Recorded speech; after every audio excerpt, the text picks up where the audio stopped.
Hey everyone, welcome to the stream. This is Accounting Nightmare. Welcome Tag, welcome Mia. Good to see yous.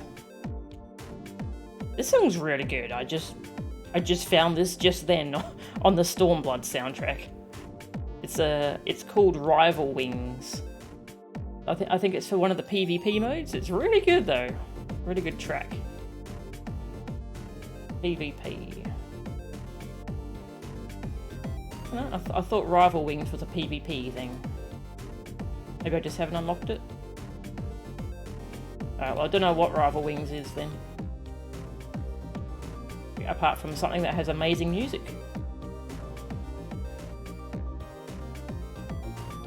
Alright, bit of a late start to the stream today, so I've already fed Cleo. She's eating her food right now. Yeah, well, I wasn't expecting to stream today actually, so I have a relative in hospital. Wasn't expecting good news today, but they're doing well today, so here's to hoping. So I'm gonna stream some FF14. You do have to unlock it, but it's probably the best PvP mode. Ah, okay, it is a PvP thing. Get to pilot giant robots. Okay.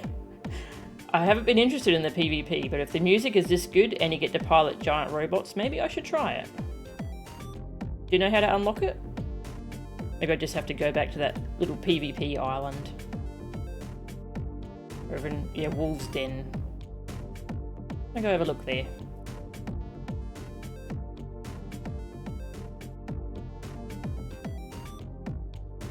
I think there's a goblin there. Okay.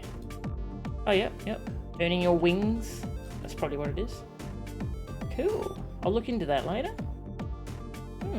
What do people like in PvP in this game? Because, gosh, like, that was the most toxic thing in the entire world in WoW. In a toxic fan base, that was the most toxic. So I've kind of just stayed away from it in this game. But it does interest me that it has different abilities for each class. Like, each class has a specific setup of things for PvP that I think is very cool. It's a very... yeah, I like that design. That does interest me. Alright, yeah, we're going to start the raid series today, the Stormblood 24 player raid series called Ivalice?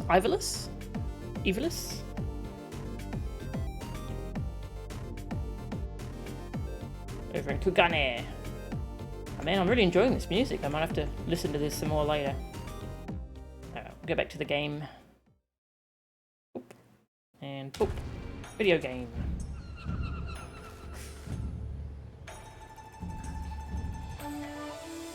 Sure, there's an extensive PvP metagame, but you never looked into it much. You just know whenever you play as DPS you get wrecked. Aww. Ivalice. Ah, cool. Thank you. Ivalice.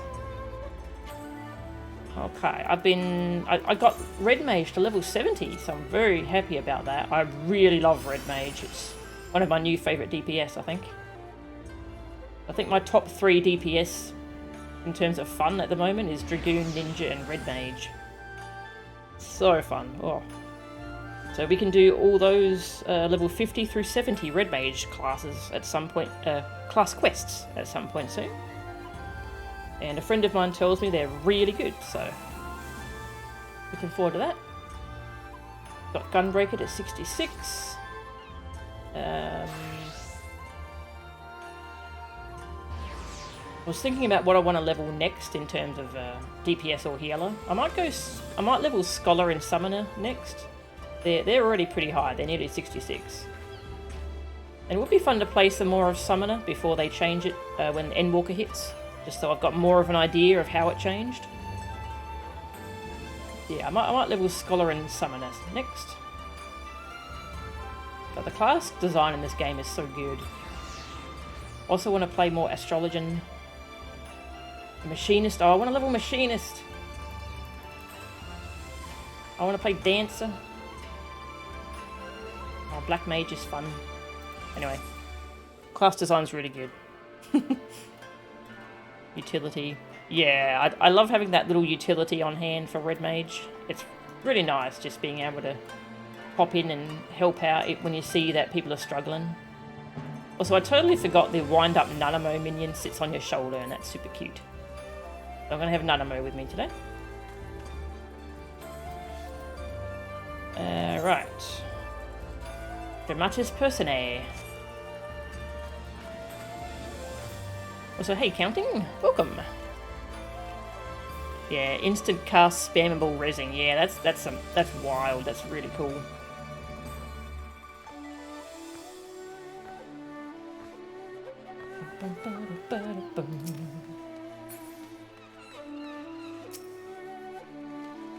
It's pretty cute. Downmill calf.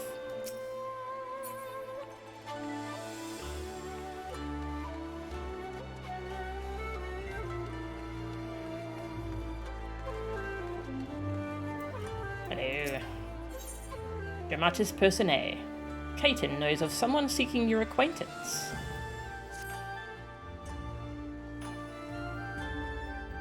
Every alliance appreciates a red mage. Yep. Welcome, milady. There is a young maiden here who would speak with you.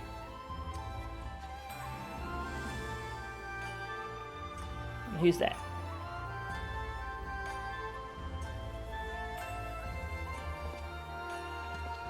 Miss, the adventurer has arrived. Oh, is that the reporter? Or is this someone else? Yeah, it's the reporter. And here she is, the liberator of both Doma and Alamigo in the flesh.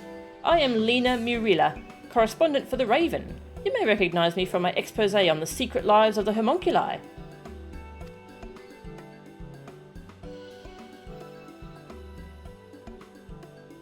I think she's the one we worked with for the FF XV event. Is there a problem?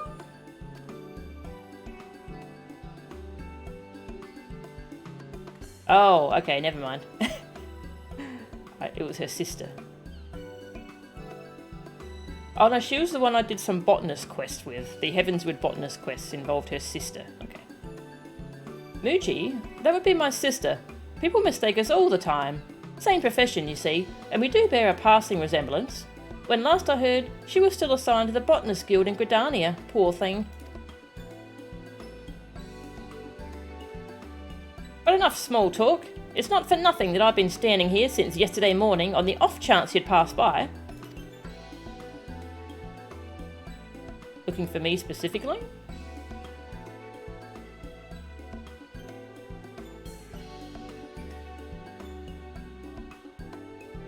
A good buffer if you have a new healer. Yes. Yeah.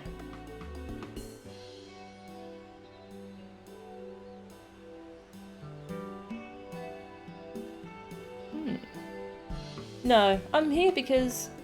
Actually, it's best you heard it from Ulma. I am but an observer.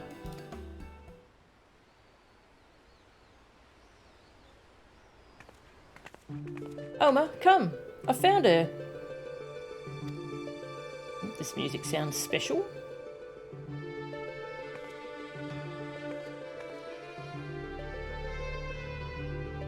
Is this the adventurer of whom you spoke?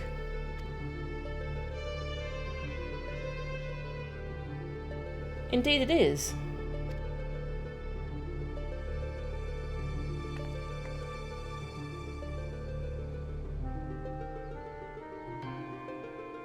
Please, I beg of you, find my father. You are his only hope. Oh. It's all right, Alma. We are attracting unwanted attention. Might I suggest a change of venue? We will await you before the Prima Vista. The theatre barge has a berth at the airship landing.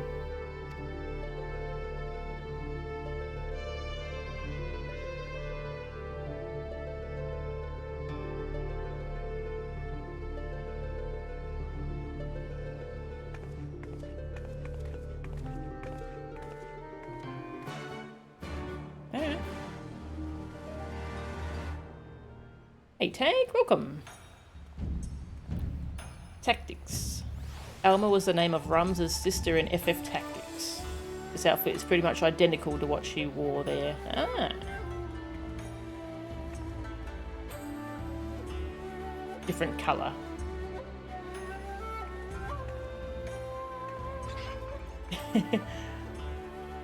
Tactics and FF12 both take place in Ivalice. Ah, interesting.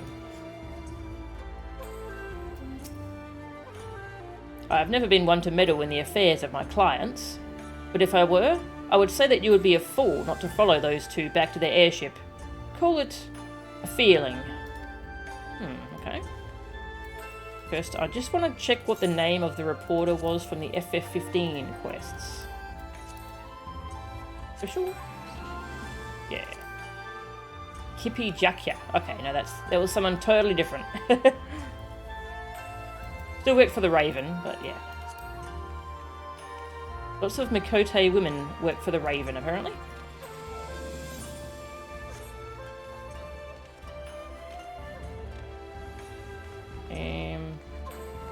Where are we going? Up here, I think?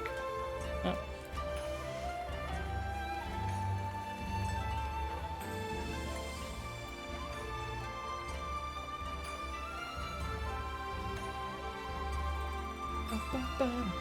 Hi. You're crying. Aww.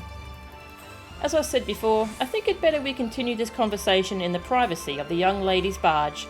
It's not that I don't trust anyone here. It's simply that I don't trust anyone here. Valid. Gate guard Minagumo has been instructed to look out for you. In future, speak with him when you wish to gain admission to the docks.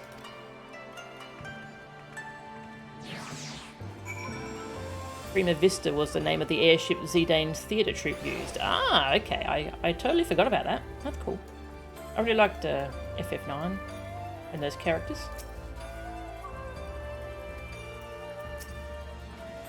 You should speak with Lady Lena.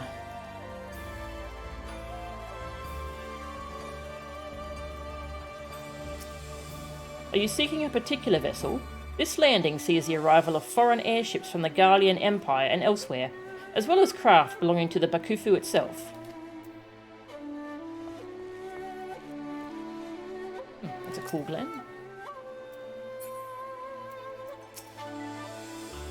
Thank you for coming, Melchan. You're probably wondering why I've summoned you to an airship, and the Garlean one at that. Allow me to explain the shuttle. Explain on the shuttle.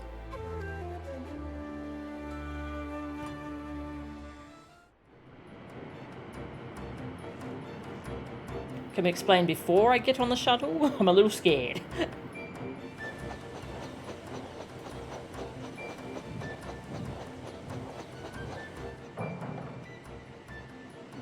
Oh, this cute airship. Ah, it's very classic in design. And that just looks cool as hell.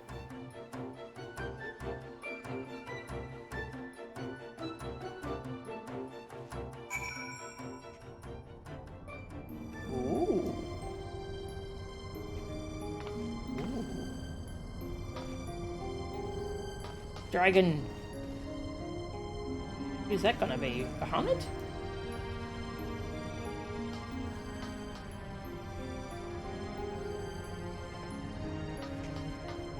Gotta look around first.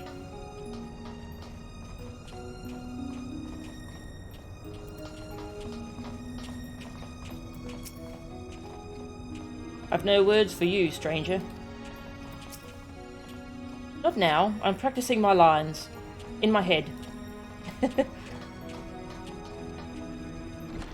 should probably talk to people before I leave this room.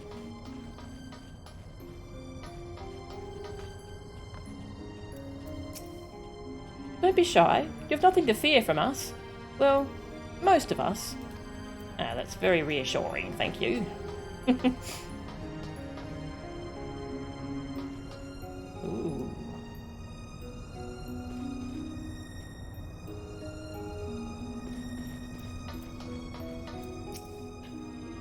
Welcome to the Prima Vista, the most luxurious theatre barge in all the land. The Prima Vista serves as both stage and home to the majestic Imperial Theatre Company.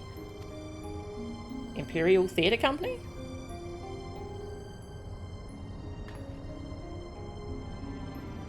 You can keep that dirk in your drawers. No one here is a member of the Imperial Army, nor are there any spies within the troop. At least, no known spies. Well, if you knew about them, they wouldn't be very good spies. They're based on the dragon head Zidane's boss was wearing. Ah, okay. Cool. Like the tactics music. So much good music in this series. Because I haven't really delved into this series much before. It's like a big treasure trove. Ask anyone and they will readily attest. The Majestic Imperial Theatre Company are the finest practitioners of the dramatic arts to be found anywhere on the 3 great continents, and beyond. They have admirers throughout the Empire and its territories, and even boast a sizable following in Gridania, hence my assignment to their story.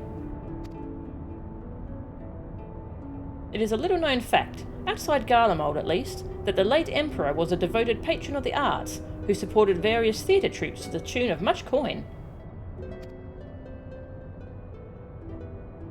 Indeed, Solus was so enamoured of the majestic players that he ordered the construction of this very airship, that the troupe might perform in every corner of the Empire.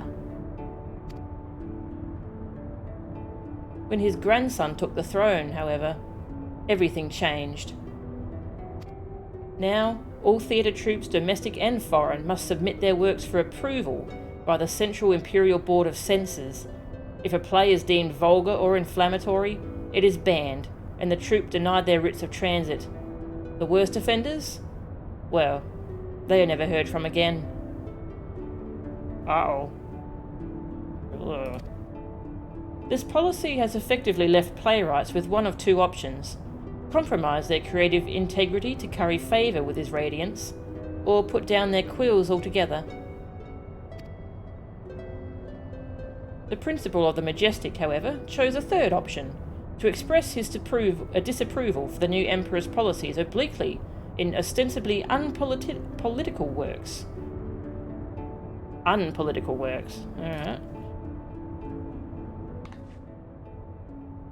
Pray forgive me for my earlier outburst. I am Alma Bus Lexentale, daughter of Principal Genomis Sen Lexentale. Mayhap you have heard of my father's latest play, the Zodiac Brave story.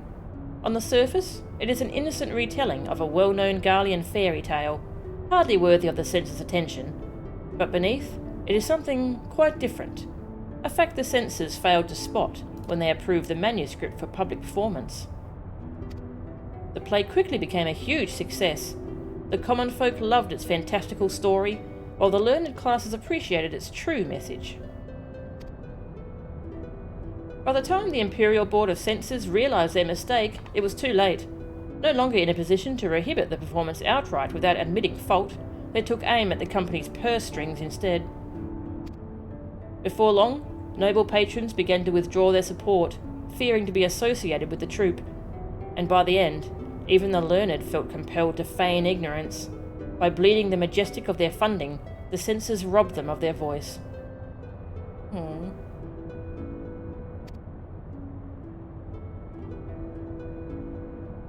And none of this has made it any clearer as to why you're here. Right. Allow me, Lena. Oh, Sid. Allow me, Lena. Sid's practicing his feminine voice. Sid. But you were in Omega. You're here as well? How come Mum lets you have 2 raid series and an expansion? I've known Genomis since we were students at the Magitech Academy. When I heard his daughter was in Kugane, looking to enlist the aid of an adventurer, I felt compelled to give her your name. Sorry for not announcing myself sooner, old friend.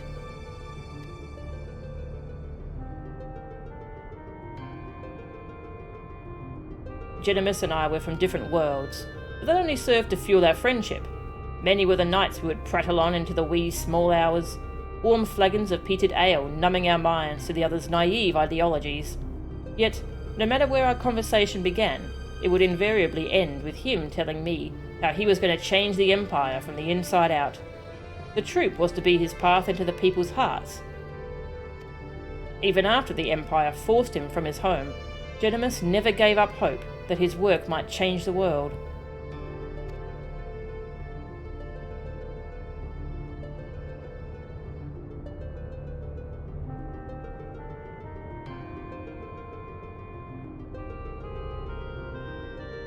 Art will ever strain against artificial bounds and borders, man-made walls and misguided wars. It is in such times of uncertainty that we must needs embrace our calling and take to the skies, so others might do the same.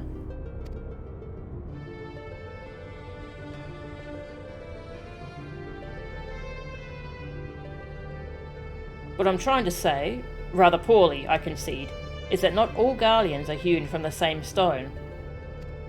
Just as there are those who pledge their lives to the Empire and would never think to question the authority of its leaders, there are those like Ulma's father and myself, whose love for their country does not blind them to its flaws. Still, try selling that sack of sunflower to an Alamegan or a Doman who has watched his family consumed in the flames of a Magitech Reaper. How many Eorzean adventurers do you think would leap at the opportunity to help an Imperial search for her missing father? And in Garlean territory, no less. But you're different. You've seen enough to know that the line between good and evil is not defined by race, colour or creed. So, what say you?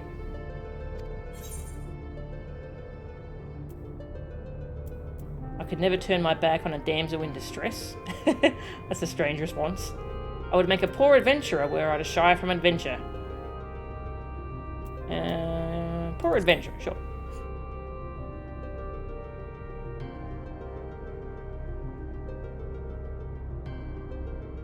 Indeed.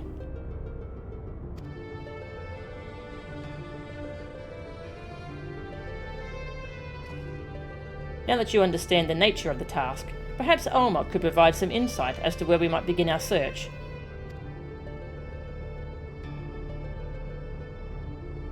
Shortly before my father disappeared, he began work on his next play, a successor to the Zodiac Brave story. But I'm getting ahead of myself. Please, follow me.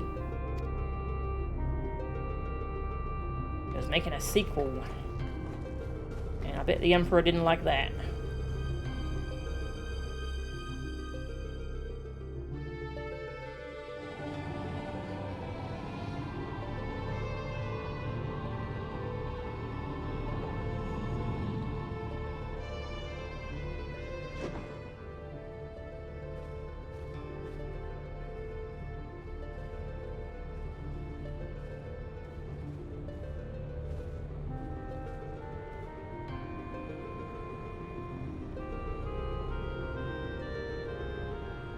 Through adventure and hardship, young Delita, a boy of common blood, becomes a hero, culminating in the birth of the mythical kingdom of Ivalice. But that is where the story ends. There are no records of anything that follows. Was Principal Genimus simply going to invent something? My father believed that he had discovered evidence of a second hero, one whose efforts went largely unnoticed, but without whom Delita would never have risen to the throne. His was the next tale he wanted to tell, the true Zodiac Brave story. A second hero? According to my father's studies, this young man was one of Delita's closest friends and confidants. That is, until the untimely passing of Delita's sister forced the two to part ways. Delita?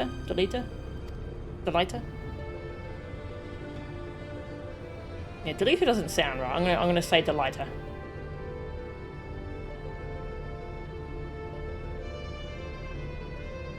The former emperor was a giant theatre nerd. Yeah, as it turns out.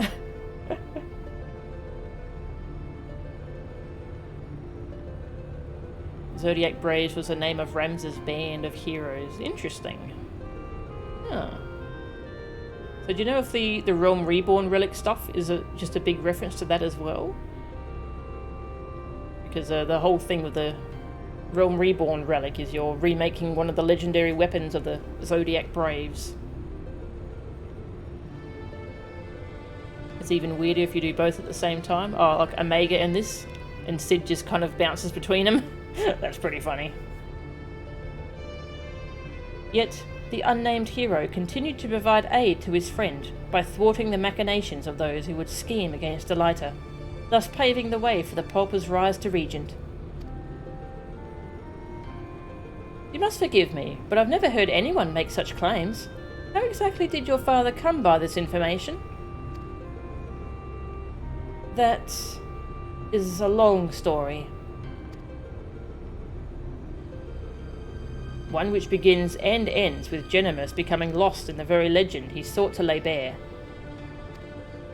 Even as far back as our academy days, Ivalice had Genimus firmly in its grasp. He flatly refused to believe the story was just a fairy tale. And so, when he was finally driven out of Garlemald, it was only natural that he should choose this of all places as his refuge. Was it not, Alma? That is correct, Master Garland. It has long been my father's belief that the ruins of ancient Ivalice lie beyond Nugsha, buried beneath the sands of the Dalmasca Desert. Poor Dalmasca. The kingdom prospered in relative isolation for countless generations, until the Empire came calling.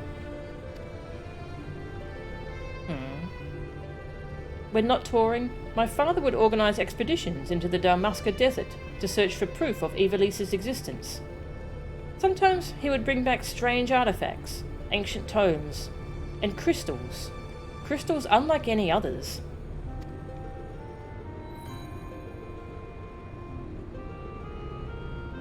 My father called them auracite and claimed they were vital to proving his theories. This is one such crystal. By the 12! It's magnificent! Ivalician legend tells of crystals bequeathed by the gods unto those who would be kings. It is during his quest to gather auracite that young Delita rises to prominence. I must have heard the tale 1,000 times from my nursemaid, but that is all it ever was, a tale. My father would often tell us how the auracite spoke to him. At the time, we assumed he was speaking figuratively, that the stone's beauty roused his muse. But then he began to act strangely. How so? Following our arrival here in Hingashi, my father spent most of his time cloistered in his chambers, poring over his past research, and though he was alone, we could oft hear him in conversation. It was not uncommon for my father to recite the lines as he wrote them, but it soon became clear that this was something else. It was as if he was talking to my mother who passed several winters gone. Might this not have been out of mere loneliness? Or perhaps the strain of your flight from Garlemald? Possibly, but that would not explain the voices which answered him.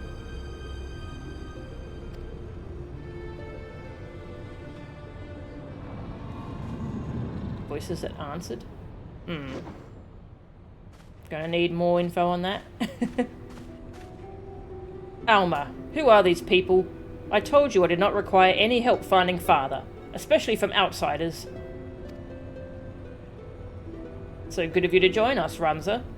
Allow me to introduce... Enough, Master Cid.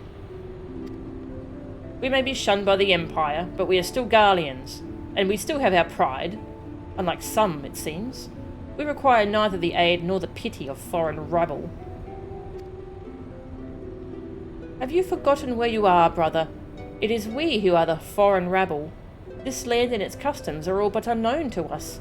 We would be fools to conduct our search without a proven guide. Your sister is right, Ramza. As for my good friend here, your mistrust is ill-placed. I will personally vouch for her character. In all the time I have known her, she has never once let anything as insignificant as race or creed colour her judgment. You are lucky to have her. But we would have you, Master Garland. Why do you refuse us?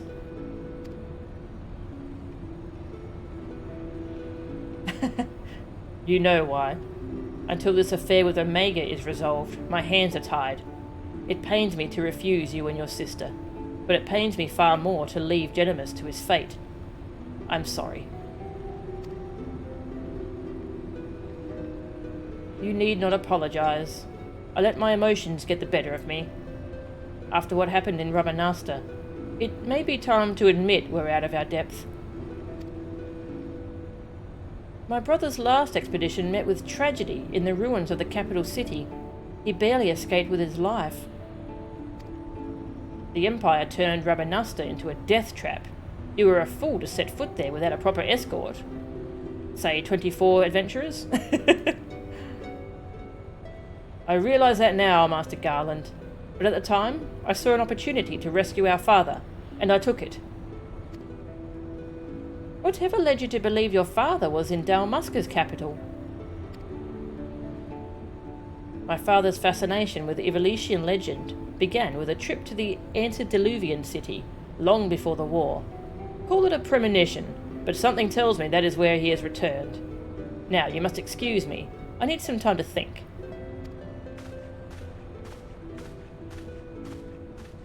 Then, Alma, I shall leave you and your brother in Melchan's capable hands. She has ever repaid my trust with interest. You would do well to grant her yours. Thank you, Master Garland. We will not forget this kindness.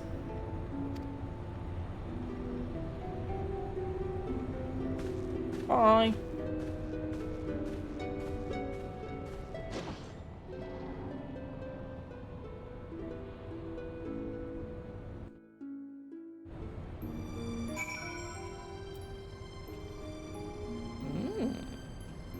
Cool. The Zodiac weapons are an Ivalice thing in general. It's a couple in 12. Interesting inversion on the Ivalice Alliance games. In those, FF12 is set before tactics, and Ivalice emerges long after the collapse of Dalmasca. In 14 it's the other way around. Ramza looks very similar to his namesake, though his hair colour is lighter and sandier. Also, this Ramza is a douche canoe, as opposed to FF Tactics Ramza, who is something of an all-loving hero. Inspired by Doma's successful uprising, Dalmasca also rose, and the Empire crushed them mercilessly. Aww.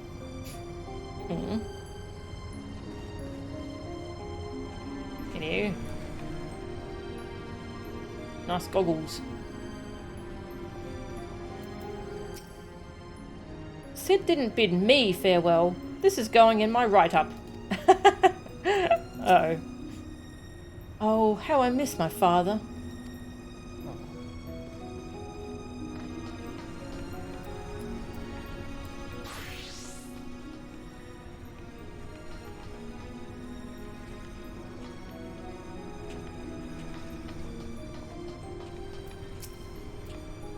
Master Garland seems to think highly of you, so I will withhold judgment until after Dalmasca. Bum, bum. A city fallen. Ramza is itching to depart. Protagonist theme and background story. Nice simple names there.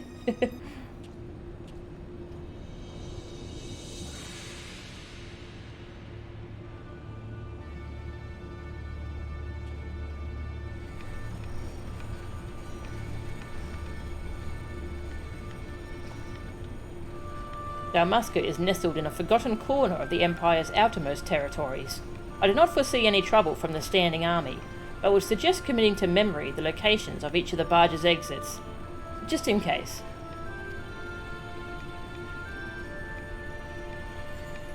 As for the flight itself, the currents above Dalmasca are as wild as the land below.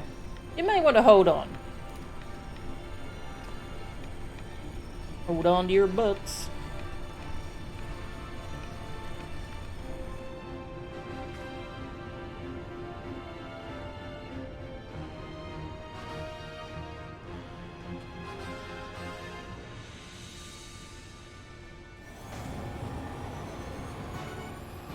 Quest accepted. Engage.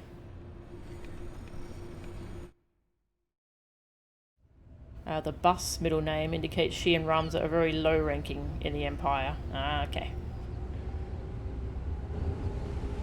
I think I remember seeing a list of the different middle names and their hierarchies, but I I don't remember it. It's cool that that background info is all there, though.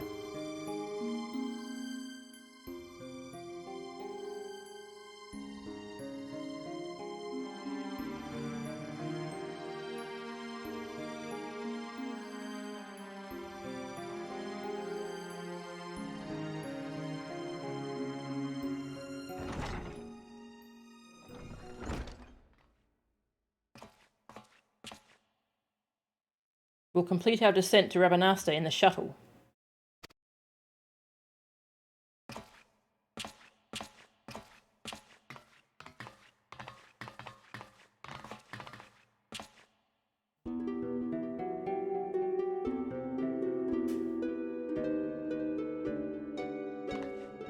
Ramza? I thought I made myself clear, Alma. The capital is simply too dangerous. Father would never forgive me if I were to lose you trying to rescue him.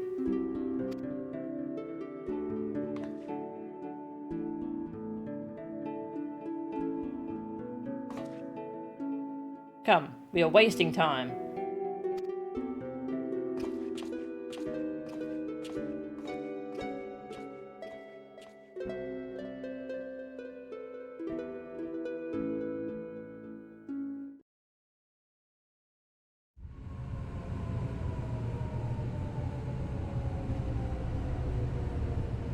Royal city of Rabanasta.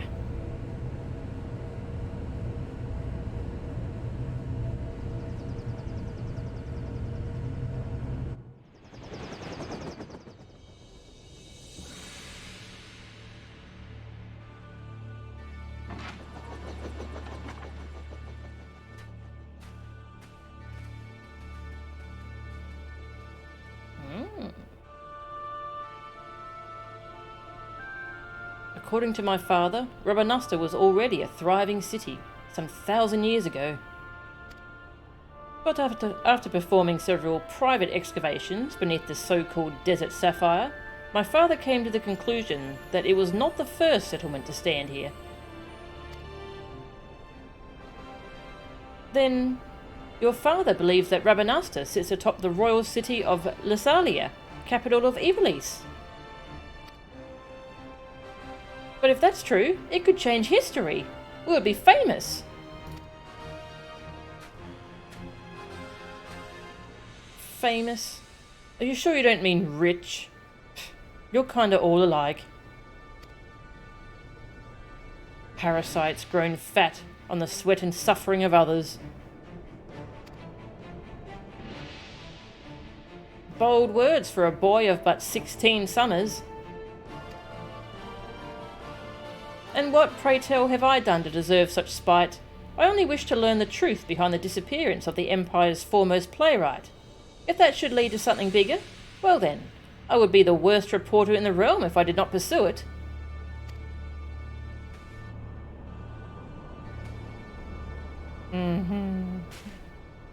This guy's a real charmer.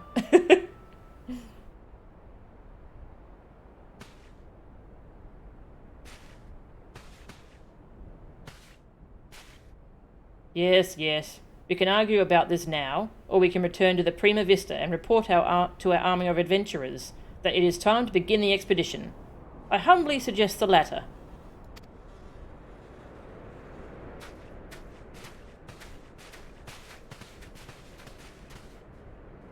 We have an army of adventurers on board. Nice.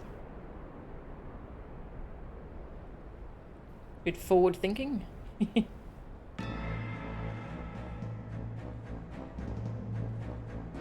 You see, it is as I said, brother. Let them come to us. Should we kill them now?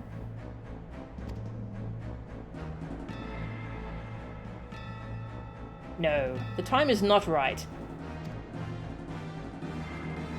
When has that stopped us before?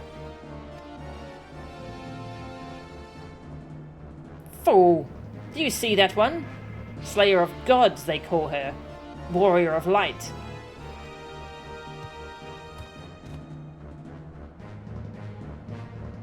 I see you've heard of me. Hey, Senatukai, welcome. The royal city of Rabanasta. Got those guys as a playable race. That would be cool. It would be cool to have more bestial playable races, I think.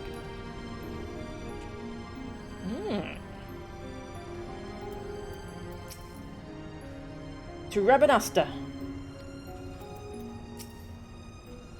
You cannot expect me to walk away from this. If the legend of Ivalice is true, the public has a right to know. Hold on, Father. Help is on its way. Cool. Give you an invite. Anyone else want to come along? Who we got? Mia, would you like to come along? Sure. Yeah, 14 just, it has a lot of references and such to other FF games and universes.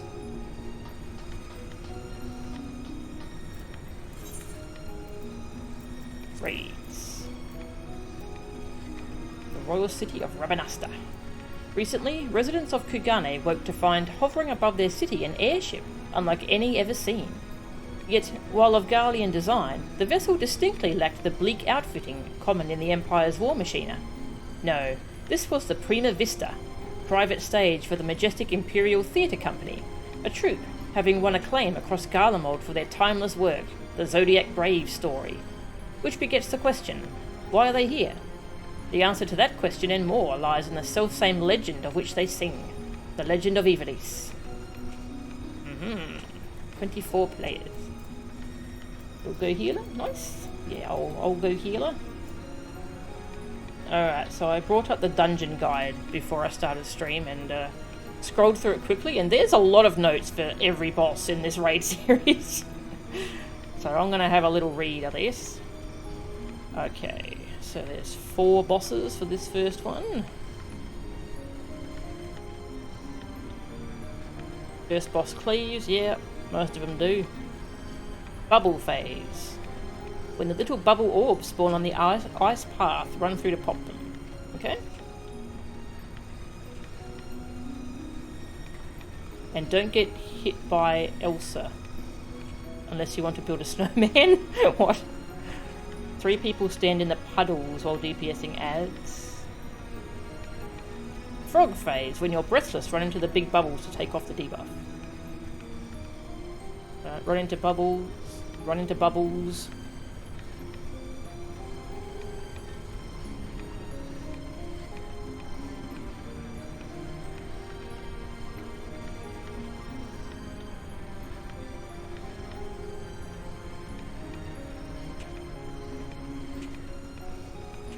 Second boss, control towers will fall in a big column AoE in one shot.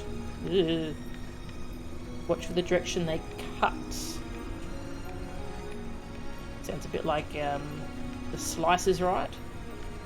When he teleports, look for his flaming arm and run to the opposite side. Earthen tower, get away from it.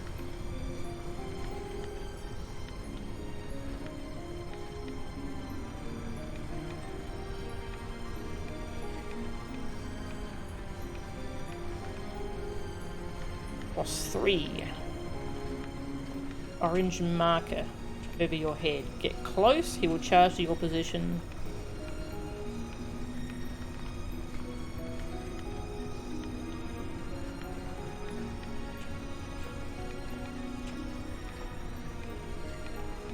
This one seems like a lot of dodging.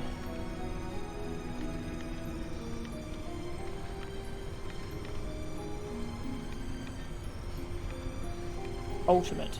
It's a charge through the middle. Watch him, then move out of the way. Oh god, I'm gonna die. Room covered in darkness. Click the circles to dispel them, not just stand in them, okay? Lots of dodging stuff, and click circles. Boss 4. Stand in meteors, yeah. True God versus false God. Do what the true God says. Look away or flee. Do the opposite of what the false God says. Interesting. It's a bit like the Kefka fight. First boss is brute forceable. Okay.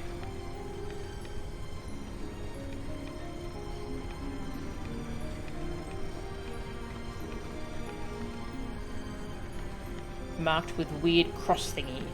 Gonna poop out a Lakshmi X big cross AoE. Put it in middle. Okay. Run to the corner if I get a cross thingy.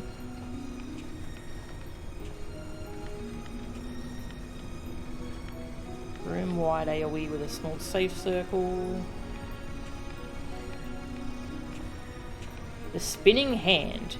When you push your movement button, it'll go in the direction the hand is pointing at that moment. Oh,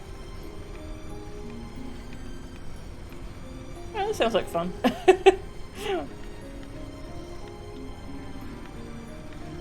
Alright. Well, we'll see what the queue time is like.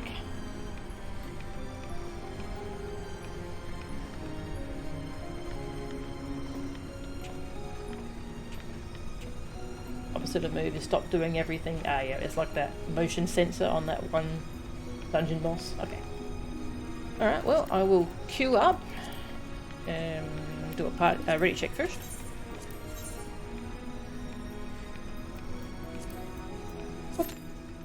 We'll see what the queue time is like for these raids. I'm a bit worried about the queue times, seeing as the queue times for the muck raids were pretty all over the place.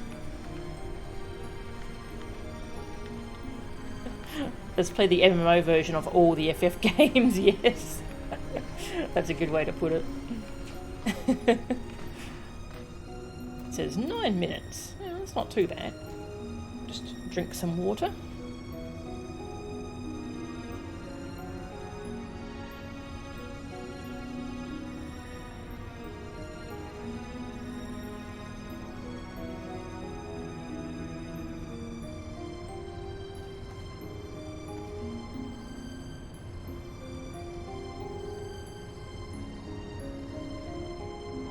Alright, and while we wait for this, I can go continue this Doman restoration questline.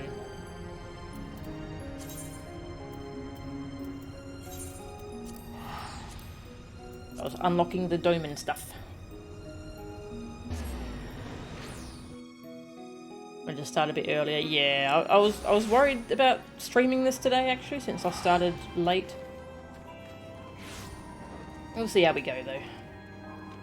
If it's a bust, I can always go and do a class quest line instead.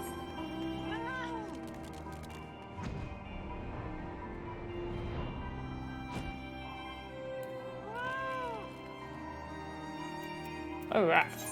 We're helping out the Domans. The Domans, the refugees here in Revenant's Toll have been invited to go home and help out with the rebuilding if they wish.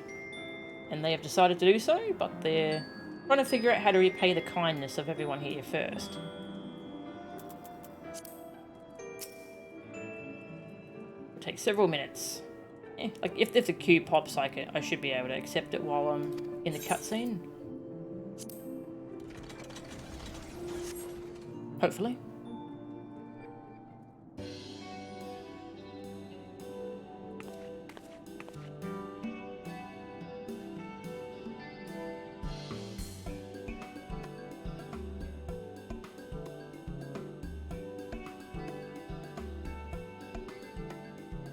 Waiting to give advice. Hello.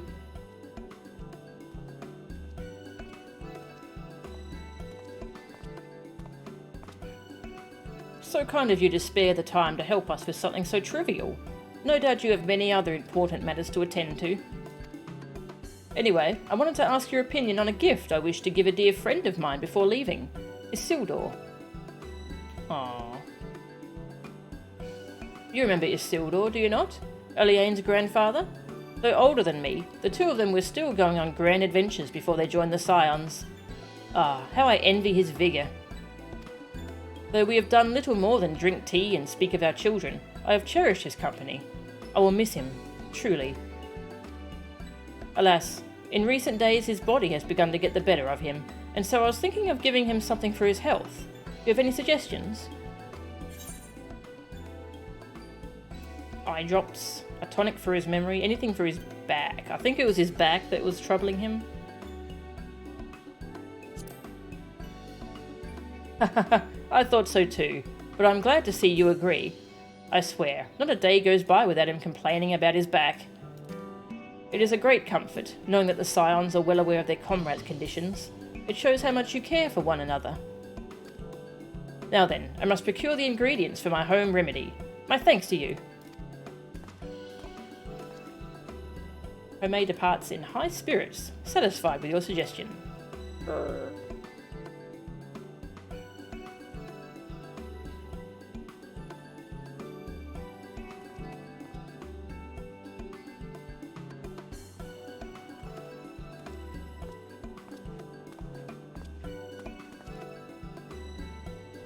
My friend, if you could spare a moment of your time. The Toll is home to many interests to which we owe a great deal, but there is one in particular to which we should definitely pay respects. Rowena's House of Splendours. The house has been an invaluable source of goods and services, in both professional and personal matters. I'm sure you too can say the same. And so I thought to bid farewell to the one representative with whom I have worked most closely. If you would, look to the counter by the gate. Who is it? I speak of the raven-haired beauty by the gate. Of all Rowena's girls, she has been very helpful.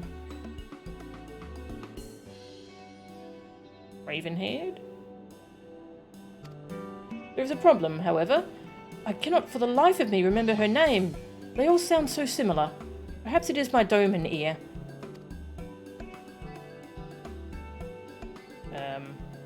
But you know her name, surely.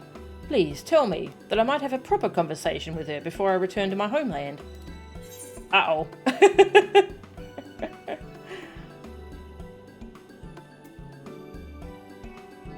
Elena, I thought she dealt in primal arms and whatnot. Oriana, I didn't know you collected tomestones. Lorina, since when did you collect ritual tools? Gijisana, so you're interested in the Zodiac Braves. Papana, oh, so you're really interested in the Zodiac Braves. It was the one on the left, I guess? The one on the left. What did she do? Primal Arms, I think?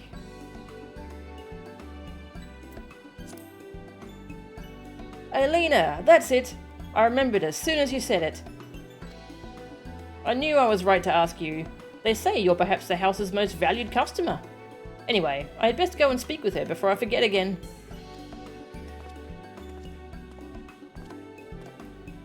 Dawade departs in high spirits, grateful for your assistance.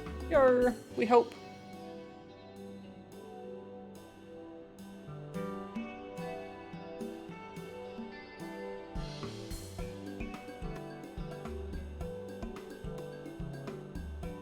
It was that one? The one on the left?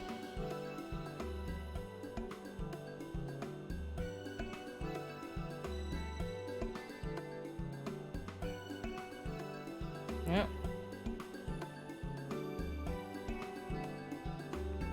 Hello. Can I help you? I could just walk over to her instead of standing here and waiting for her to come to me. Melchan, have you seen a carbuncle roaming about? Over the course of my time here in Revenant's Toll, I've come to know many adventurers, including an arcanist with a somewhat disobedient companion. It seems every day her carbuncle wanders off on its own, you see, and today is no exception. For a mercy, it will respond to its name, more earnestly when it is called by someone other than its owner, strangely enough. The problem is, I can't seem to recall what it was. Some sort of gemstone, I think?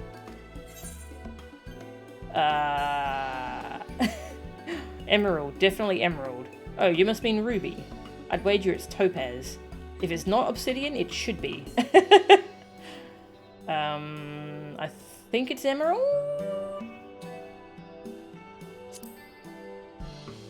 How silly of me. It was an emerald carbuncle, was it not? Of course you would name it that. Thank you for your help, Mo-chan. I will join her in the search right away.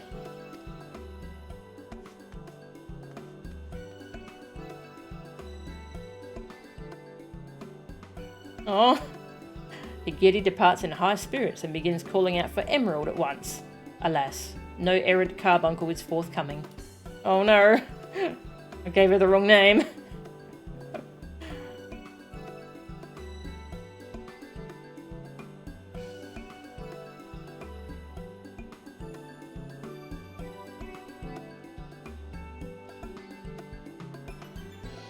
Love their searching emote where they put their hand over their head as if it's blasting sunlight. Yeah. How fortunate I am that you are still here. My father told me how you helped him, and I was hoping you might do the same for me. I seek your wisdom concerning Slaffborn of the Adventurers Guild, who helped secure us a place here in Revenant's Toll. Thanks to him, we were able to work side by side with the frontier hands to build these walls and lay these cobblestones. We were given food and shelter, it is true, but more importantly, we were given purpose. We have of course already expressed our gratitude to him many times before. I myself presented Slaffborn with a Doman dagger, which I am told he treasures. But now that we must part ways, I feel as though we must make one final grand gesture. A more elaborate, expensive gift, perhaps. Or, well, what do you think? Something flashy and gaudy that's got bells on. Maybe just try to stay in touch. Yeah, keep coming back to say hi to him. He's a down-to-earth kind of guy, I think. Really?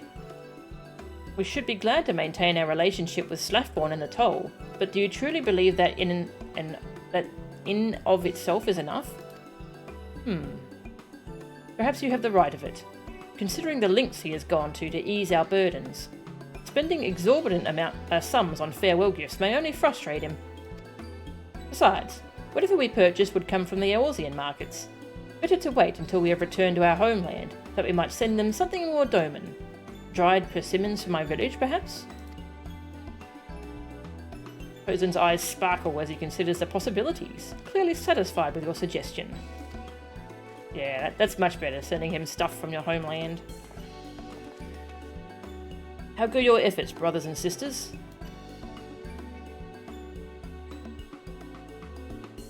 By all accounts, it went quite well, and we have you to thank for that. You are too kind, my friend. No. But I thought... Posen, you were going to meet with Slaffborn one last time, were you not? We were hoping you would allow us to accompany you. If so, please let us know when you do. I thought I got the carbuncle one wrong. That said, perhaps we should speak with Slaffborn sooner than later. I cannot think of any reason to delay.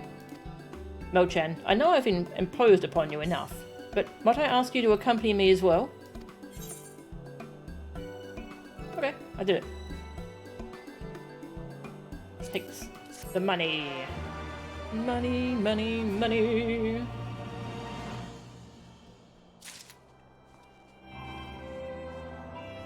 That was quite long. I've been in queue for 12 minutes now, apparently. Right, what was the name of that carbuncle? Let's go check. It's the one that's... Oh, it's usually on the roof here.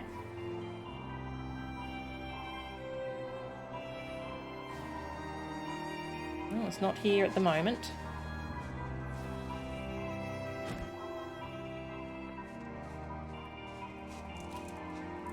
Those lamps are really bright. What do they use? Bombs? Probably. Yeah, they probably have little bomb cores in there. They do use bomb cores for a lot of stuff in this universe.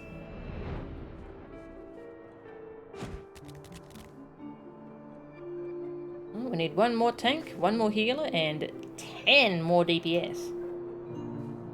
They do need a lot of DPS for these raids, don't they?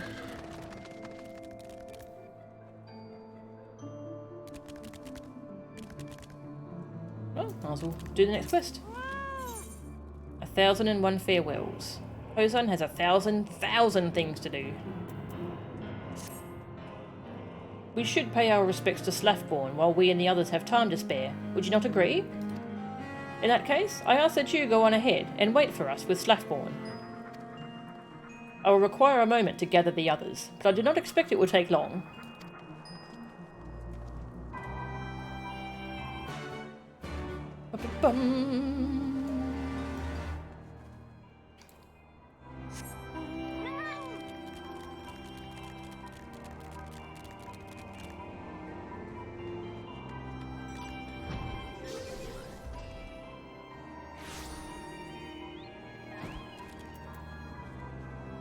Oh, we've got a tank.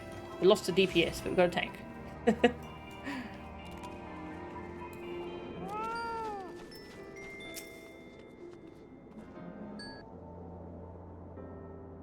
Judging from the way I've seen the Domans running about, I gather they're busy with preparations for their long voyage. It is as you say, Master Slaffborn.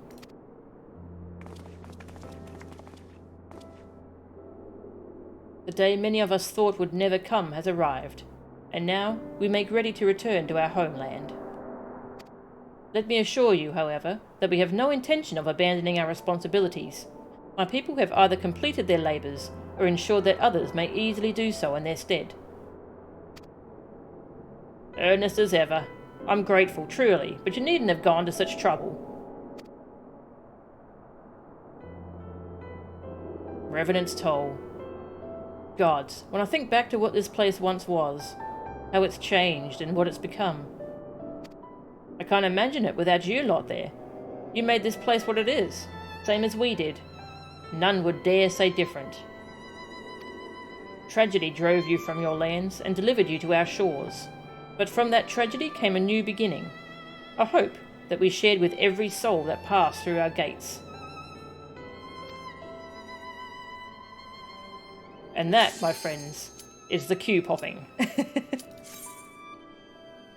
Sorry, Slaffborn, I'll get back to you.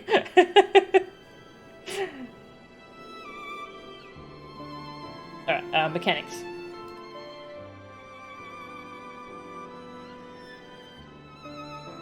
Bubble fair. Oh yeah, so lots of riding into bubbles on the first boss.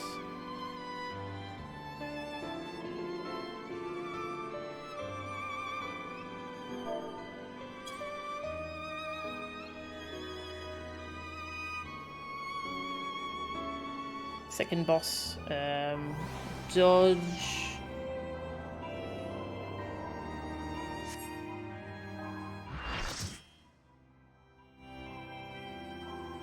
This will go well. I'm certain. Nothing can go wrong in this raid. Red chocobos!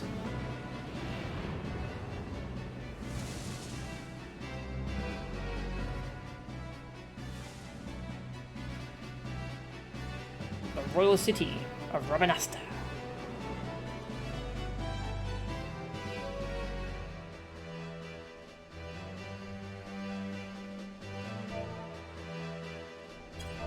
Hi.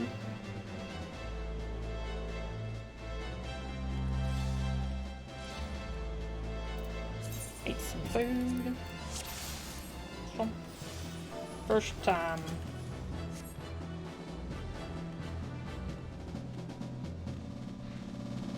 These are no ordinary birds.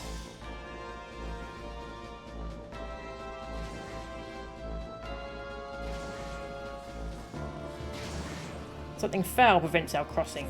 Wear its numbing breath. You do not fear me. You will. Matthias the Corrupt.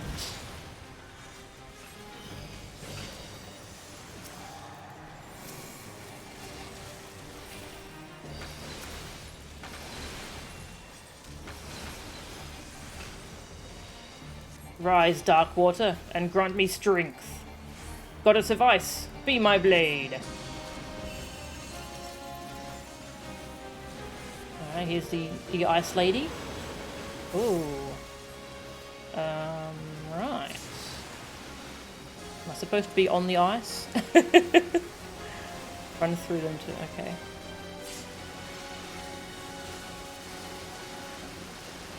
I popped a bubble. Oh yeah, this, okay, so she goes around the path, alright.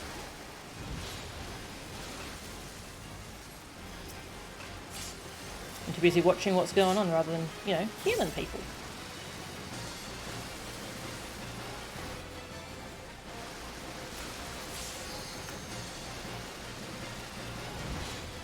The ice burns hotter than flame. You are branded for life. I have a brand.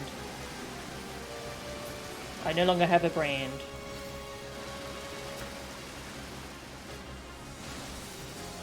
I'm gonna take this bubble.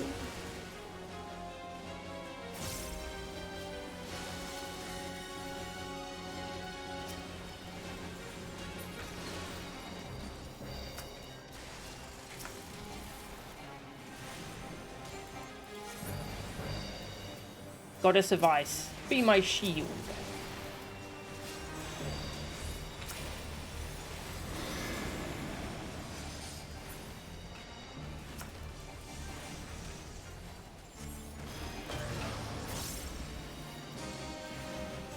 Freeze, dark waters, still my body, still my resolve.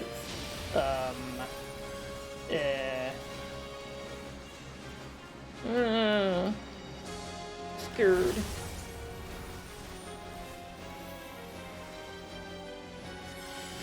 Whoosh.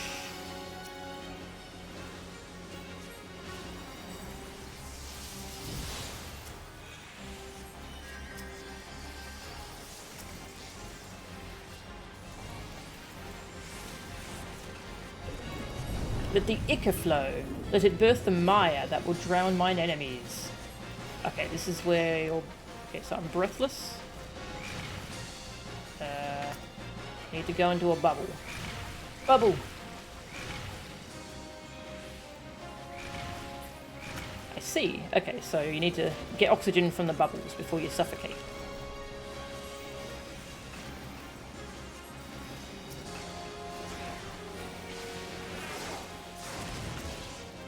Oh, we lost someone. Oh no, I'll res that healer first.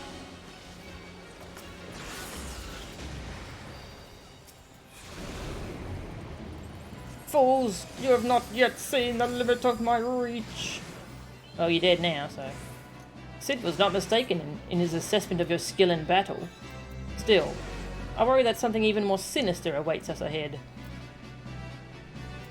Whoosh. Seek bandits. It appears the deplorable creatures are here to raid the abandoned homes. When I see a red chocobo, run. Okay, thank you. Alright, second boss. Lots of dodging.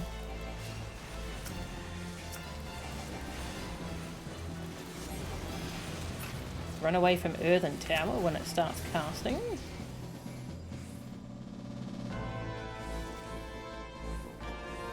Birds! Black chocobos.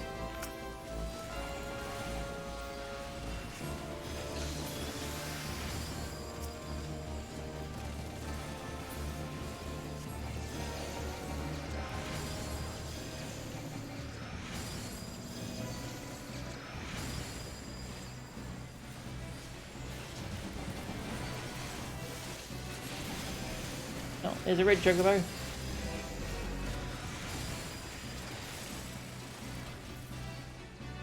Where? It's calling a meteor.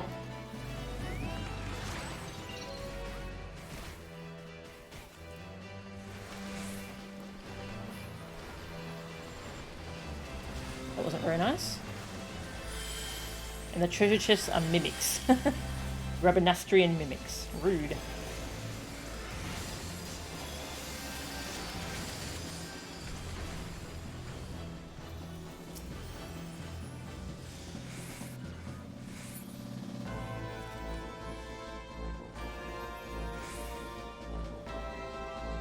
My father mentioned the Empire using their might to put down rebellions within the city, but this destruction is too widespread.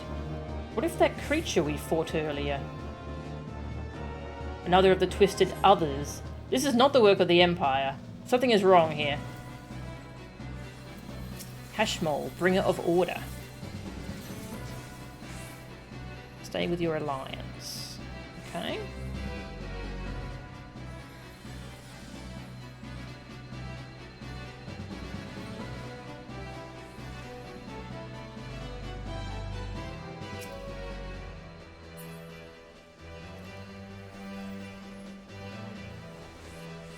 Without order, creation is doomed to descend into chaos. I bring that order. You will kneel. I don't really want to, though. Is that okay? Ooh.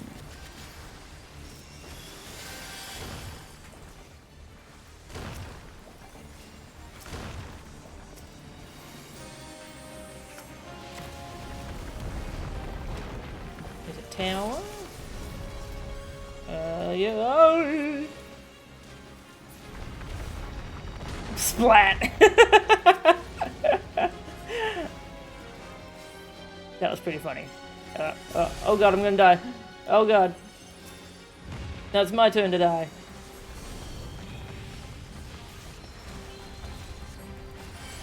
I live!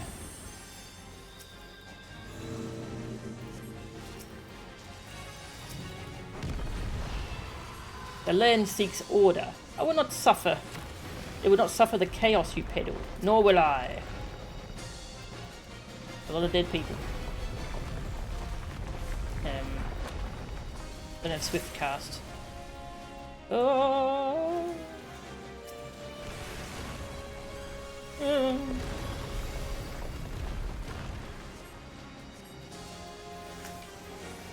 A sand sphere materializes. That's nice. I don't know what that means. Good for it.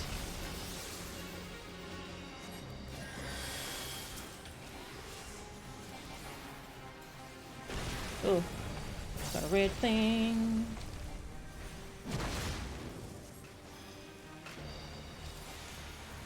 I can res someone now. Oh god.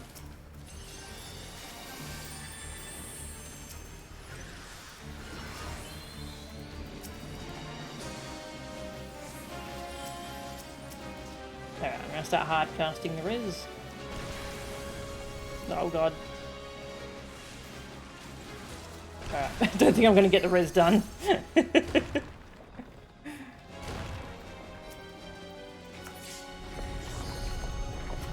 Resistance will be met with retribution. The land shall bury your screams.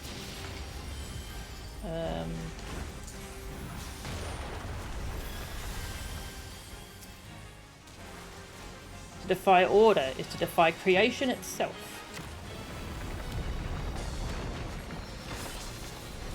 That one's coming this way! Ah, splat! That's pretty fun. I like that. Oh god, not again. It's coming! Oh god! Splat!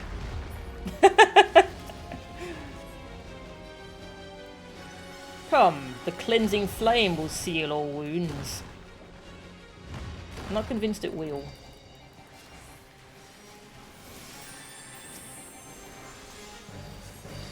Oh god.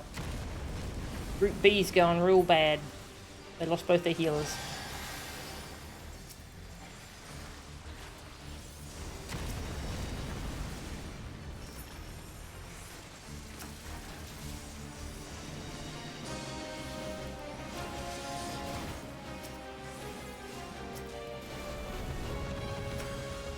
Earth Hammer.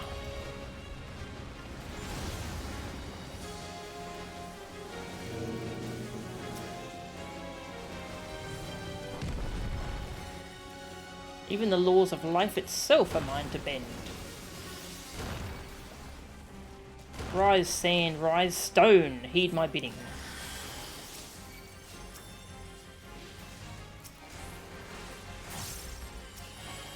I'm just trying to heal all the res all these poor dead people.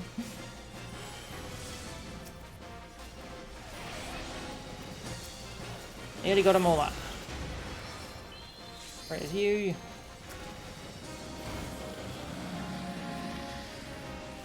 Limit break level 3! There goes the Dragoon.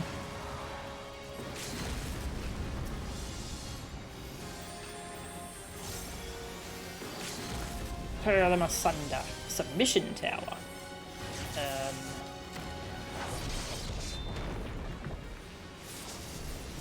Oh frick!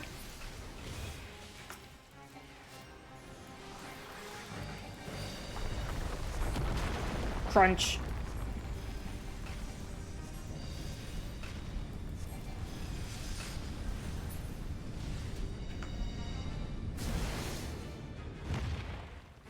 Cleansing flame. Oh, yep, nope, nope. I know all about that cleansing flame and I want nothing to do with it, thanks.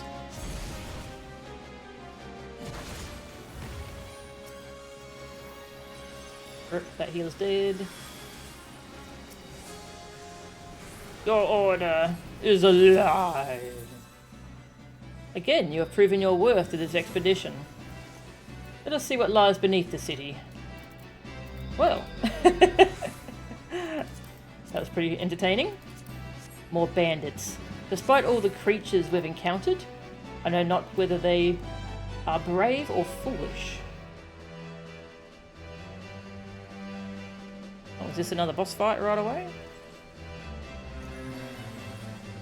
No, it's not. Okay.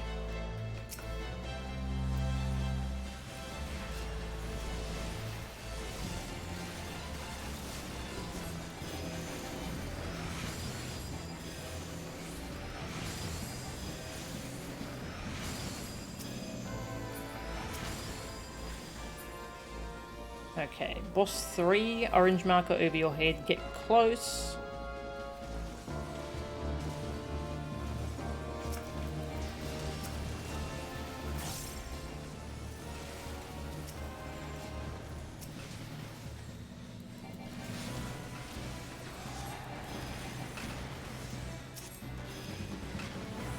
Uh-oh. Yeah, people... The tanks probably need to interrupt that, I think.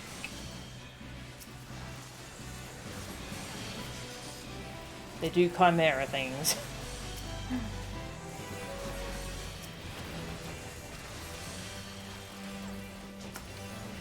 Dragon's voice.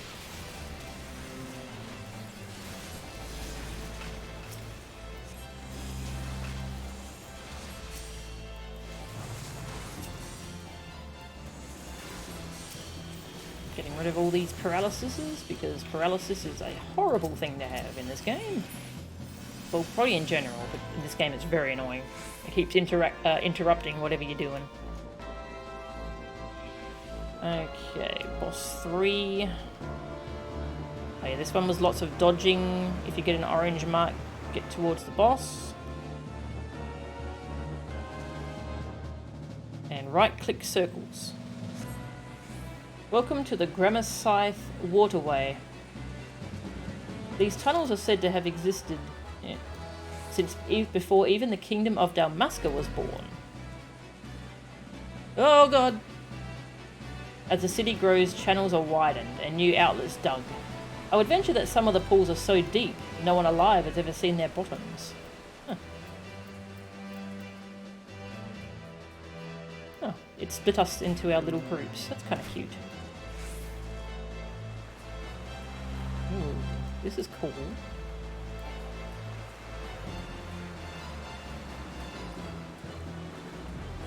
Cool. Sky Pirate Scrawlings. Only an elite will he prove his worth. Ah!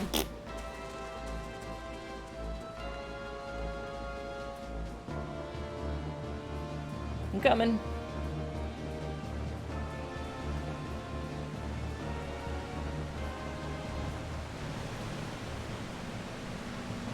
I saw one inscription. Was there more?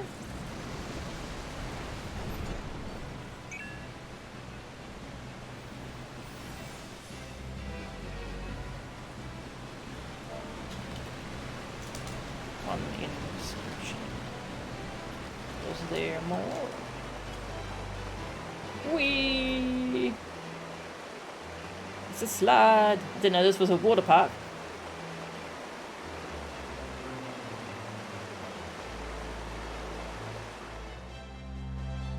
These ruins. We're no longer in Rabanasta, my friends. This is Lassalia. The Lassalia of Ivalice legend. Ooh. The creatures here are not mere beasts or void sent. The secrets that lie beyond must be ones worth keeping. Oh, hi. What are you? Ruffacale. You got a chariot thing.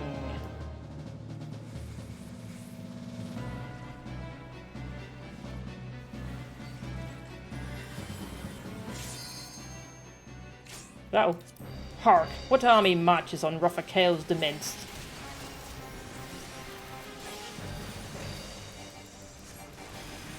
Lots of dodging. Ill fortune befall all who dare gaze upon me. Oh, is that look away? Gonna.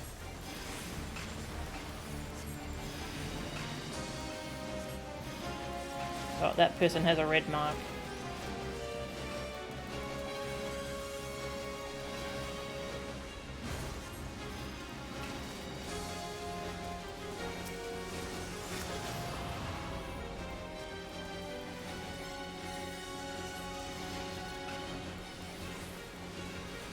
An inescapable hell awaits you all. Ah.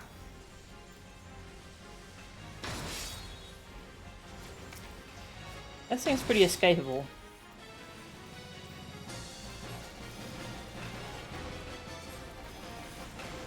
Trample. What does trample do? Quick figure 8 zoomies. Ah, zoomies! Rum.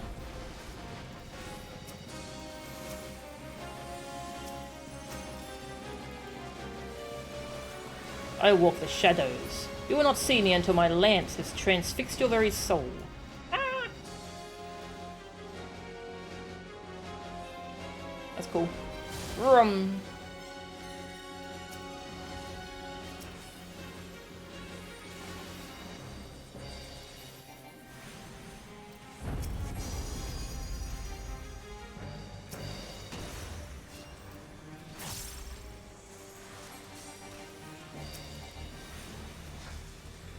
Crush weapon. Ah. Sound the battle horns. Soldiers, to me!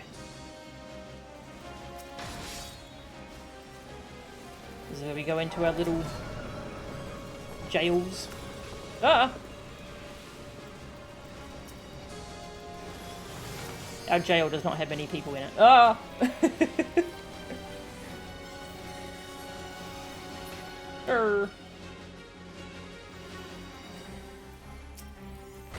The heavens tremble in my wake.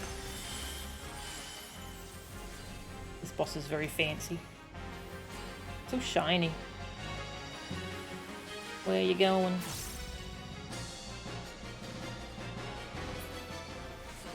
Scared. The aura sight. Gaze upon its undying brilliance and know true fear. Ah, frick. Even a hound knows when to turn tail. Would you have us think you less than chattel? Rise in the land's embrace. All the circles. Whoa! That was a thing, apparently.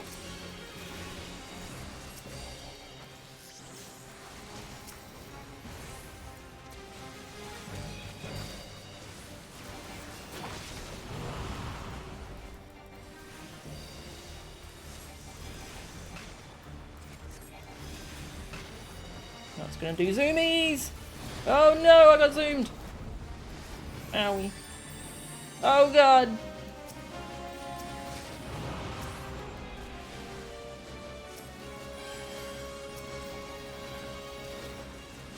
Oh, that's a runaway.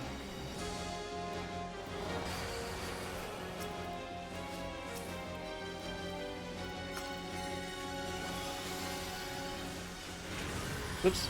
I messed up my swiftcast. Oh, the circle things. Stand in it and click it.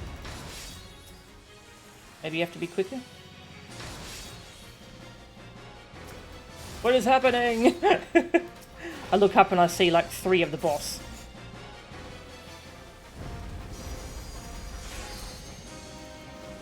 Oh, that tank has a lot of debuffs.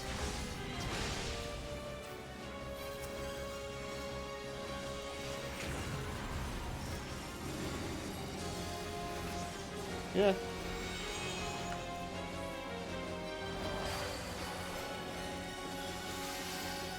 Without light, there can be only darkness. Whatever you reckon, Edgy. Okay, here's where we click the circles. Hit the circle.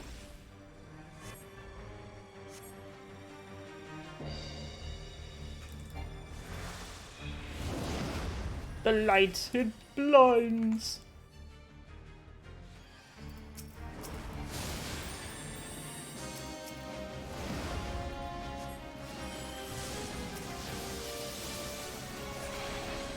Ah, to die a good death. Yeah, that's a fun boss. I like that. Any doubts I had of your participation in this rescue, I have no longer. I am wrong to place mistrust in Sid and my sister's judgment. Now let us continue on. I sense we are close to our goal. Did we find him? The air here feels wrong. Can't you sense it?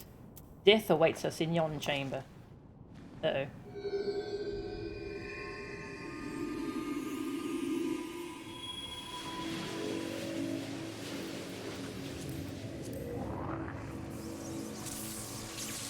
Stand in meteors, kill... Oh yeah, this is the one with the faces. That looks cool.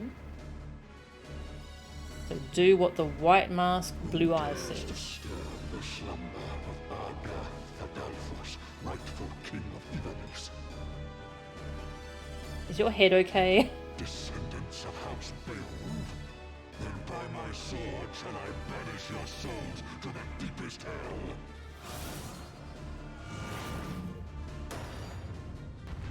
That's a cool design.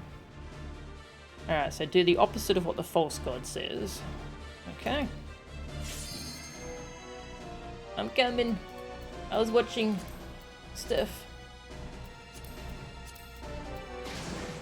I'm ready.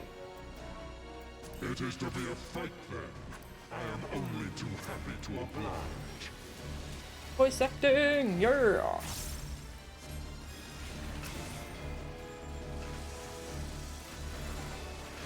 Like sheep before the wolf.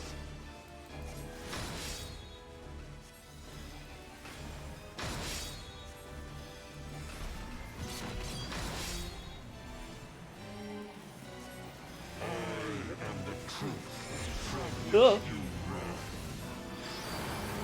The voice of the god commands you to turn away. You will be judged. Okay. Does that make sense?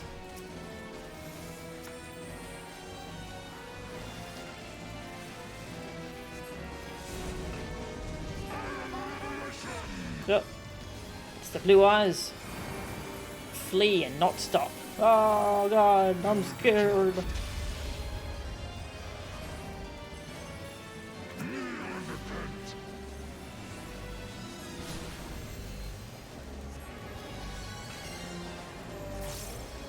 Those people have swords. Why do they have swords?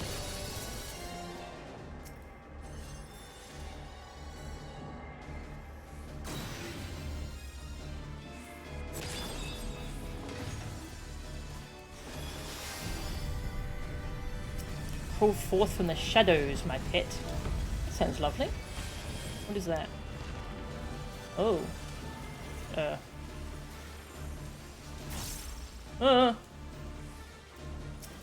I don't remember reading about...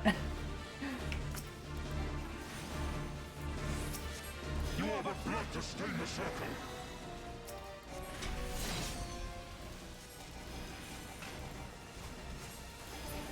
Does it grieve you to see the depths of your own weakness laid bare? Maggots! Maggots. Shards of emptiness. Pretty edgy.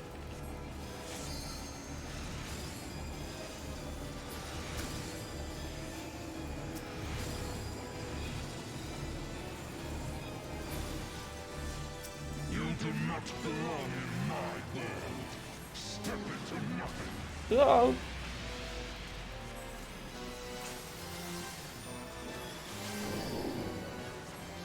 I am the lies upon which you sup. Oh, this one's a liar. It's got the red eyes. Flee and do not stop. So stand still. Oh. The world has no place for such wretches. Your claim to life is forfeit. I started casting. I forgot I wasn't supposed to cast. Oh god.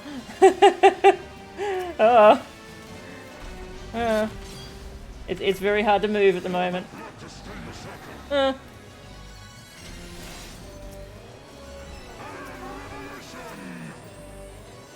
everyone thinks they're Revelation. Turn away. I look. I had a little peek.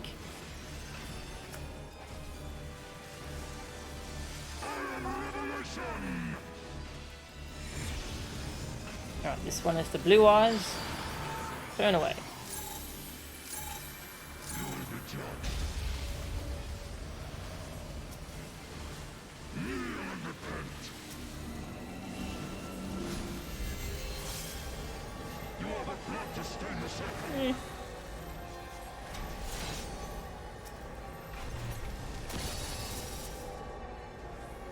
Oh god.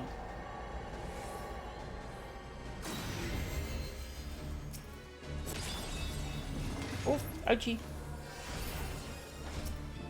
Emo Goth is dead. I'm gonna res them.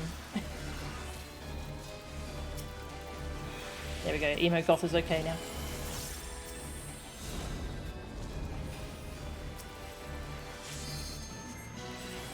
Alliance A isn't doing very well.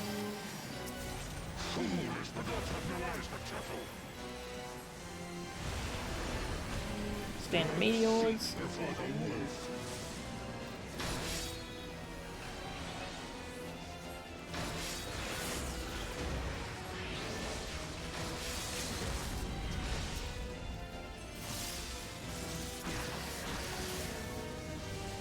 Zodiac Thriller. This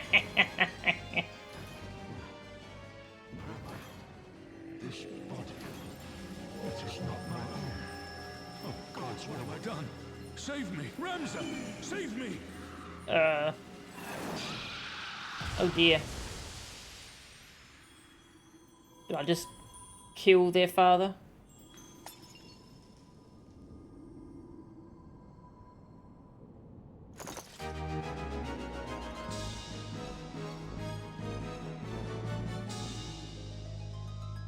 Damn, that was cool. Alright, sorry I couldn't read chat while I was looking at those, at my guide. Chocobo Rider class when? Yeah, that would be so cool. Loot. Triple Triad. Oh, music. Music. Yep, need music. And these are just agreed.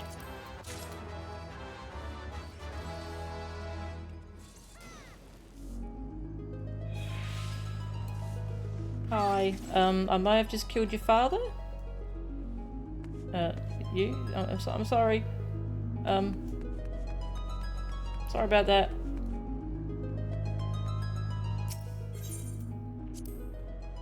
Damn, that was a cool raid. Going to bed? No worries, Sanatuko. Have a good night, if you're still here. That was probably a while ago you posted that, sorry. You need to make your bed, but there's a fat black furball in the middle of it. Oh, cute.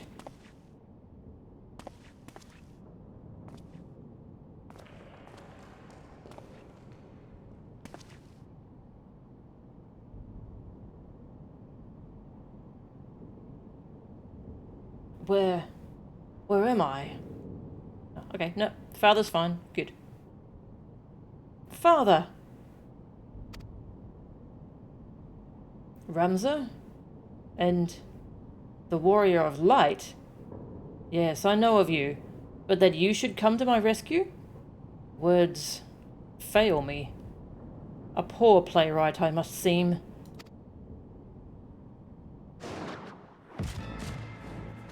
Oh.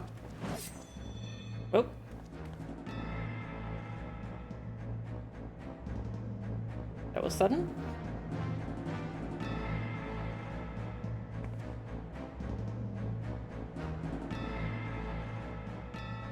The term you're looking for is thank you.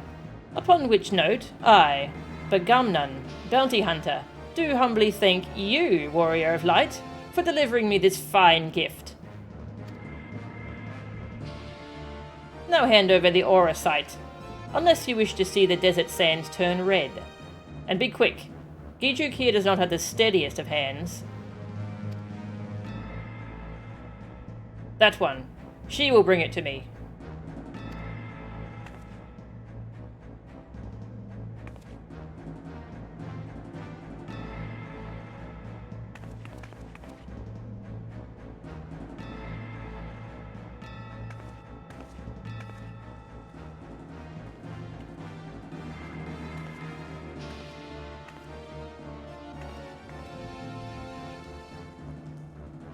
Oh, the piercings through its jaw. Oh. Got piercings in its jaw.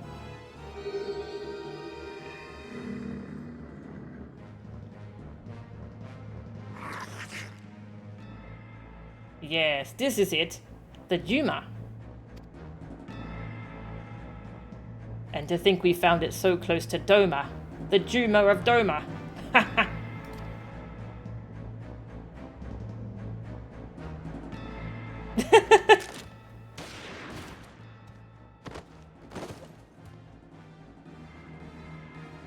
Wasn't that bad of a joke? Enough, Waggy. We would not have our guests think us underbred. You have what you want, you thieving lizards. Now unhand him. Of course. A Bongaa is always true to his word. I will be keeping this, though.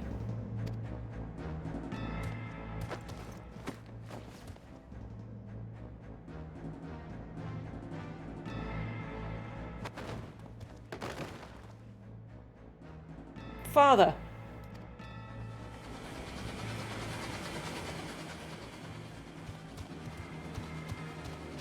You've only yourselves to blame for this. But if you mislike the thought, you can always blame the gods. Not that they are listening. Get up, fool. We're leaving. Oh, okay. And they're fine.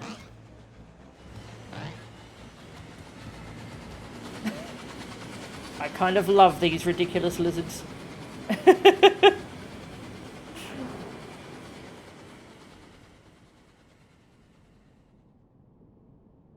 You're going to be all right.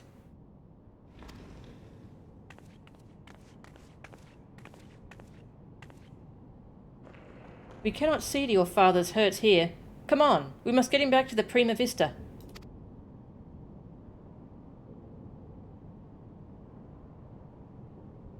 Argath was a minor character in FFT, notable for being a colossal, class-obsessed dickhead who looked down on anyone who he considered a social inferior. Ah, what a jerk. It wasn't present-day Ramza he was referring to. Okay.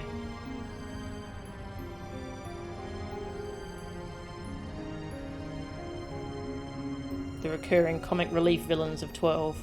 You know, I watched Tag play through all of 12 and I just do not remember any of it. It's just... I don't even remember those cool lizards.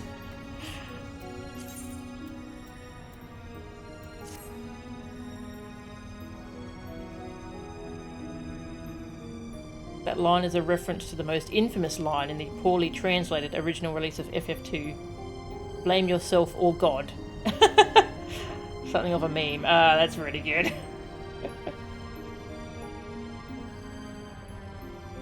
'12 is very, very dense, and the Bongaa stopped showing up very early on. Okay. Wow, that was cool. That was a really cool raid. Thank you for joining me. That was really awesome. He is unchanged. Father! Wake up, Father! Please, Mother. Don't take him from us yet.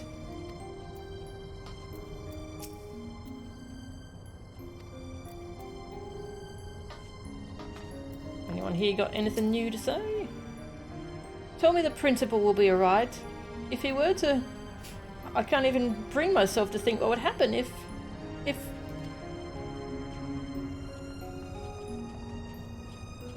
Wandering dramaturge. Good pun, I like it. Allow me a moment to deviate from my normal routine and thank you personally for rescuing my dear friend Genimus. Thank you. With that out of the way, what is it you would like to know? Whoa, That's a lot of info. Sure. Who is Genimus Lexentale? Genimus had been at the Magitech Academy for but a handful of summers when he founded his own theatre troupe, and it was but a handful more before his plays began attracting recognition in various influential literary circles. Although Genimus is not a prolific writer, what he lacks in quantity he makes up tenfold in quality. The public especially adored the few pieces he both produced and starred in. So popular were his troupe's productions that admirers would have to book their seats a year or more in advance. And though he was widely regarded as one of the finest playwrights in the Empire, none was more surprised than Genimus himself when Emperor Solus Zos Galvus, in recognition of the young principal's accomplishments, presented him with his very own airship. This has since become a source of considerable ire for the new emperor, but I think Genimus would have it no other way. You see, where his art is concerned, Genimus will not compromise. He will write and then rewrite again, until he has achieved what he believes to be perfection. He will create something so perfect that even his greatest detractor will be forced to acknowledge its genius. Critics applaud Genimus for his cunning, but I know it to be merely a byproduct of his inherent stubbornness. Genimus simply cannot, will not, settle for anything less than the best. What's a dramaturge? I have to know. Who am I? A simple question with a not-so-simple answer. I can begin by telling you who I am not, namely, a member of the Majestic Theatre Company. I am a playwright like Principal Lexentale, but unlike him, I've chosen to remain independent. Genimus is an old friend, and when I heard he would be making the journey east, I asked if I could join him. You see, I too share many of the ideals that have fallen out of favour in the Imperial Court. As for who is a better writer, well, it is not for me to say. I will, however, admit to being a considerably slower writer, as my publishers will all too readily attest. To make matters worse, I have also developed a passion for cookery of late, and spend a great deal of my time here assisting the galley staff, in exchange for my passage on the Prima Vista. Perhaps a change of profession is in order. Very good. Always the VODs. Yeah, I can rewatch the VODs. A dramaturge is a real position. Ah, okay. The researchers on theatre productions. Ah. Oh, that was when WoW Classic came out, so I was listening most of the time. Okay, yeah. Dramaturge literally means drama worker. Fancy way of saying playwright. Okay. I was thinking it was some kind of pun on thaumaturge. Since its inception during Genimus's Academy days, the Majestic Theatre Company has been busily producing and performing some of the Empire's most memorable works. From tragedies to comedies, classics to modern adaptations, monodrama to musicals, there was nothing the Majestic couldn't do, and do brilliantly. At the time of the Zodiac Brave story's debut, the theatre was home to over 5 score performers and stagehands, all living here on the Prima Vista. Now, well, you can see where we stand. The Zodiac Brave story is a tale as old as time. Tale as old as time. Whenever the kingdom was threatened, be it by tyranny, evil forces, or realm-wide disaster, 12 blessed heroes would emerge to bring light back to Ivalice. Those 12 were known as the Zodiac Braves. Each era had its own Zodiac Braves. Mullenkant the Starseer, Saint Ajora, the Assassin Ashley. I can list at least 5 others, but by far, the most popular has always been King Delita. Following the death of its king, Ivalice's long-standing Atkasha dynasty finds itself without an heir. In an attempt to claim the throne, the Order of the Northern Sky, under the banner of the White Lion, and the Order of the Southern Sky, under the Black Lion, wage war, resulting in the death of thousands and a veritable stalemate. When all of Ivalice was at war with itself, he and 11 of his most trusted companions set out to bring order to the realm. Though not of noble birth, Delita would ultimately unite the land as regent, and the 12 became known as that era's Zodiac Braves. So the White Lion and the Black Lion, those are like the faces we saw during the fight. The lying god and the true god, maybe. Wonder if they're related. There has been much debate as to whether the legend is based on actual historical events or merely fiction, but most scholars agree that there is simply too little evidence to substantiate claims of Ivalice's existence. There are no ruins, there are no relics, and the stories we are left with, well, they're just that, stories.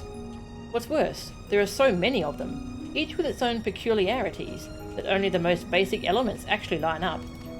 Even some of the more recent renderings of the legend feature dramatic deviations, the most notable being that Delita was assassinated before even taking the throne, instead of becoming king after his marriage to Princess Ovelia at Kusha. But that has always been the trouble with bards and minstrels. You can't trust a single one of them not to change the story here or there for the sake of a rhyme. And so here we are, left in the dark without a light to ponder a mystery only the gods know.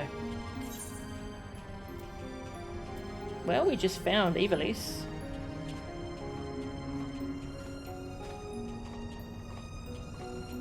Ah, thaumaturge is a real word. It means something like miracle worker or wonder worker. Oh, that's cool.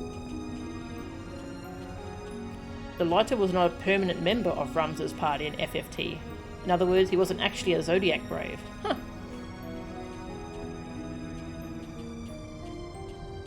You have tactics, but you haven't played it yet. Ah, okay.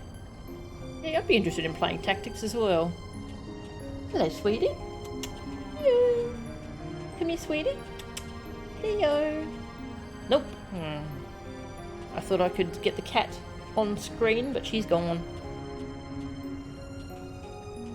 It's all a reference to War of the Roses. The War of the Red Rose and White Rose. FFT, it's called War of the Lions. Okay, cool. Thank you. How is the Majestic's telling different from legend? Unsurprisingly, there are many plays which attempt a telling of the Zodiac Brave story, but none have been as well received as the Majestic's rendition. When Genimus told me he was considering his own retelling of the legend, I was not remotely surprised. When he subsequently revealed his intention to make it a musical, however, I nearly spat out my mead. Not content simply to write the play, he composed the music, penned the lyrics, and even saw to the damned choreography. I've never seen anything like it. With the completion of the Zodiac Brave story, he proved his genius, once and for all. The musical was divided into 5 acts, the first 3 focusing on Delita's service to the Church of Glabados, his first encounter with Princess Ovelia at Kusha, and his subsequent oath to see her become queen. The final 2 acts moved to the War of the Lions, culminating in Delita's betrothal to the princess, and their tragic end. The ensemble scene in which Delita, lost in his web of lies, reveals the truth of his plans to the gods on one side of the stage, while on the other, Princess Ovelia swears to the selfsame gods that she will put the past behind her. Genius. A masterpiece of modern theatre. What happened to Dalmasca? The Dalmasca Desert is a vast wasteland situated in the southern reaches of central Othard, sharing an eastern border with Nugsha. So large is the desert that it is divided into 2 regions, the Ester Sands and the Wester Sands. In central Othard, okay. 30 years ago, the kingdom of Dalmasca was invaded by the Garlean Empire. When the king of his council refused to pledge fealty to the empire, war erupted, resulting in the end of the royal Bernargan line. Bernargan? Were they Mikote? For 1,000 years, Dalmasca had maintained its independence, only to see it crumble in a matter of moons before the might of Solistos Galvas's metal-clad legions. Even the royal city of Rabanasta, the fabled Desert Sapphire, was not spared. Emboldened by the uprisings in Doma and Alamigo, resistance groups within Dalmasca have attempted coups of their own, yet all have been silenced. The Empire always seeming to know exactly when and where the insurgencies would begin. When I was a boy, I accompanied my father on one of his caravans to Rabanasta, and consider myself fortunate to have seen the royal city before its fall. The sight of its minarets bathed in the gold of sunset is something I will never forget. That was a lot of info. Thank you.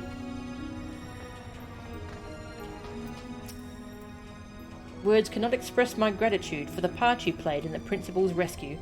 Ramza insists that he will make a full recovery, though After what happened to his mother, Tia, what else could he say?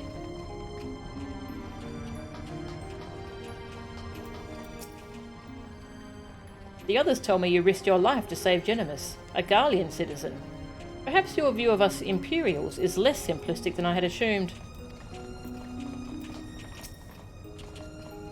You have my thanks for aiding young Ramza in this principal's rescue. The entire company, nay, the entire world is in your debt. Entire world? Oh, yeah, I guess because I'm the Warrior of Light.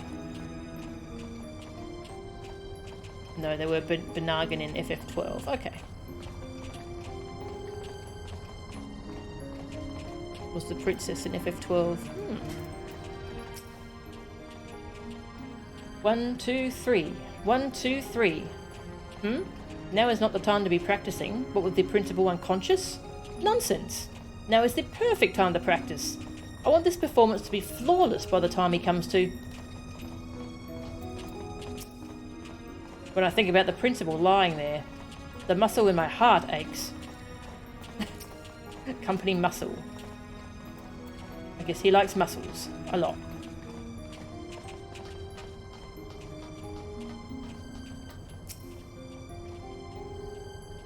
Listen, what if Genimus isn't truly unconscious at all?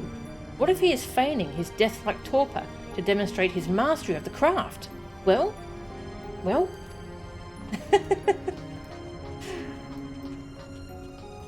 Quite a theory. No song can express the gratitude I feel towards you for bringing the principal home, but a song you shall have nonetheless. Alright, where is it? I'm waiting for my song. Give me an orchestrion roll. Alright, is that everyone? That was a lot of people.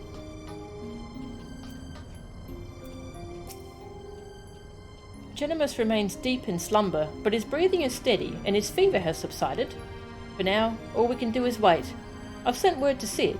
I hope you don't mind. Why would I mind? Oops, sorry, I bumped the microphone.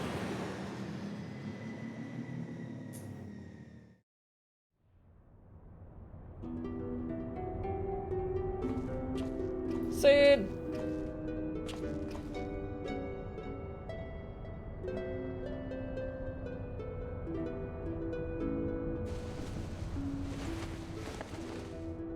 Usually it's the Warrior of Light's arrival that causes things to happen. This time it's Sid's.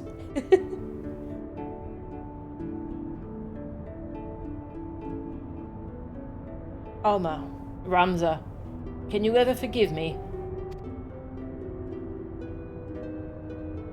And you, Sid. It was never my intention to put you to such trouble. I am ever in your debt. You would have done the same for me, Genimus. Besides, it was Melchan here who went to all the trouble. If anyone deserves your thanks, it's her.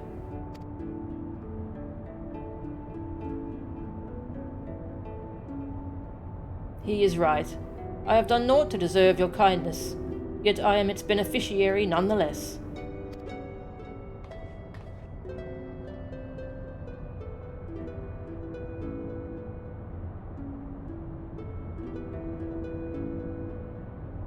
So, if I understand correctly, you're saying Aurasight does not work to facilitate the possession of a living host by an icon, as was assumed to be the case with Izel and the Archbishop.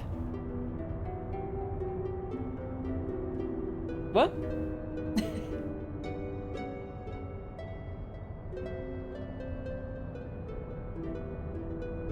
I didn't know Aurasight was involved with Izel and the Archbishop. That must be something I've forgot. But rather absorbs the host aether, its very soul, and somehow transforms it before returning it to the host's body. If that is the case, our Sharlayan allies will need to be informed immediately. But I suppose the real question here is, did you find what you came looking for?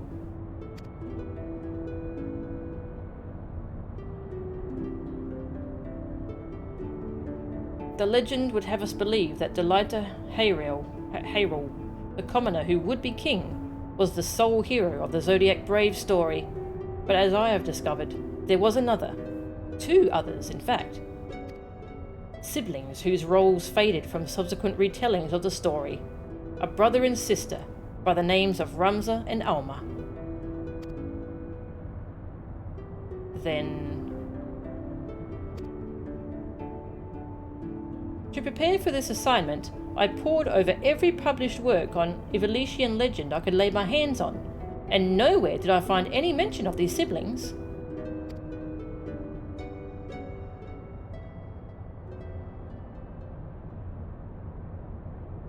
But I did.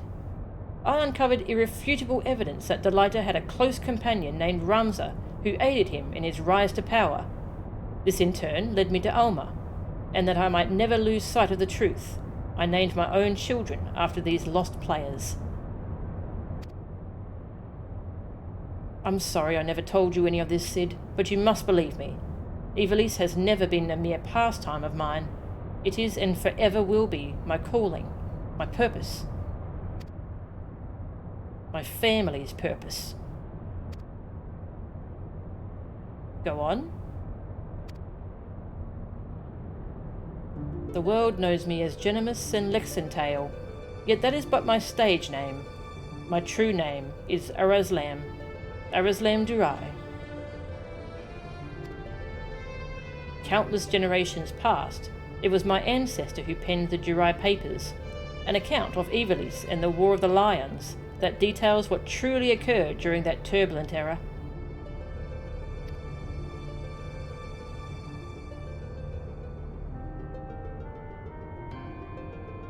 You are tired, Father.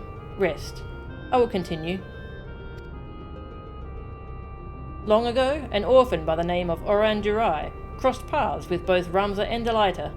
After Delita's rise to power, Oran found himself in the service of the Pulper become king. Following the War of the Lions, Oran believed the people of Ivalice had a right to know the truth of Ramza's involvement and set about documenting his deeds. When the church learned of his intent, however, they branded him a heretic and had him burned at the stake. The Durai Papers were never published, and any existing copies were gathered and sealed away in church vaults. The truth about Ivalice along with them. What was so damning that it would drive the church to do such a thing?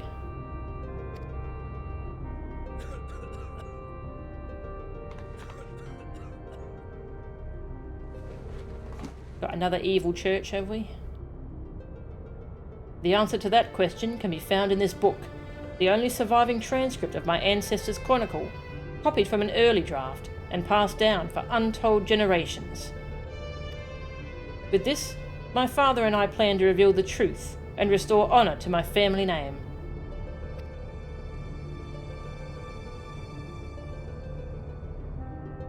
Forbidden Chronicles? A secret family legacy? Not that I doubt you, Genimus, but how do you expect to convince people of all of this when well nigh every soul in the realm believes Ivalice to be nothing but a bedtime story? By proving that it is anything but. And when people see that Ivalice was real, the rest will fall into place.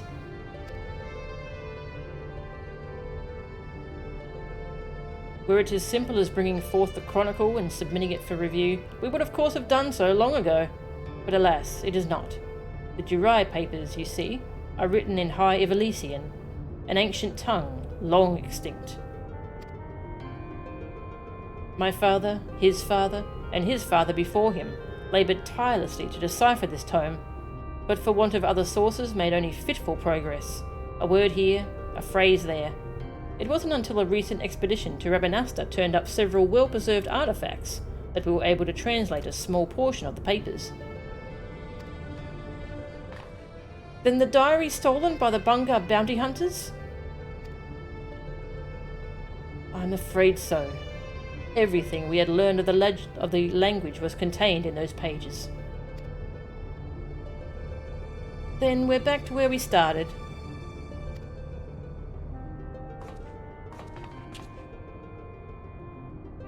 Not necessarily. We still have the transcript, as well as some few translated passages, and, of course, my father's impeccable memory.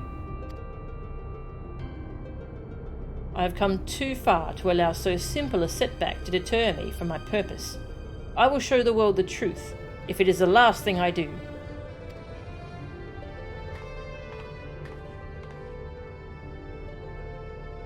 It is as Master Garland said.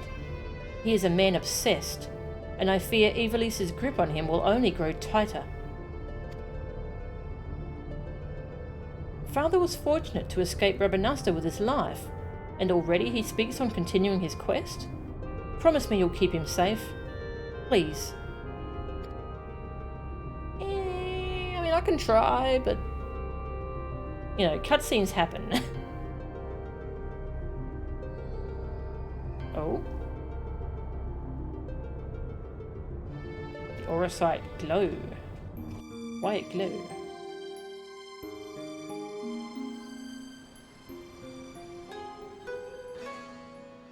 The first two bosses were espers from FF12, sort of the equivalent of summons in that game. Ah, that's cool. Oh, well, we're back in Kugane.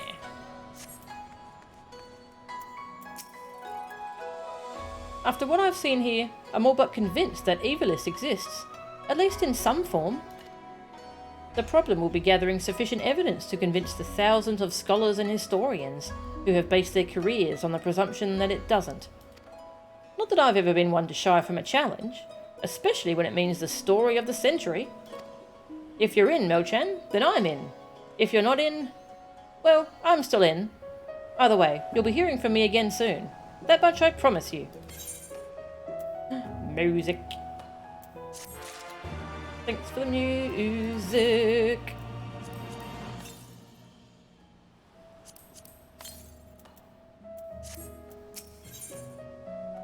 Uninvited. So that's probably the next one. They used to give you an achievement every time you finished a chunk of story, so that you knew when you'd finished like a patch content. I don't seem to be doing that all the time anymore. Let's continue for a bit and unlock the next raid.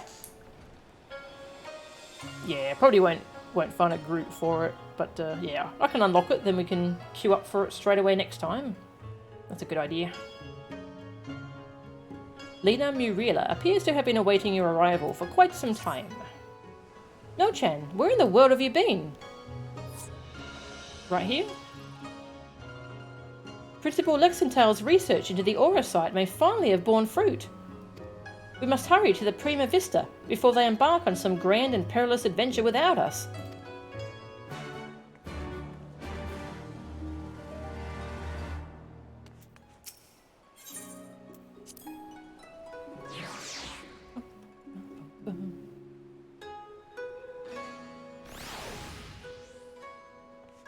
Hello.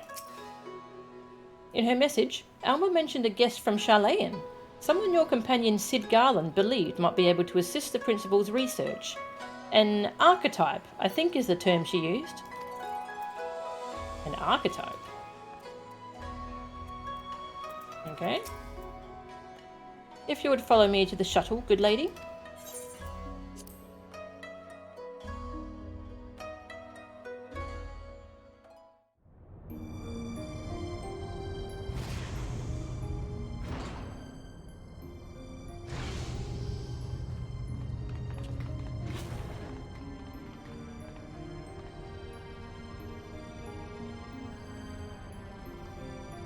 No-chan, Lady Muriela, thank you for answering my summons. Master Garland was kind enough to send for an Archon from Charlayan, and I thought it only right that you be present to hear her findings.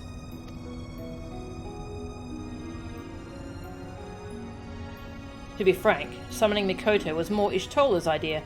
I simply came along to see what light she could shed on this mystery. Mikoto. Oh, hello. I am Mikoto of House Jinba, a Doman, though my years in Charlayan have made me a stranger here. You must be Mel-chan Angora, fabled liberator of men, slayer of false gods, warrior of light. I thought you'd be taller. If you're really tall, if you're a Rogadin or something, I wonder if she still says that. Gonna be another hefty chunk before the actual unlock? No worries, thanks Mia.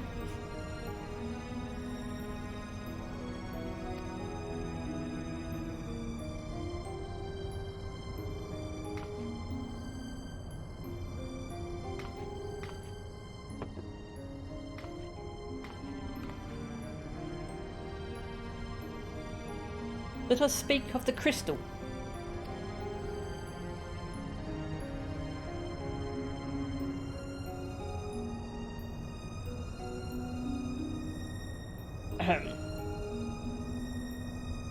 The Otius, one of but many auracite shards that aided noble Delita's rise to regent.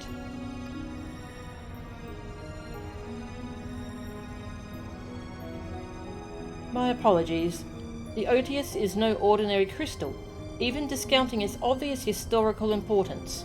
The specimen is more than a simple manifestation of elementally aspected energies. It is, rather, an ethereal lodestone, whose facilitation of both the absorption and transmission of distinct frequency NRR-type harmonic vibrations has been observed to promote ethereal amplification. The resultant neuroharmonic disturbance allows for a highly unique emittance of CPRS waves that, instead of radiating outward with a determinate factor of dispersal, instead resonate inward at a frequency so laboured, my estimates place the rate of VRT decay at upwards of several centuries, though I must admit I lacked sufficient variates to complete a truly comprehensive graphical assessment.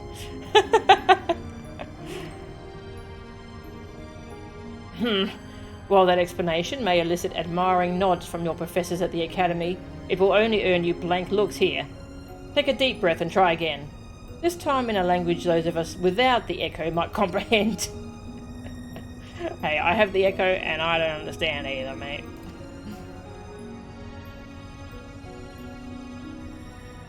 My apologies. I merely thought...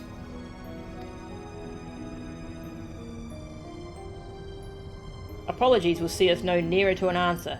A simpler explanation will.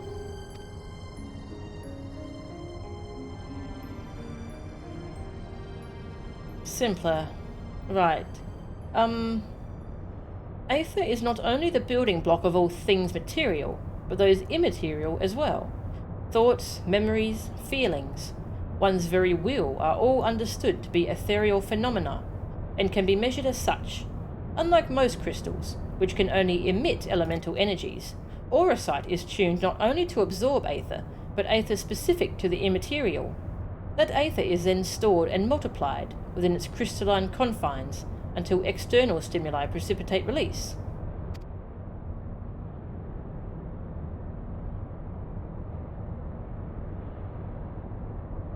Try again.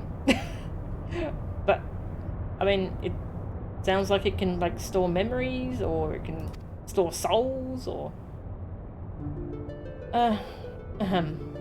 Under appropriate conditions, a strong will or desire can become imprinted upon the auracite and stored until fermentation, at which time the desire becomes manifest.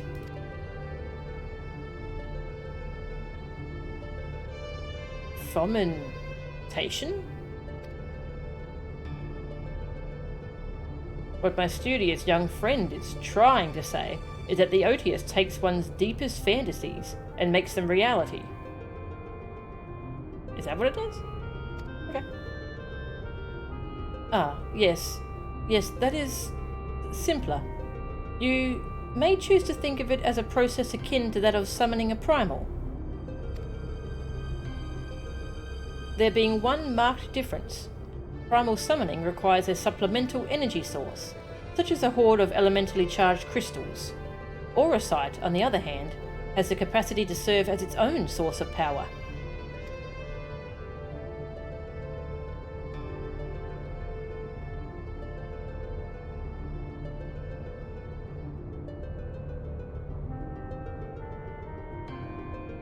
We know from the Durai papers that Argus was never king of Ivalice. He was slain in battle during the War of Lions. Yet the Argath encountered during the recent expedition carried himself as if he had been crowned regent. I believe this was merely the auracite in his possession making realizing his desire to rule. I am informed that he uttered the same words over and over again for the duration of the confrontation which unfolded. If that is the case, it is possible that it was not actually Argath who uttered them, but the aura site itself.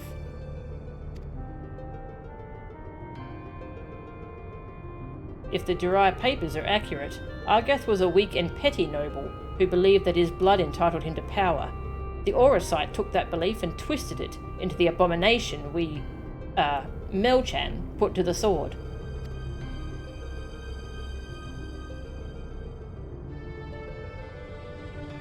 Jeez, it's like a scary substance.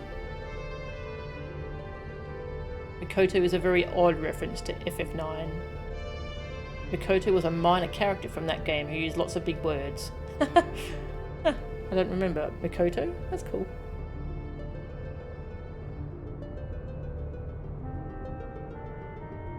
Then you are saying the crystal could prove a threat? The aura site, Alma. And not necessarily. Ramza seemed to fare well enough. There is no record of the young regent being manipulated by the artifacts he gathered.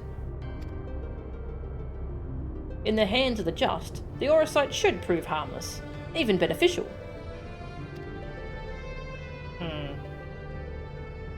Sure, I guess. To paraphrase, it is not the weapon that kills, but the one who wields it. Now, where have I heard that before? Oh, yes. It was Emperor Galvus's justification for taking the marvels of Magitech and applying them to the manufacture of arms. Where, after all, was the harm, if it allowed him to bring order to the three great continents? You draw an intriguing parallel, Master Garland. The properties of these crystals are so singular, I do begin to wonder if they, like Magitech, are products of science and not nature. That they were created by someone to... But who? What manner of person would even be capable of such a feat?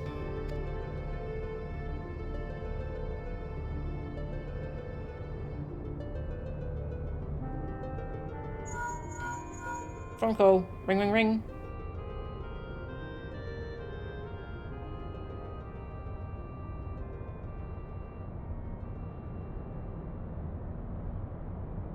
Now that is an interesting question, the answer to which I look forward to hearing. Regrettably, I have pressing matters to attend to elsewhere. Fear not, however. Mikoto's insight will prove far more beneficial than anything I might accidentally contribute. Good day to you all. Accidentally contribute.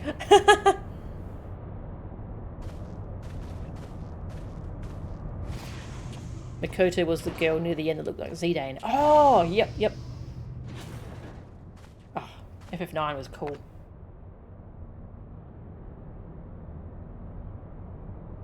What I don't understand is... if the Doom was imprinted with Argath's deepest desires, then whose desires are rattling about inside the Otius?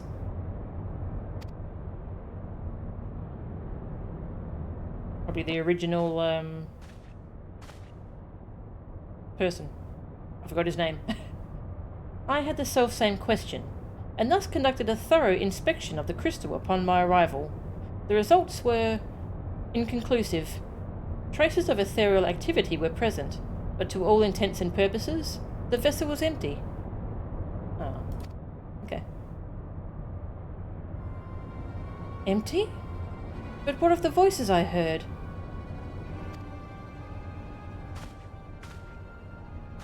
Voices? I heard nothing of the sort. The only voices you heard, Alma, were in your stubborn head. Ramza, why won't you... Shall we speak of voices, then? What of yours, Alma, our resident voice of dissent? You have done naught but question the wisdom of our research from the moment we left Garlemald. Would you put your petty worries above our family's calling? Would you put your petty worries above our family's calling? No, I would never. You would never. Then why involve a gossip monger, a goody two-shoes, and this This flying mole. This guy sucks. Unless he's... Unless he's being affected by the aura sight, maybe. He was just holding it, so... Please tell me you can see that.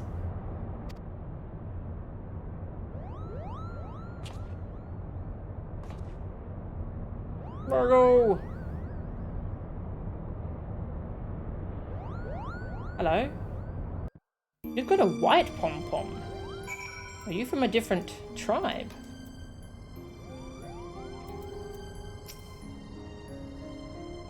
Ah, a Moogle. Yes. A Moogle! And a decidedly dusty one at that. Might this be one of your acquaintances, Mo-chan? I bring tidings. Do not despair. You are not without allies. Hey, Lauren. Thank you for the sub. Good to see ya. Ah, siblings. Why must they be such jerks to each other? Yer.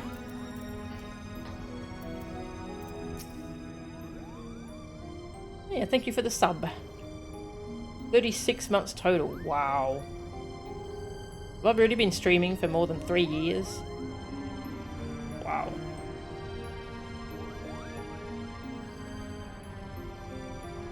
It's like nothing I've ever seen before. Can we keep it? Most intriguing. Is it alive? Don't just stand there. Get rid of the thing. You're the liberator. Liberate this vessel of that pest. Ew. You suck.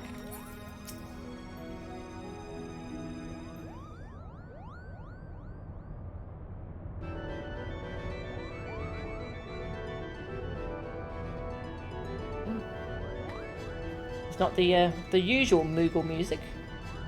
Am I interrupting? Oh, please do go on. My acceptance into your fine troops' ranks can wait until all have said their piece, Kupo. Guards, get this... Montblanc. The name is Montblanc.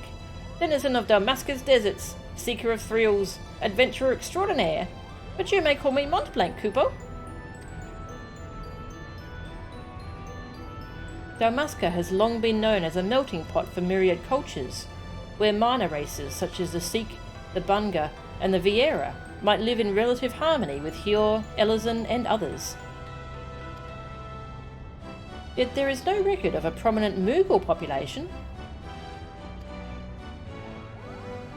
Most likely because we are neither prominent nor populous. My people are nomadic by nature, ever drawn to the elusive frontier, and the freedom she promises, Kupo.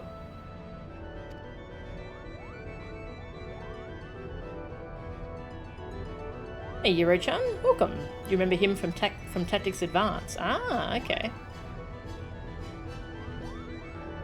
And Montblanc was the head of the Hunters Guild in 12. Okay. Moogle? Of course I'm a Moogle, Kupo. You'd think the adorable wings and the fluffy pom would have given it away. Now, about my admission to the Majestic... I will allow no such thing. The Majestic is the Empire's premier theatre company. We will not sully its good name by granting refuge to a fluttering ball of fur.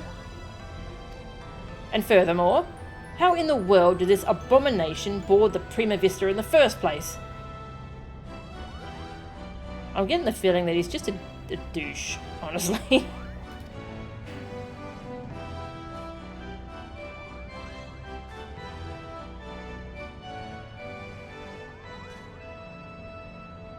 Oh. By means of his wings, were I to guess.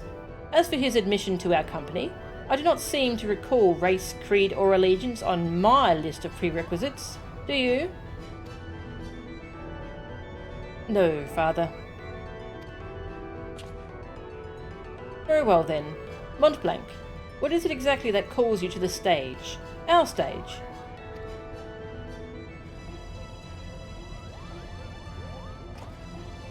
What else? The Zodiac Brave story, Kupo. Never before have I witnessed something so amazing, so moving. Sitting, well, technically hovering there in the audience as the story unfolded around me, I knew I was witnessing something special. Something positively transcendental, Kupo.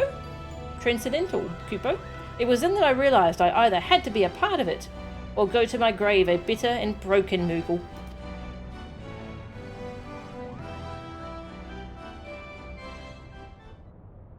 Oh god. Was this realisation before or after you swore you simply had to become the realm's greatest marauder, Kupo? There's another one. Hurdy, how did you... We've got a blue pom. Purple? Blue? Blue-purple. Perhaps you'd have more success at running away if you didn't reveal your grand designs to every other fool you happened to meet, Kupo. Was it not but 2 nights ago you took up the axe, Kupo? Now here you are professing your passion for the stage before carving even a single notch in your haft. Do you not remember?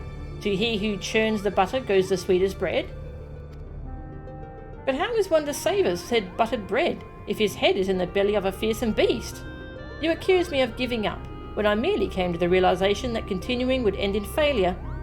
Only through a change of course could I reach my final destination, Kupo. And that destination is what?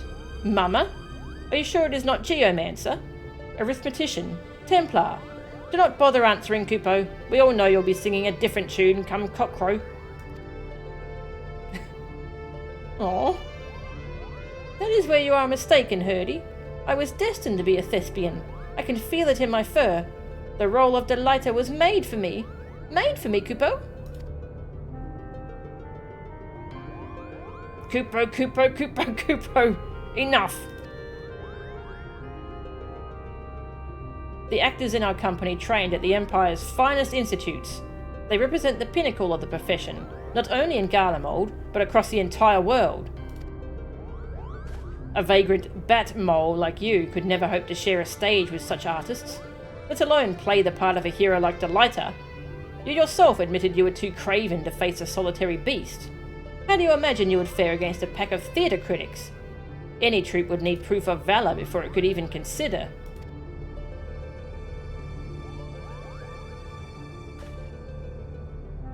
Craven? Call me a cheat and call me cur, but do not, sir, call me craven. I accept your challenge. Slay but one foul beast by mine own hand, and the majestic theatre company will accept me into its ranks, Kupo. Oh dear.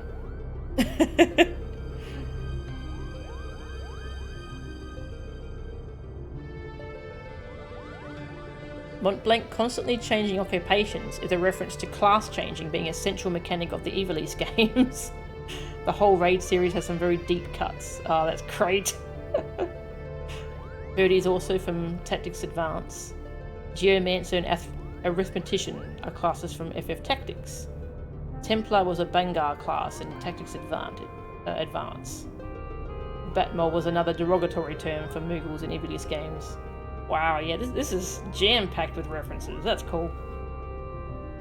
Wait, I issued no such... You are all here witnesses, Kupo.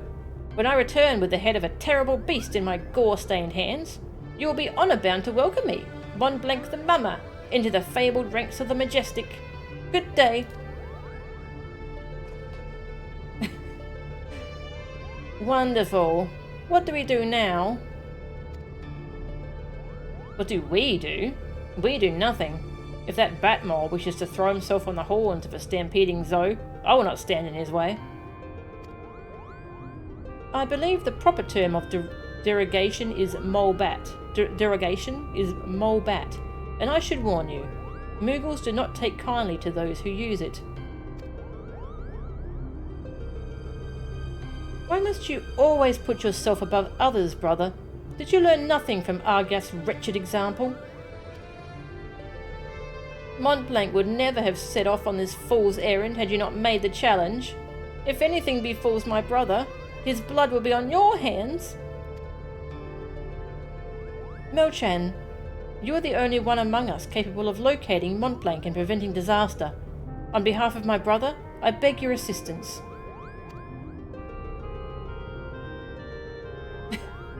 Well, this took a turn. Now we're looking for a Moogle. Alright. Shortly after arriving here, I was presented with a study which suggested that consuming large quantities of honey improved brain function. The results were so compelling that I almost felt moved to try. Until, that is, I saw the work had been commissioned by one of Eorzea's foremost confectioners. It made me long to return to Charlayan. Aw. Forgive me, was there aught else you wish to ask? Tell me of Orosite.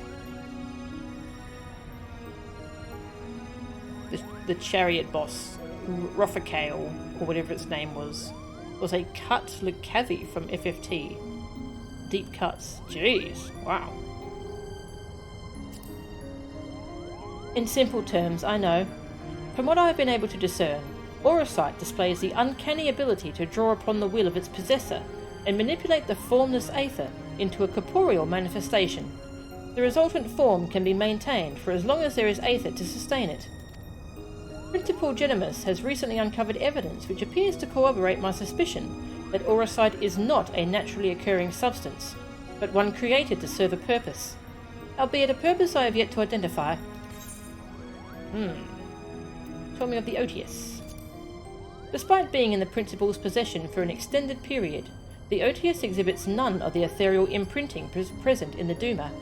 In other words, the Orosite has yet to absorb any of Lord Genimus's aether. It is, for want of a better description, empty. Be that as it may, we still have no idea how it might be filled, its creators having neglected to include a removable stopper.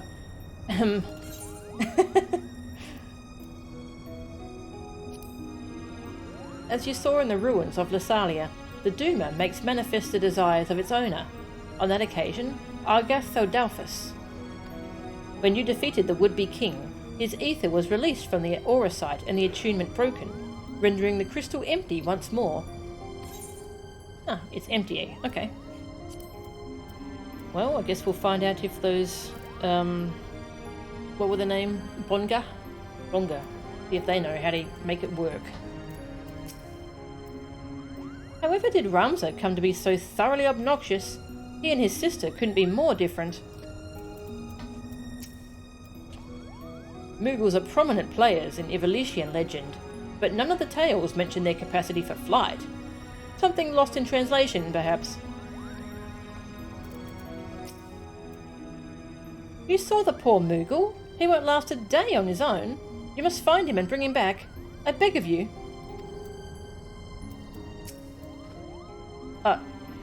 I apologize. I must learn to control my anger. But sometimes, it can be difficult.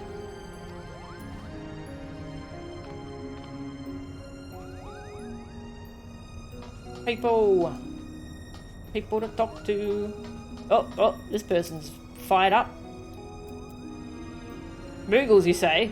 Pah, I play a Moogle in the Zodiac Brave story, and I can tell you, true Moogles are little like those portly vermin hovering before us.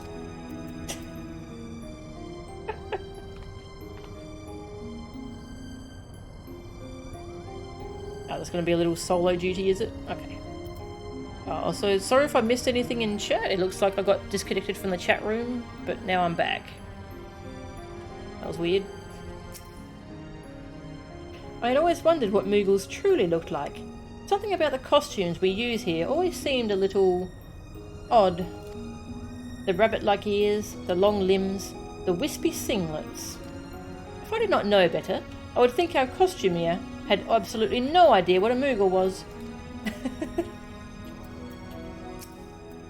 These Moogle creatures are utterly adorable. Do you think he'd mind if I stroked him? Not a Maggle, you say, but a Moogle? Eat, Pray, Die says nothing of Moogles. Are they as delicious as Maggles? Maggles? A Moogle? Well, they bear no resemblance to the Moogles in our productions. Our poor costumiers will have to start from scratch. It took me 5 summers and 10 auditions to earn my place on the Prima Vista. That thing is in for a surprise if it believes the principal will grant it a role on our stage. Yeah. A Moogle. Never heard of them. Are you quite certain it's not a kami? Or a yokai, perhaps?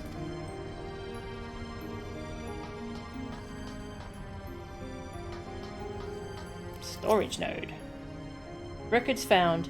Initiating query protocol. Genimus?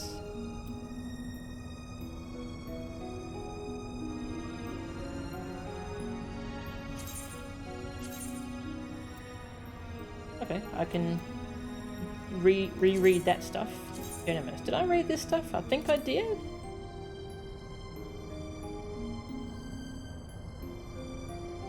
Evolution. Okay, no, I must have missed this. This was... Who exactly was the original Ramza? This must be dialogue I missed. Yeah, I'll have to Google what Moogles look like in Tactics Advance. But I'm curious about this lore. I'm going to be ending the streams probably soonish. As I mentioned, Ramza does not appear in the legend of Delita's miraculous rise to power.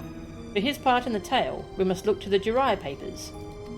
My ancestor's account states that Ramza was the youngest son of one Barbaneth Beowulf, the lord of a noble house of high standing.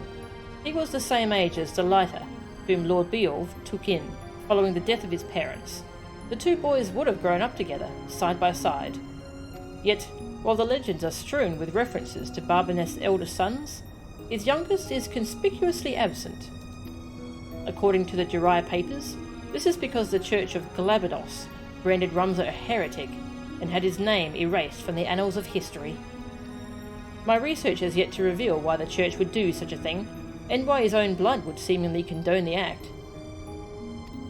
For what it is worth, however, the author of the Jirai papers was firmly convinced that Ramza was the true hero of the legend of Ivalice, a true Zodiac brave.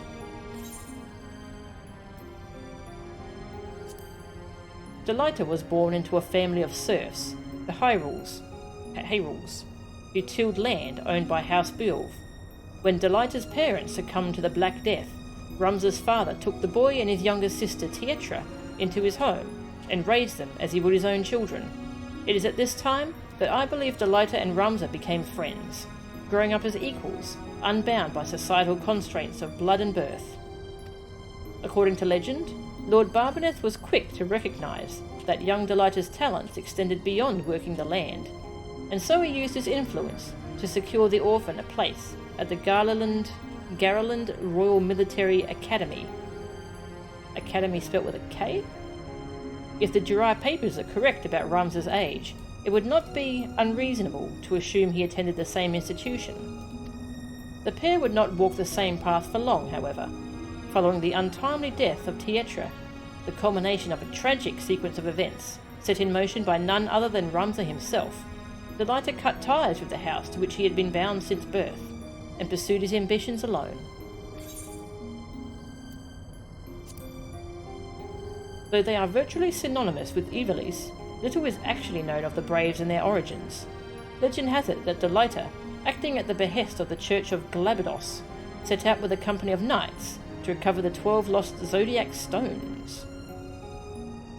Zodiac Stones? Interesting. That's probably Orisite. This they duly did, earning themselves the moniker of Zodiac Braves. As you might expect, however, the Jirai papers tell a different story. Oran claims that it was not Delita who led the knights, but Ramza Beowulf. How this discrepancy arose is yet a mystery, but one I fully intend to solve.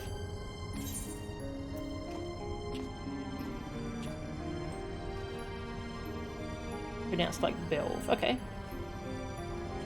An archaic alternate spelling for academy. Okay, that makes sense.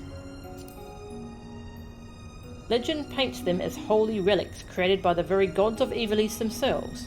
Instinct and better judgment suggest they are similar to the aether-based crystals of the present day, but exactly how similar is something I will require more time to establish.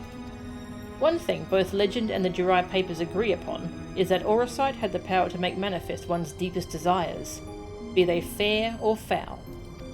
This is borne out by the fact that the stones are credited both with destroying Mulond, city of the gods, and granting Delita the power to bring order to chaos in his kingdom.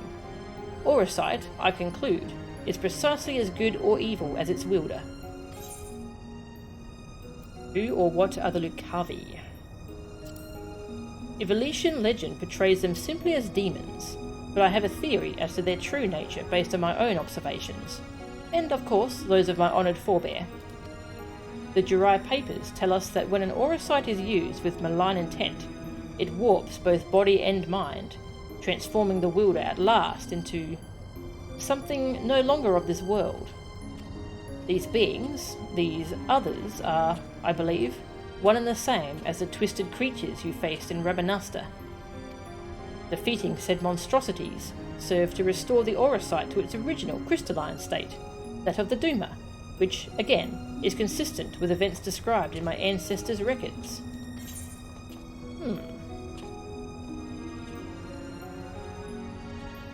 Who or what was Argath? According to legend, Argath Thodalphus, or Algus Thodalphus, depending on which version of the tale your nursemaid told you. Is it a thing about translation? Was once heir to a high house which had fallen into disrepute through the ignoble conduct of its then lord, Argath's grandsire.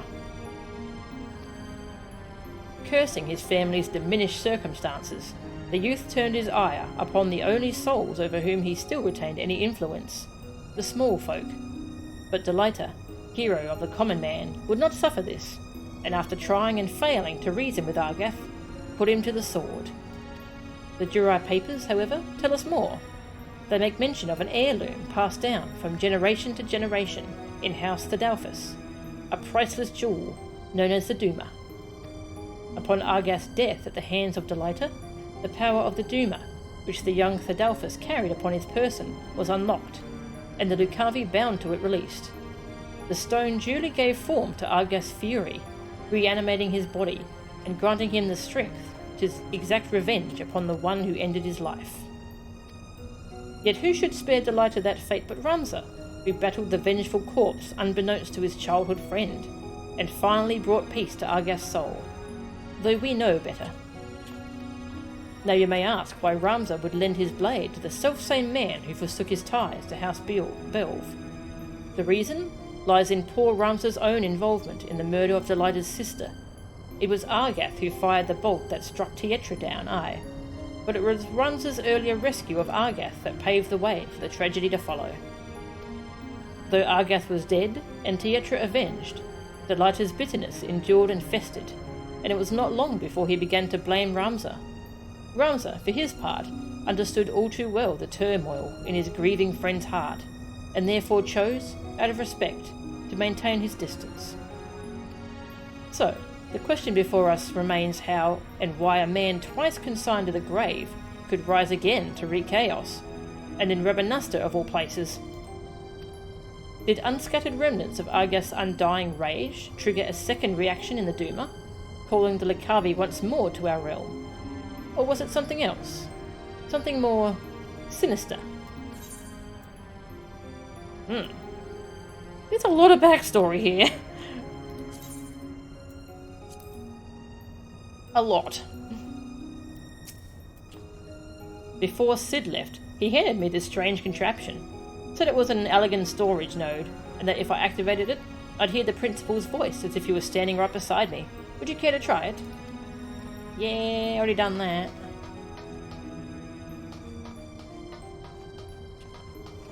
This is probably much easier to follow if you've actually played these games that it's referencing.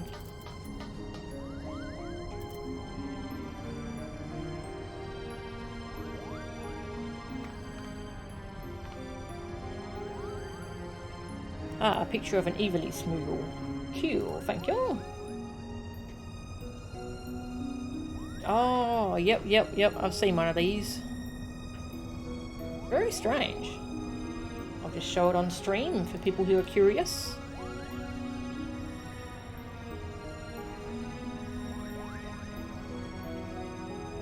Such a different design. Little bunny. Bunny Moogle. It's cute. Cute, actually. Okay.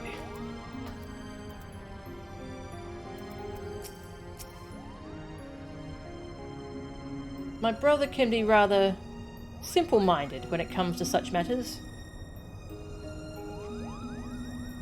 Hang on. Is the closed captions not working? There we go. Geez, how long has that not been working? Sorry about that. I don't know why that wasn't working, but it is now. My brother can be rather simple-minded when it comes to such matters. Thinking to impress the Warrior of Light and her companions, Montblanc would likely choose the scene of your recent exploits to prove his worth. Meaning Rabanasta, if I'm not mistaken. Pardon my language, but that Rumser really is an incurable little prick, is he not? Yes! How dare he speak to his sister and the Moogle in that manner? I couldn't decide which was worse, the things he said, or the way the principal sat back and let him say them. But I suppose it is none of our concern. For now, let us concentrate on the task at hand.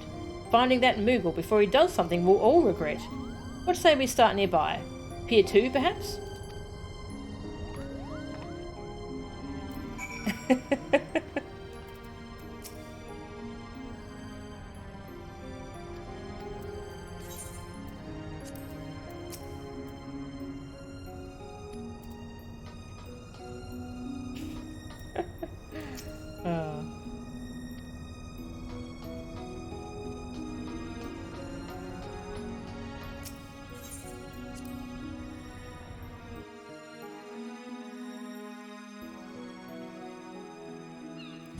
One of the beast tribes coming in Endwalker are based on the Ivalice Moogle design. That's cool. Fuzz. Yeah, they're very, very fuzzy. That design is cute.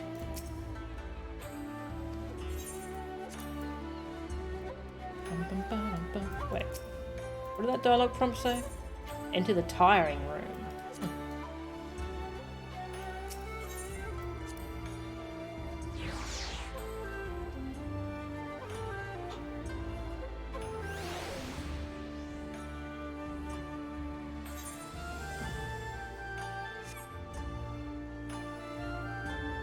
Pretty sure they were based on Naming Ways tribe from FF4. Huh. Well, we'll find out. Not long now until Endwalker.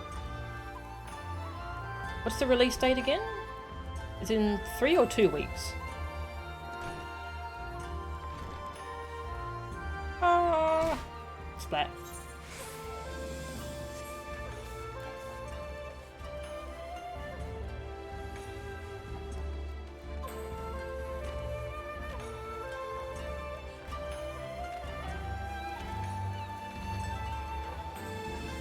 I think they're based on both. Okay. 19th, so just about 2 weeks. Nice. Cool.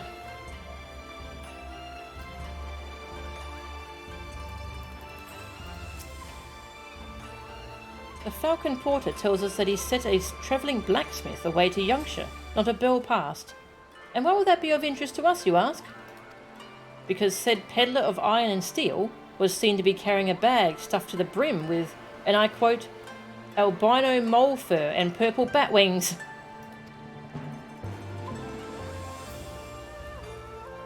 Montblanc. Not that we look like that, Coupeau. The quickest route into Dalmasca is via the One River and its western tributaries. If Montblanc is bound for Rabanasta, he will seek passage from the Glittering Basin.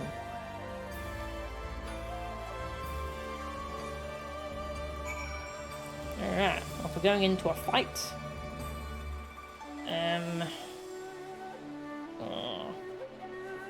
The only geared DPS I have at the moment are Dragoon and Ninja.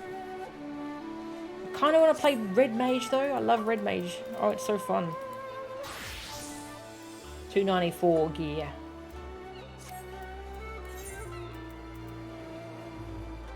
Yeah, that's probably not up to snuff. Let's be a dragoon then. Just a little scrap. Ah, screw it. You know, I'll try it as red mage. If I die, I'll swap. Glittering basin.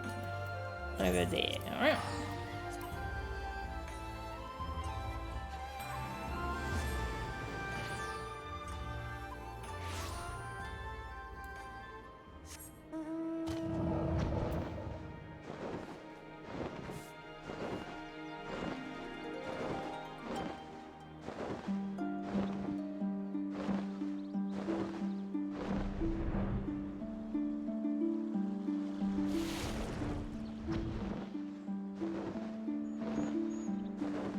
Got any tomestones? I've been spending them to buy gear.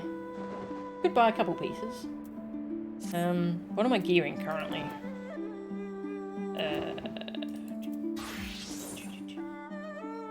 That's right, I finished gearing Dragoon. I think I was gearing Tank actually. I was gearing Dark Knight.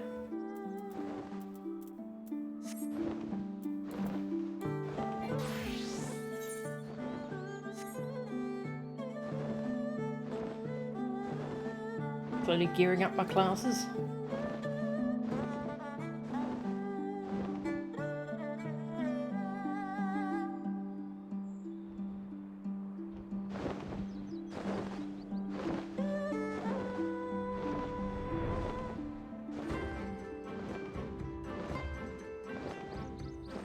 Gonna wait a week or so after release before playing because the new zones will be packed.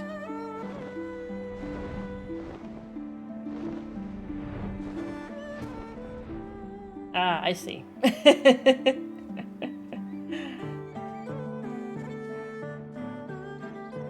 Red Chocobo. Well, you know, red mage against red Chocobo. What could go wrong? I'll probably swap to Dragoon after I die, but this will be funny just to see how mean this is going to be. Red Chocobos.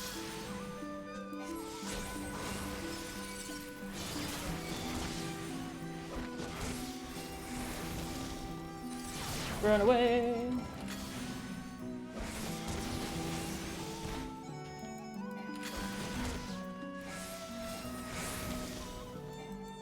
Chocometeors! Chocometeors! Chocometeor!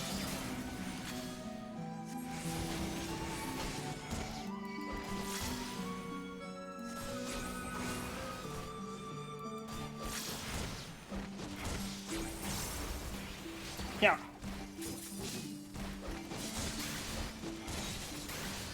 Whee! Boom!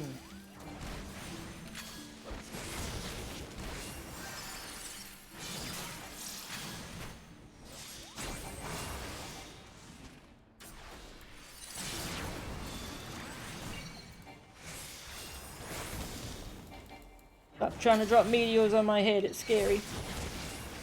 Very scary.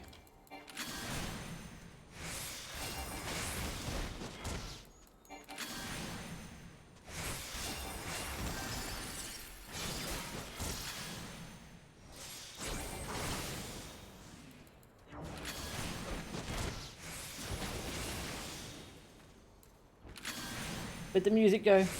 Come back, music. Thank you.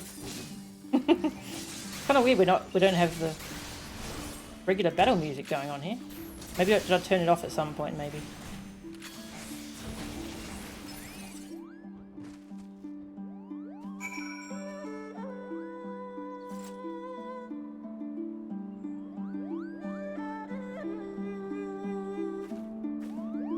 Was that it?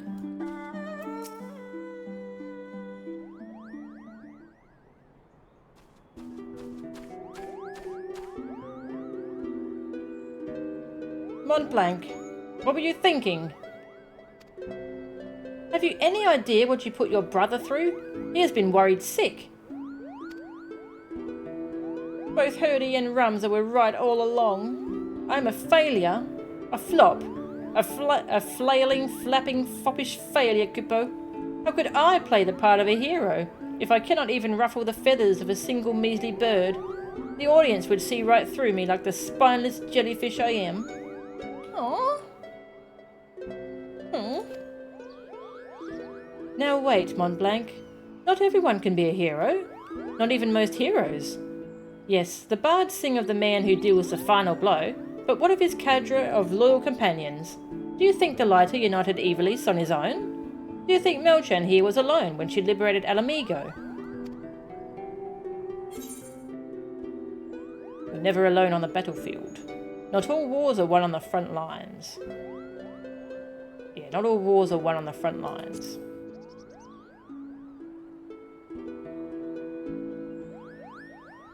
But of course they are not. Every campaign needs its brilliant architect, the mastermind who moves the pieces across the board. I, Mont Blanc, can be that mastermind. That was quick.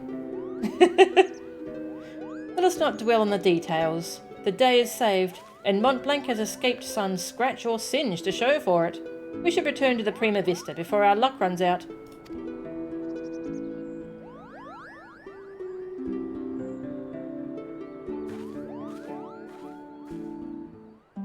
Okay. That was easy. When this part of the raid series was released, lots of people were doing it at once, meaning there was a whole bunch of red chocobos dropping a whole bunch of AoE damage. That's pretty funny.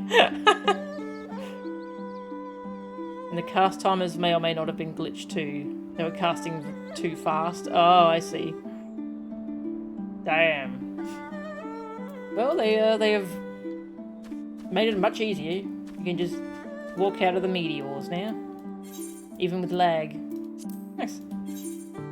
I want to go back to Pagani. Red Mage. Red Mage is so fun. I love it. Gonna do those Red Mage quests soon. I can unlock the last couple spells. Such a cool class. Bum, bum, bum.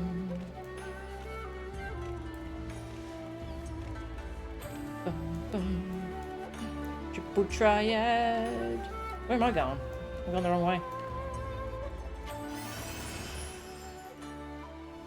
Maybe that is the quickest way. If I go up here. Used to spam the meteor spell. That's all they would do. That sounds pretty annoying.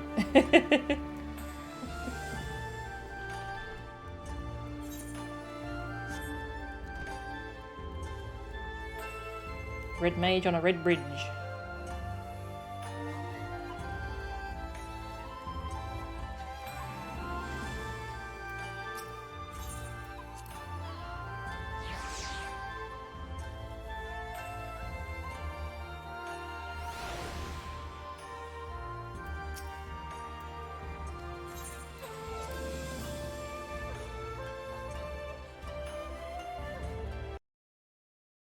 I'm back. Cutscene, what's going on? Oh, hi. Hello. Hi. How you doing? Put down the gun, please. Please. This ship is a place of peace. Release my sister, or you will answer to me. Yeah, you're very scary.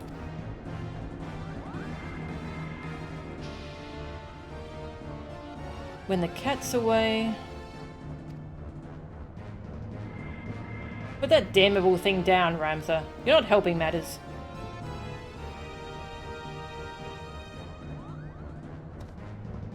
We have no quarrel with you or yours.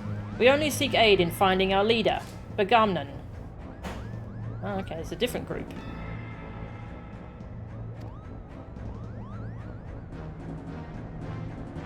You seek our help? You who threatened to kill my father, who stole his work and made fools of us all? Never! They're not the same ones yet, ding-dong. Silence, Ramza. They have Alma. We will hear what they have to say.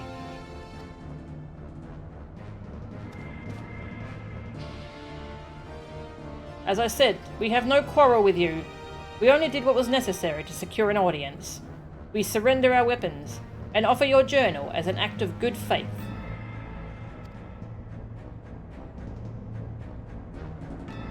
I see some of them are the same from that group, but the leader isn't there. Ah! I hope that safety was on. Just dropping a gun on the ground.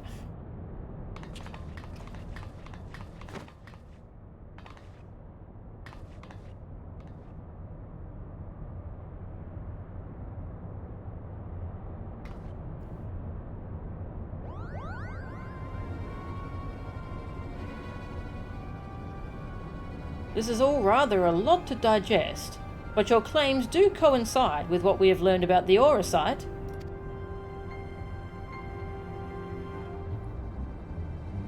You're saying that Crystal did something to our captain? Ah, that one's got a little hat. Oh, that's so cute. Look at the little hat. Ah.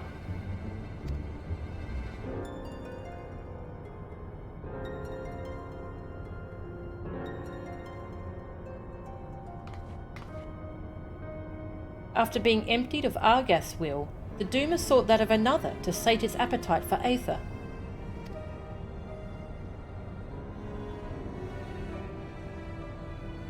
You're saying that Crystal ate our captain?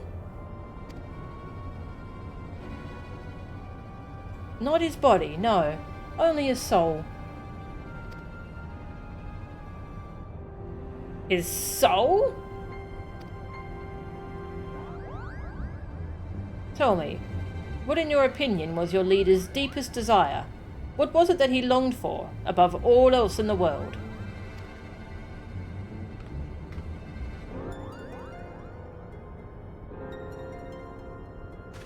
Why waste your breath reasoning with these lizards? They showed themselves for the beasts they are when they put a knife to your throat. Oh God, I hate this guy so much. First mole bats, now lizards. This one's tongue is pure poison.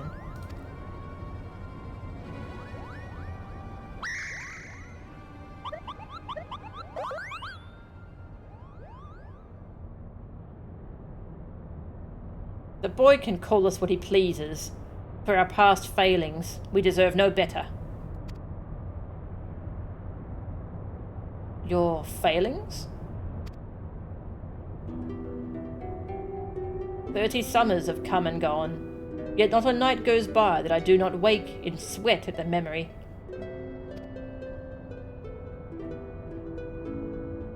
We were Fusiliers in the Dalmascan army, stationed in the royal stronghold at Nalbina.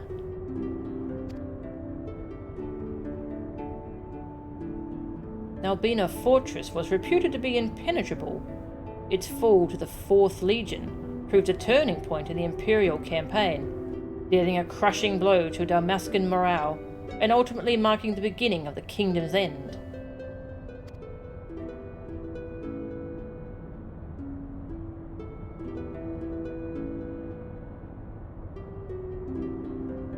Agamemnon was our captain, and once it was clear the day would not be ours, Prince Razla, commander of the garrison at Nalbina, tasked him with one final mission. Our unit was to escort His Highness's twin sister, the Princess Ashelia, away from the fortress, and thence to safety. But things did not go as planned.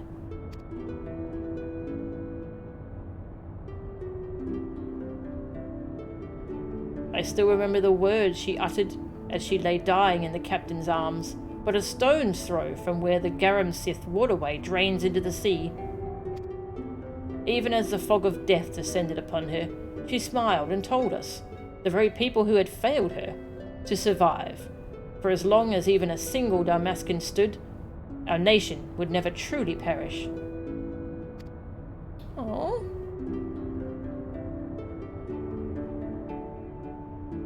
But it should not have been us who survived.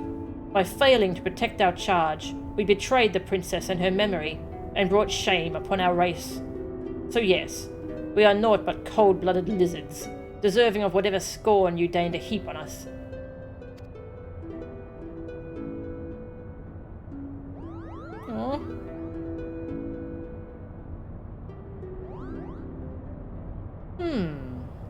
I think we may safely assume a deep-seated hatred towards the invaders of his homeland, coupled with self-loathing born from a sense of powerlessness. The darkness that lurks in the heart of Begamnon is little different from that which drove Argath, the self-same emotions that were to nourish the Duma.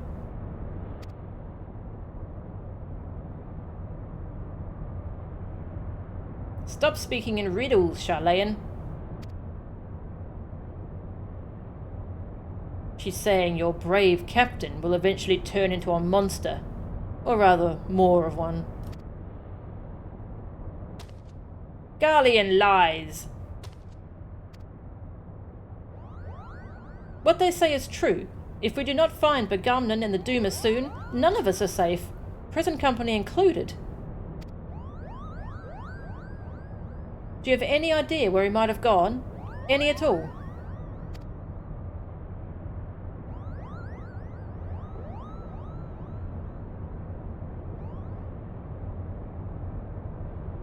Wait, look at this.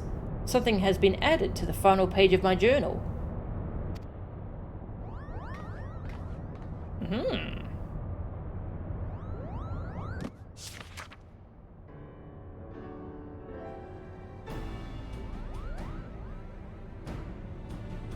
Then the captain must have put it there. Only he had access to it. Until we found it in the pack he left behind, that is. Is this Damascan?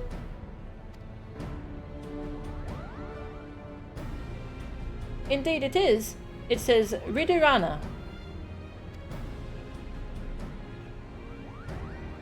The lighthouse?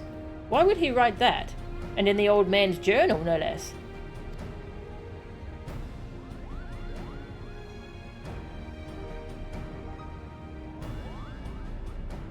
There is a place on the Valnard Sea, far to the south of Rabanasta, where the ocean tumbles into a gaping maw, more than a mile across, the Ridurana Cataract.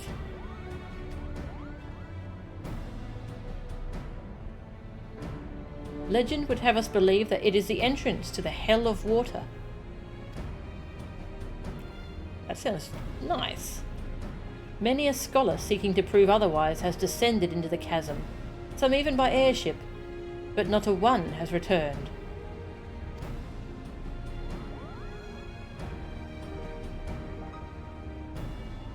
Wait, there's just a big hole in the ocean?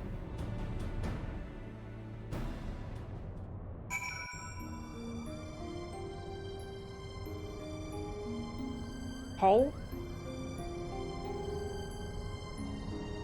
The fall of Nalbina was part of the big opening cutscene for 12. Okay.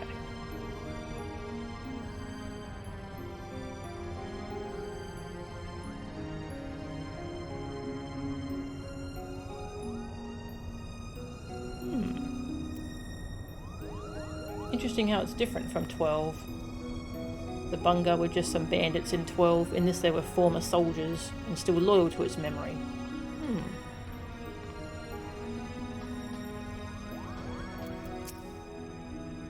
Ridurana?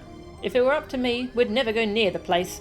You see, we desert Mughals are not, how would you say, in our element around water. Oh right, we cannot swim. Sink like sledgehammers we do, Kupo. Aw. Do I know of Ridurana? Of course I know of Ridurana. Now, have I been there? No. Cannot say that I have, Kupo. We Bongaa live long. Any other race would think it a blessing, but to me and mine it is a curse. More summers mean more suffering. Aww. It is all true. My brothers and I were Fusiliers to the royal family, and Begamnon was our captain. We only laid down our flintlocks once we realised our failure. Ever since laying hands on the Duma, Begamnon has acted strangely. He began speaking to the stone, as if it were Prince Rassler himself. At first, my brothers and I thought it was in jest, but he continued long after he thought us all abed. Speaking to a stone, eh? That sounds familiar.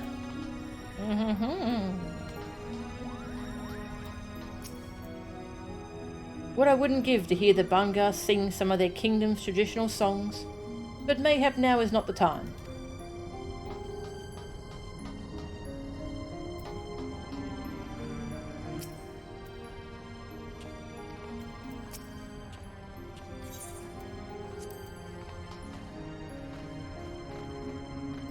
You're still all fired up.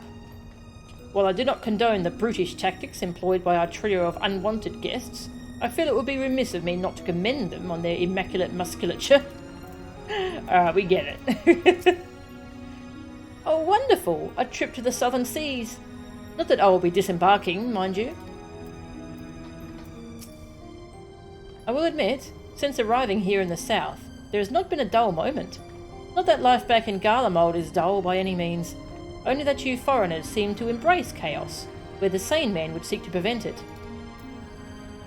Embrace chaos. Not like a well-choreographed routine to see you through testing times.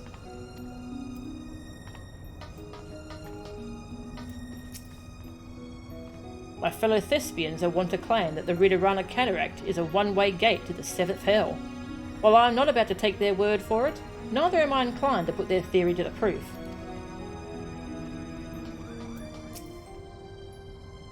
Given what the Empire did to the Bongaa's homeland, and the fact that we hail from you-know-where, do you think we should be worried?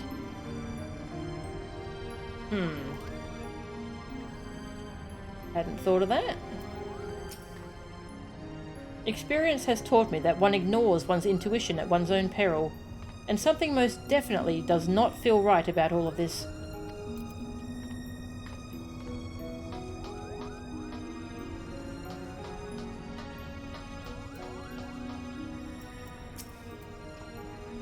Tell me, is Ridorana truly as magnificent as they say?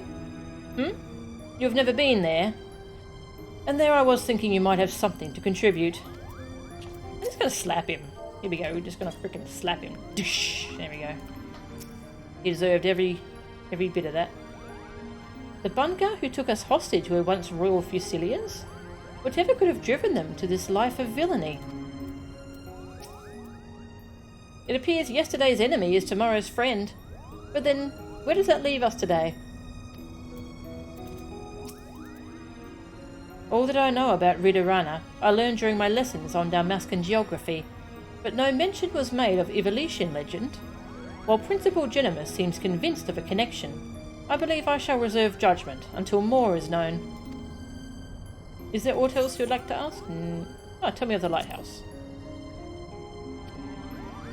Okay, that's the same dialogue.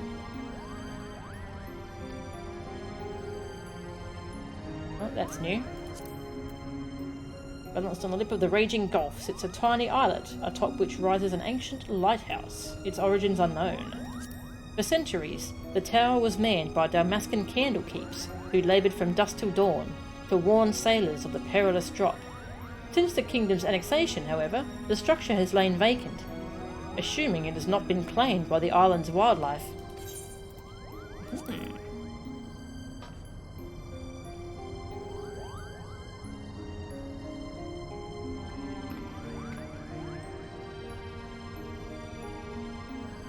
Funny how FF14 does tights.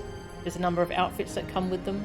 They're two pieces, the legs and the feet shoes, because of how clothing graphics work, yeah. Yeah, at some point I might rewatch the story parts of the 12 playthrough. I must admit to knowing little of Ridorana, save that which Lady Mikoto shared with us. Before we expend valuable time and resources travelling to so remote a place, I must review my notes and see if there is any mention of the Abyss. We shall send for you as soon as we learn aught of interest. Bum bum bum bum.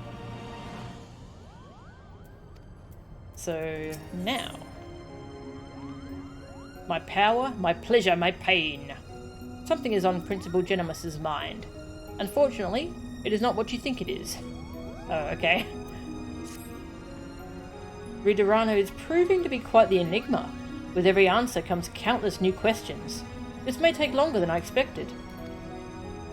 But you were doubtless eager to know why I requested your presence. A resident dramaturge mentioned there was something he wished to ask of you. As my work here is far from complete, I wondered if you might not indulge the man while you wait.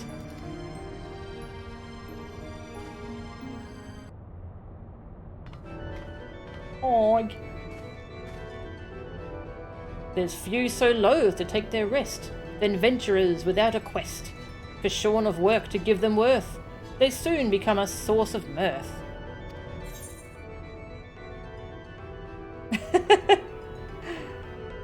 Quoth the man idling in an airship.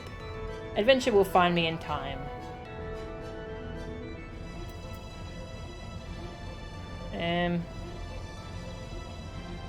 Quoth the man idling in an airship. Touché. I shall leave you to your devices then.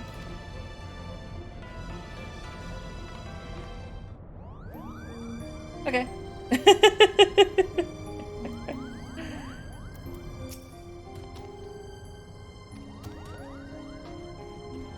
That was interesting.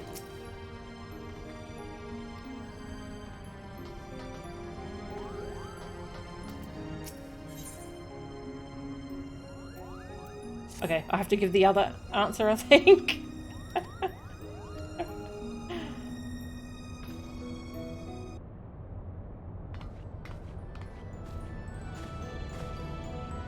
That was weird. Adventure will find me in time.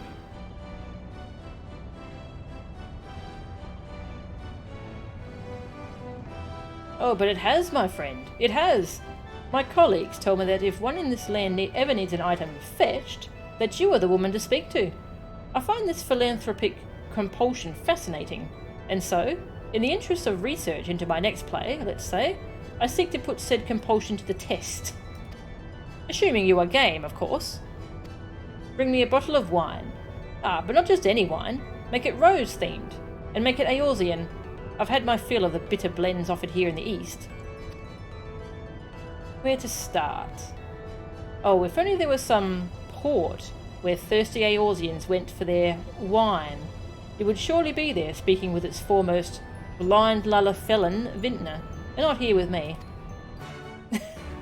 Okay? Alright.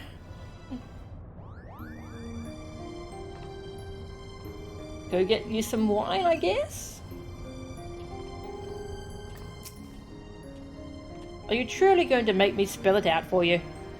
Alright. Go to Wineport in eastern Lanosia and speak with Shamani Lamani. I am assured he is the region's leading authority. If he cannot point you in the direction of a proper job, no one can. Are you going to give me money to pay for it, or what?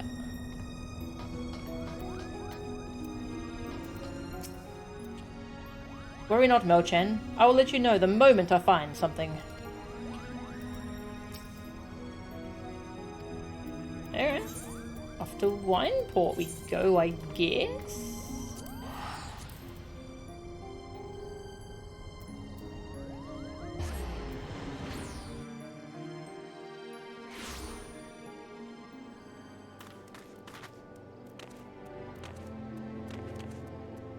Hi. This random person on a flying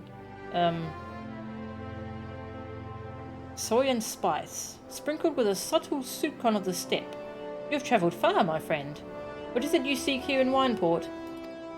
Yeah, some like random guy. You want some wine? A rose-themed wine? You would be hard-pressed to find a wine that did not display some hint of rose, so we can assume that your client was not referring to a desired bouquet.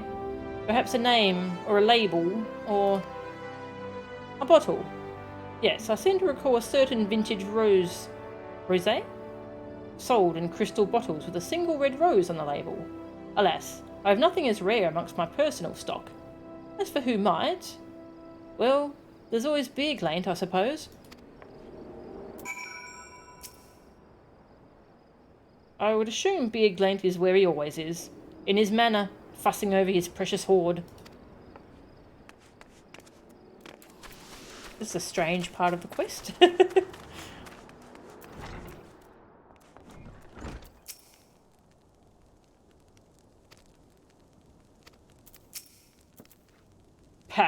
Only an uncultured fool would select a wine based solely on its bottle.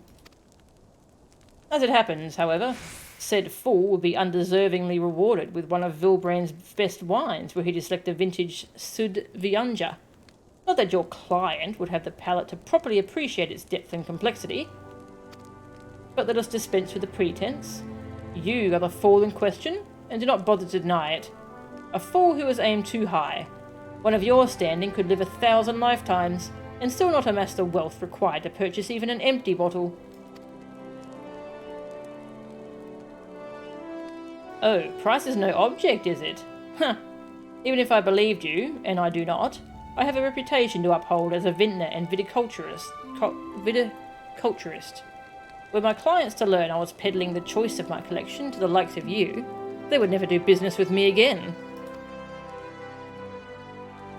Yeah, this guy sucks. Alright, just to see the back of you, I shall do you the kindness of directing your steps unto one who might take pity on your plight. Assuming he does not find amusement in it, Master Gegaruju of Costa del Sol. But do not tell him I sent you. While I will admit to having taken some pleasure in disappointing you the first time, I did not expect to be asked to repeat the feat.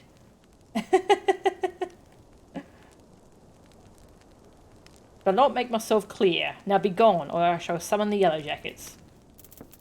Yeah.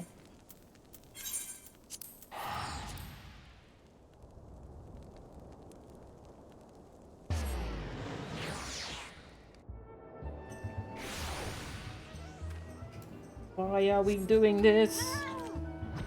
I am confused.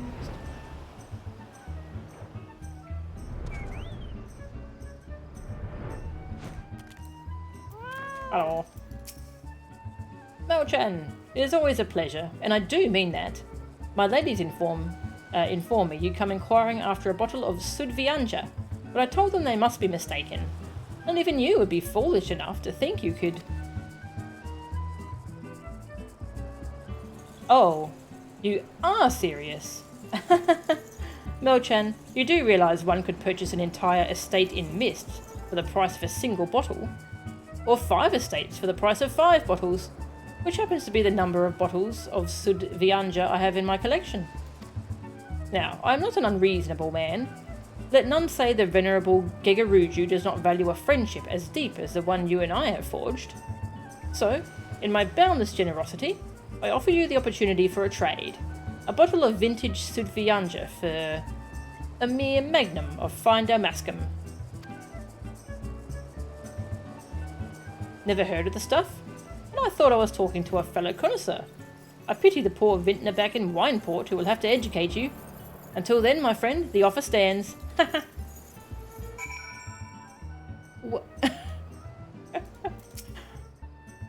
If you seek to learn of Damascan wine, you can always go to Damascus, though Wineport is decidedly closer and has yet to be reduced to dust.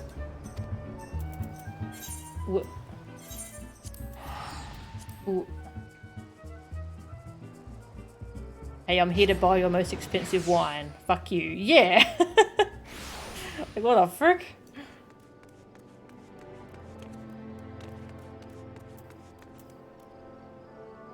Lots of jerks this evening. Yeah! First Sud Vianja and now Damascan wine. Might I interest you in an aged Lommenson Red instead? No, I thought not. Well, then you have your work cut out for you. There was a time Damascan wine was fairly easy to procure, even here in Vilbrand. But that was before the Empire raised the better part of the kingdom, vineyards and all. If there are any surviving bottles, it would be those that were exported before the Imperial invasion. Over 30 summers passed, though I've not encountered any in a decade or more, either at auction or in private hands. Collectors are covetous creatures. If one were to have somehow acquired a bottle, there is little chance he would willingly part with such a treasure, which leaves only those brought over by the few Damascan refugees who fled to Eorzea.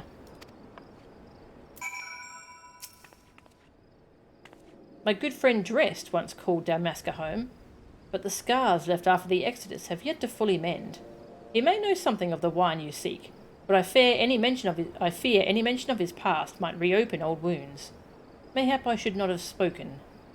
I cannot prevent you from treating with the man, but if you do, I would ask that you show due compassion. Okay. No escaping the fetch quests. This feels like a Realm Reborn quest. What is this quest? How weird. Crates. Put my cat in there. Cat doesn't fit. Too big.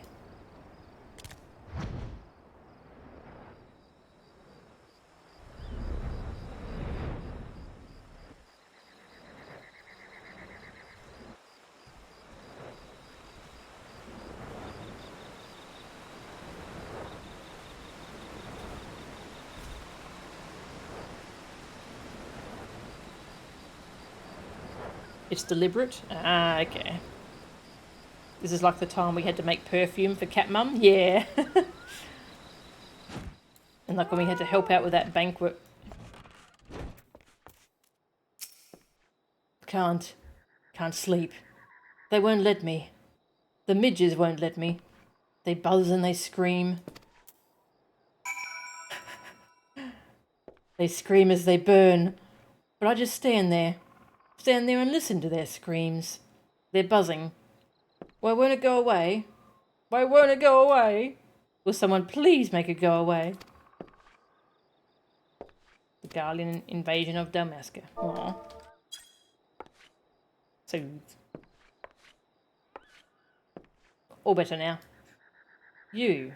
I know you. You were here before. You sent away the midges. They came back, though. They always come back. They mock me. Told me I can never go home. I just want to go home. I cannot stand it here anymore. Aww.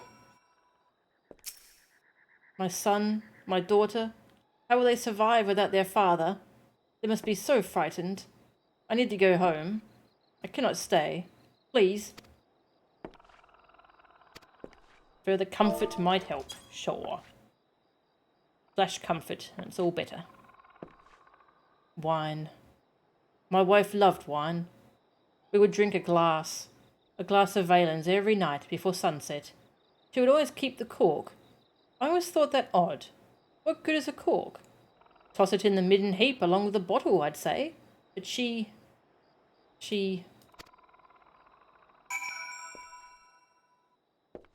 Search for an empty wine bottle. Alright.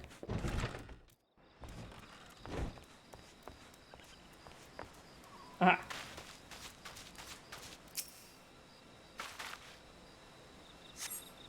So you find several empty wine bottles amongst the rubbish. One in particular calls out to you. Take it to Shamani Lomani to confirm its origin. Alright, well, got an empty bottle. That'll have to do, I guess. I'll also see you dressed. Let's go say goodbye. No, okay. There you go.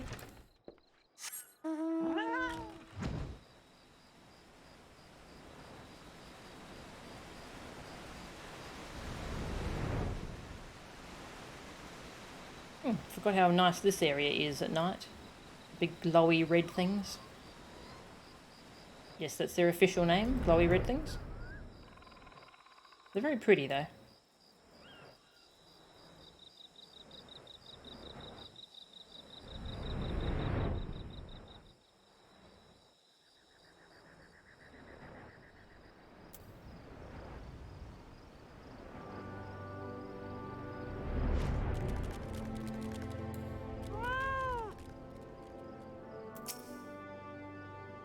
I was dressed. I do hope your visit did not disquiet the poor soul. Empty Damascus wine bottle. Yet by some stroke of fortune, the cork remains intact.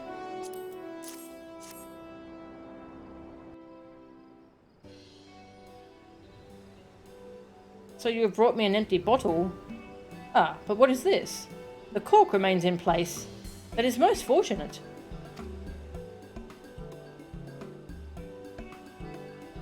If an adequate seal was made, There may still be traces of the wine within.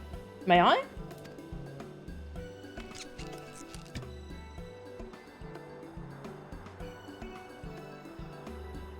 Flamboyant, yet elegant. A thought-provoking blend of kokoro beans and cinnamon, with just a hint of... is that rosemary? A veritable kaleidoscope of both opulence and refinement. Long has it been since I last encountered a bouquet of such complexity, yet I recall it as if it were yesterday. Without question, this bottle once held a Damascus Le Monde red by the name of Valens. To think, I would have the opportunity to experience it again after so many summers. But I suspect Master Gigaruju will not be as satisfied with a sniff as I. No. Now, one without scruples might see the empty bottle as the basis for a ruse. Oh god! One man's ruse is another man's keikaku. Why is Hancock here? Over the years, I have had numerous dealings with the Lord of Costa del Sol, and while he is many things, an expert on wines is not one of them. Not that it would matter if he were. Men of his standing invariably find more joy in boasting of their acquisitions than in consuming them. In all likelihood, Master Gigaruju will never even open the bottle, rendering the provenance of its contents practically irrelevant. Ah, but where are my manners? These forays back to western climes always bring out the barbarian in me. It is a pleasure, Melchan. Lest you wonder at my presence here, my employers see promise in the Hingun wine trade, and desire the establishment of a viable route twixt east and west. I am come to see their plan to fruition. But returning to your dilemma, I believe that I may be of assistance. I just so happen to have on my person several sample bottles of Hingun wine, made with grapes similar to those once found in Damascus. For a close acquaintance, I would be more than willing to part with one, that she might fill her empty vessel.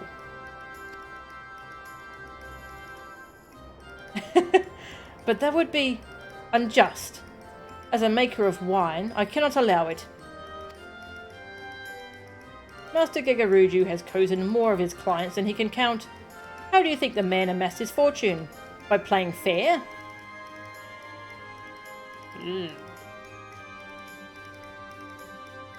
Would that the world were with us, but I am here to tell you it is not.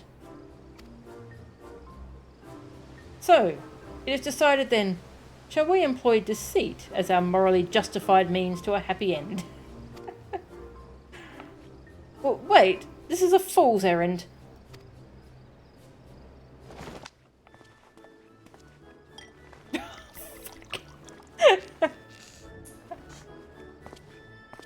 He's way too into this idea. Then let us be glad our quarry is a fool himself.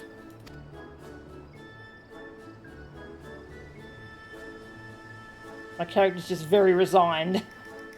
Now, if you'll excuse me, I must go and tell the gentle citizens of Wineport why they should be drinking Hingun. Good day.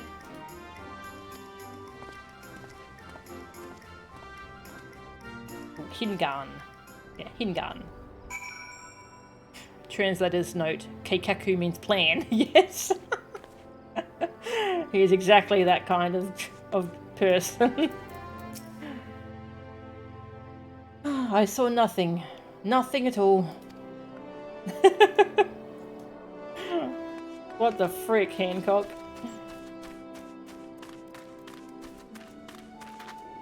Hey dude, I had this totally legit bottle of alright, bye.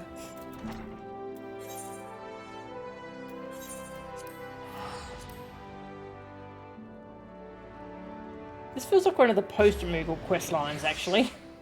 One of the little episodes from post-Moogle.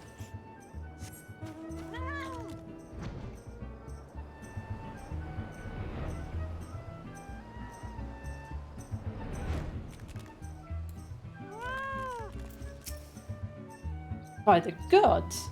You actually found one? A bottle of Damascus wine? Oh, we must uncork it right away. Or at least it appears that way.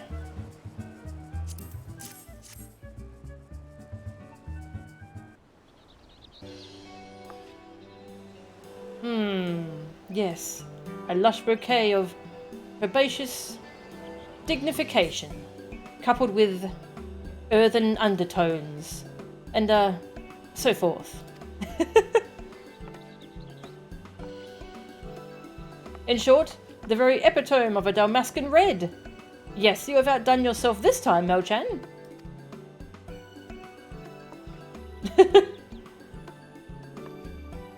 And a promise is a promise. Ladies, the bottles of Sudvianja, if you please.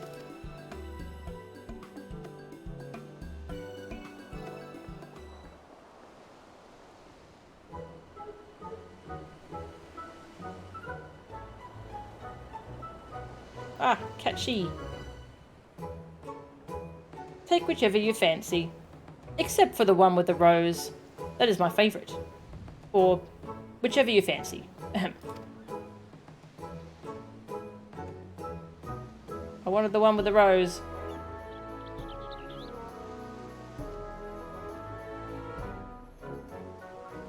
Yeah.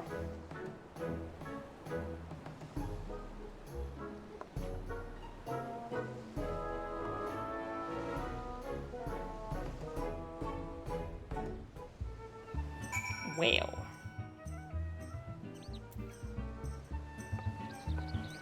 Yeah. Away with you, adventurer.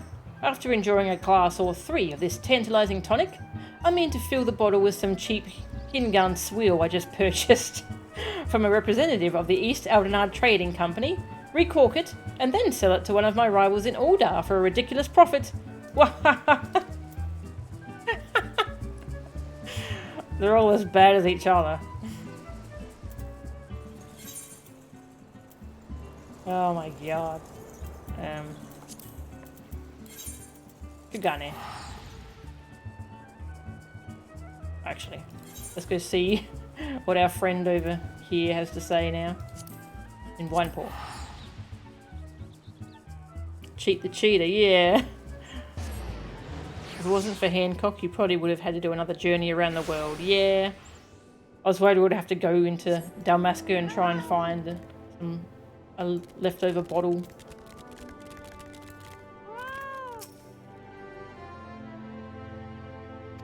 No, that's not related to this quest. Alright. Off to Kugane.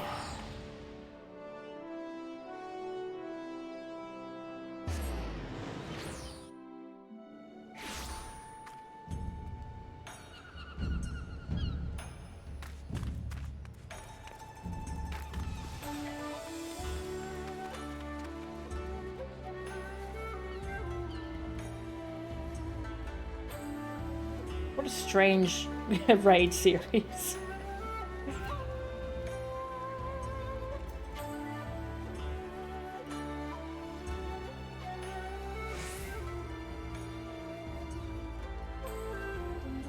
Playing triple triad with someone.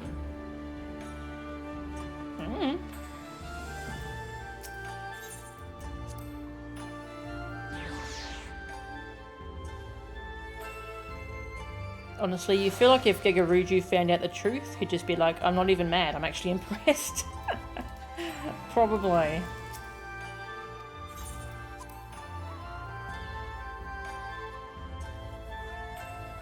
Alright, I'm back from my, I'm back.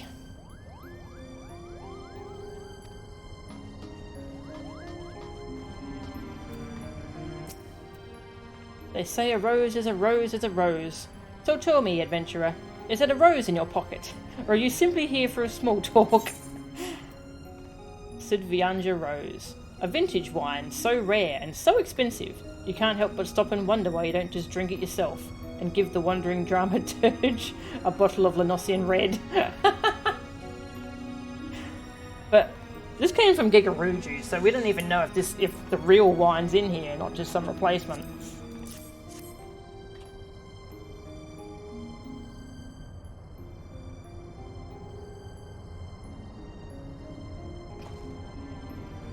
A bottle of vintage Sudvianja. You never cease to amaze. But what is most amazing is your impeccable sense of timing. Today marks the 12th anniversary of the day I met my dear wife. And if there was one thing she loved more than wine, it was roses. Would that she were here today to...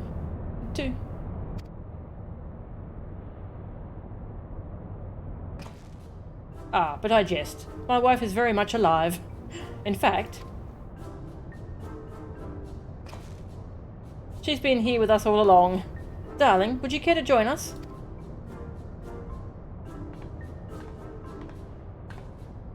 For me? How thoughtful. But did you forget the most important gift of all? Of course not.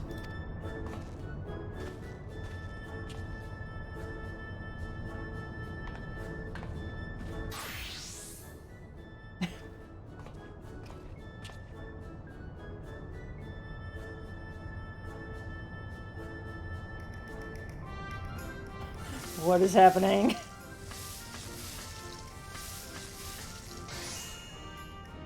Doing some cooking. Bacon bread. The perfect companion to a perfect wine. For my perfect companion. Oh, I love his frying pan. Look at that. It's cool.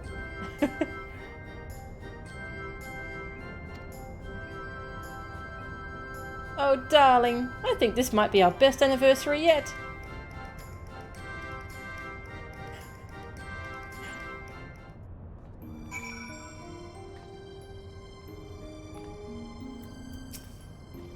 That played out better than I imagined.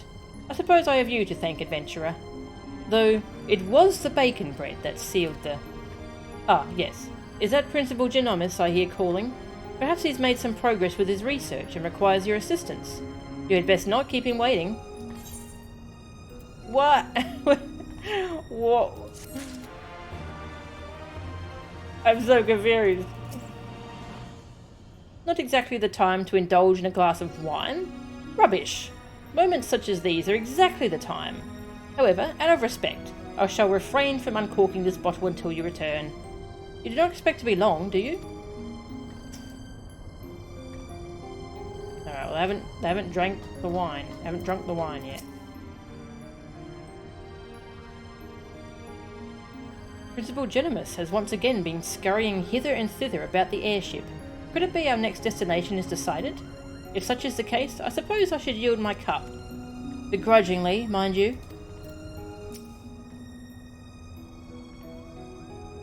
Yes, the Bongaa attacked you, stole the principal's precious heirloom, and held a knife to the throat of his daughter.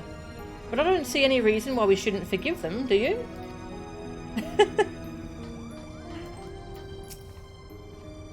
You think the Bongaa have dances of their own? And you think they would show me? No? You're probably right. Finally leaving, are we? Well, this should be exciting. Though not for those lizards, perhaps. Especially if it turns out their captain has gone the way of that other fellow.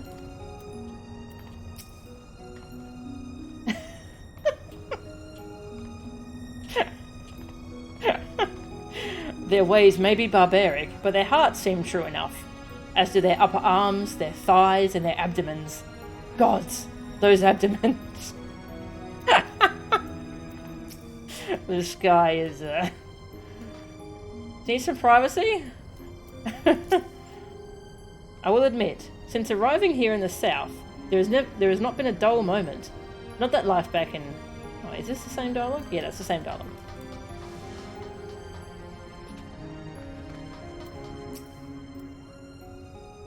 When all of this is over, I'm going to ask the principal for leave to visit the Damascan mainland. If Damascus' ties to Ivalice are as strong as he claims, there may be much to gain from studying the kingdom's musical tradition.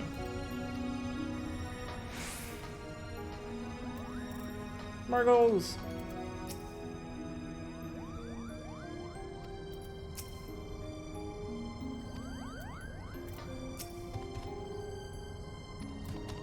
Same dialogue here. Oh, no.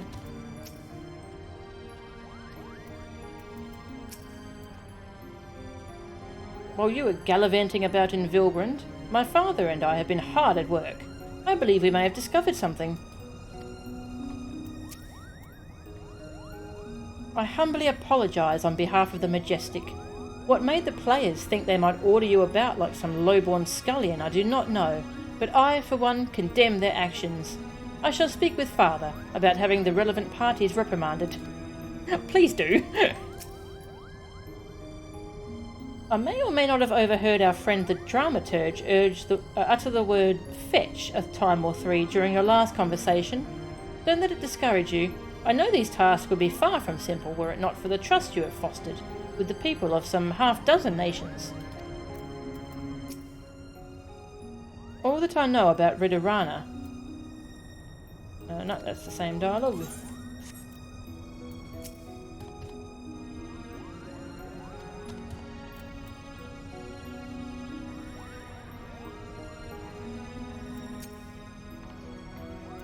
I hope these past few turns of the sun have proved as productive for you as they have for us. We have much to share. Zaya. Didymus and his son have completed their investigation into Ridorana. World map orchestrion. World map? World map.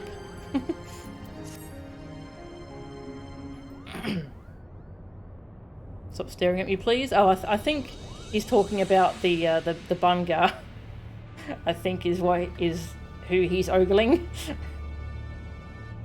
Ridorana is the name of both a massive gap in the southern Valnard Sea and the lighthouse once manned by the Royal Damascan Navy to prevent ships from succumbing to the cataract's currents. I stress once manned, as the tower has lain empty since its candlekeepers abandoned their posts after the fall of Rabanasta. But if Pharos Sirius offers any indication of what can befall a lighthouse in the absence of its caretakers... Yes, but the real question is how all of this ties in with Ivalician legend. A cursory examination of the Zodiac Brave story reveals no mention of a Ridorana. Yet it seemed foolish to assume that a name could not change in the centuries since the tale was writ. So I thought to cross-reference texts on modern Ilsabardian history with our translations of the Durai papers. And after an exhaustive re-examination of my ancestors' notes, I discovered that there was not a single entry on Ridorana. And while mention of the Valnard Sea was abundant, I found no reference whatsoever to any cataract or lighthouse within its waters.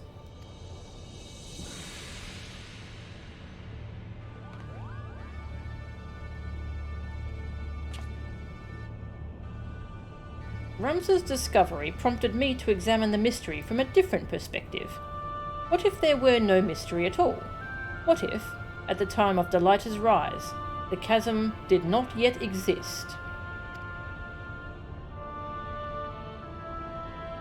There is more, but only a visit to the lighthouse will enable us to confirm our theories with any certainty.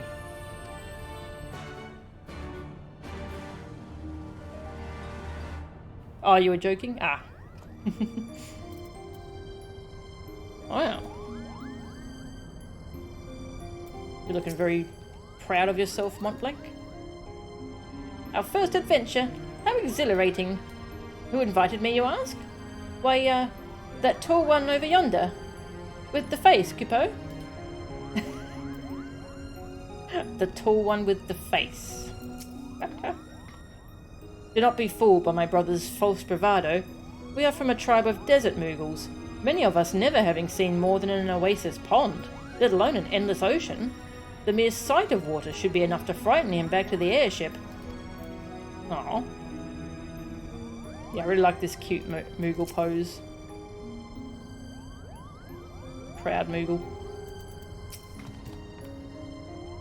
We do not ask that you forgive the past actions of our leader, only that you show him the same kindness that you would anyone in need. If anything were to happen to the captain, I am not afraid to speak what my brothers are thinking. The captain was a fool to believe that the Duma could bring back our fallen. Now his faith in legends and fairy tales will be his end.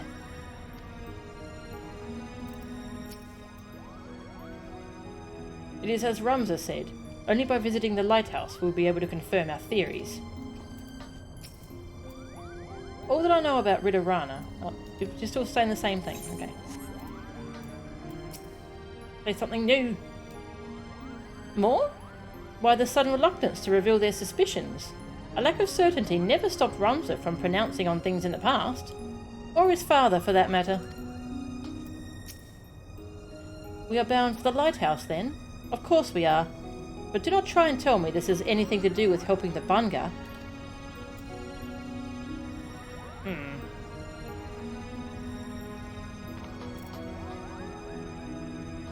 Any new dialogue here?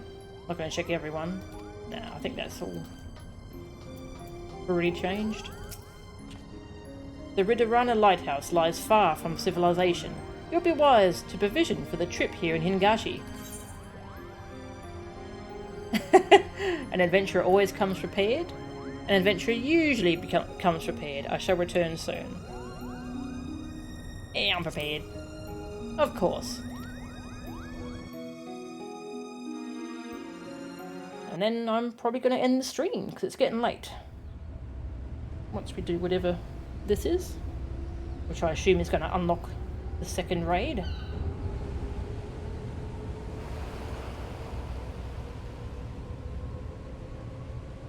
I just want to see what this chasm in the water looks like, because that sounds terrifying. Oh, yep.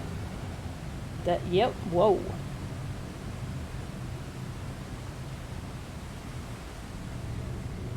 Oh.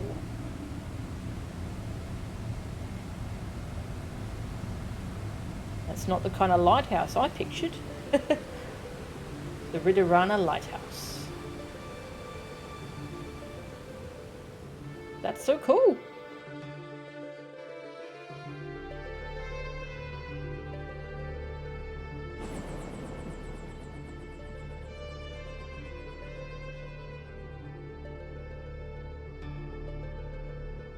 Strange construction.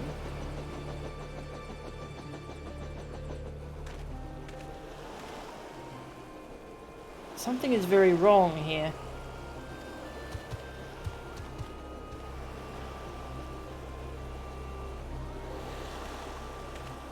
Mayhap it is best if we split our fellowship into two parties. One to delve into the tower's depths, and one to observe from afar. As acting expedition sub-leader, I appoint you captain of the first. You may use this spyglass to aid in your search for the missing lizard.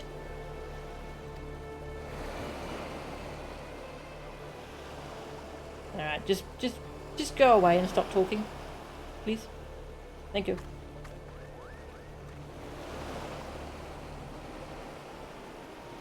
Damn it, brother. Where are you?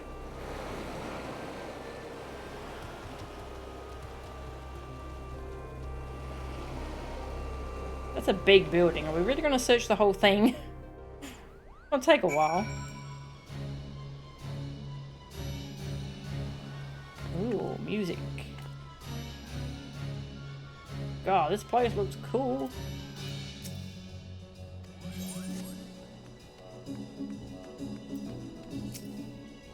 Captain, Captain, give us a sign. Hey, Montblanc's here. Shivering? Me? My fur is simply standing on end from all the, ambient aether. Yes, ambient aether in the area. Can't you feel it, Kupo? I would love it if that was actually the reason. The lighthouse looks like it has seen better days. I dare say we have a handful of Imperial dreadnoughts and 30 years of disrepair to thank for that.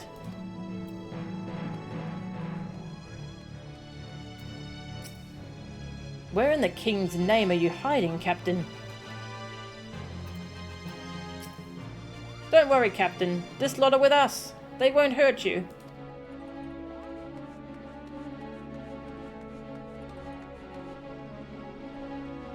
I want to explore.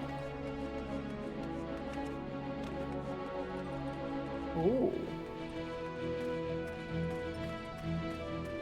That looks like a boss arena. When we actually do a raid here.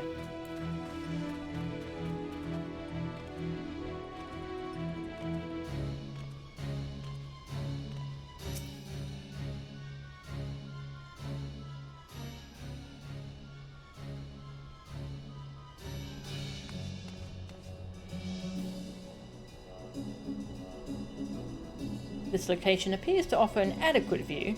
Climb up and scan the area for any sign of Bongaa.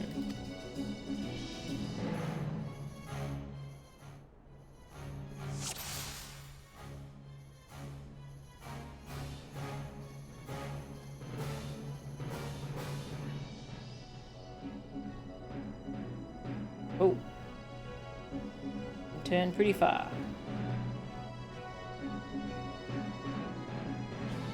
Can't see anything over there.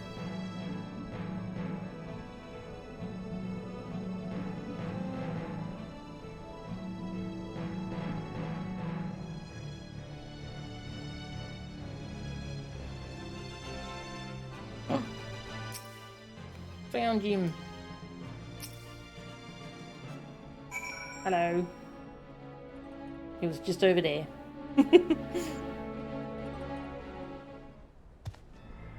Oh, he's walking into the boss arena. Don't do that. You'll get locked in. You found him? Let me see.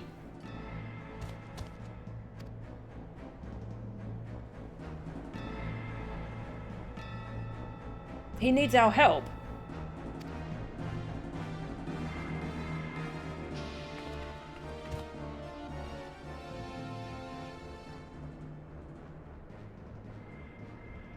Prince Razla, Princess Ashelia, I know you cannot forgive me. Nor should you. It is all my fault. I could not save you. Could not save anyone. Anyone but myself. I am so sorry.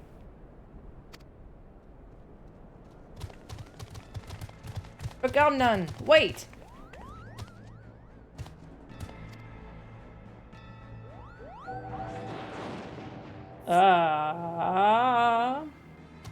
Traitors? Have you no pride? You treat with the very men who laid waste to our homeland. You are mistaken, brother. There are no Imperials here. We have come to help.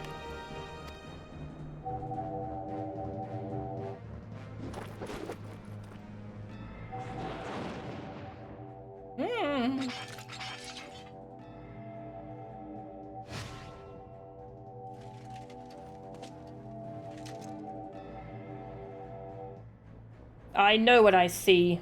My own kin sided with the enemy. How dare you stay my audience with the princess? The Duma!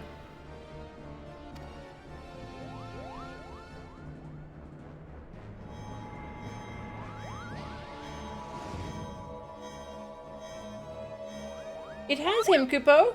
It's showing him what he wants to see.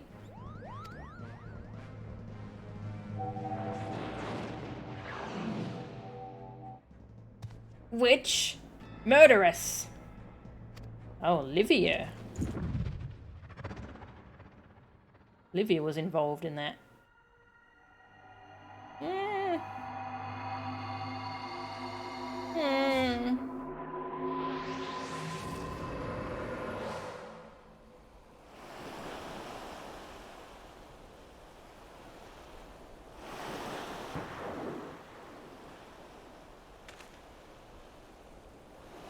Gunfire?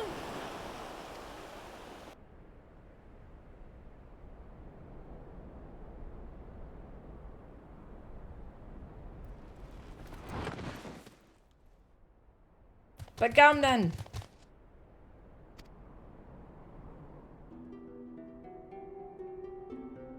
So this is the end.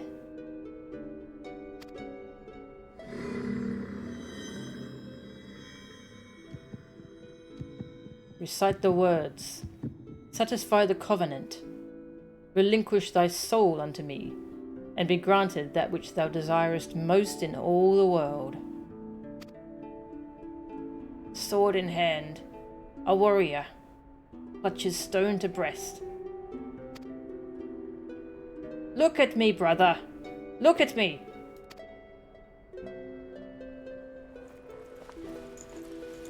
In sword etched he his fading memories. Someone just knock it out of his hand. Don't you die. Not yet. in stone. Its tempered skill. We promised we'd all go together when our time came. You can't leave us here. By sword attested. By stone revealed.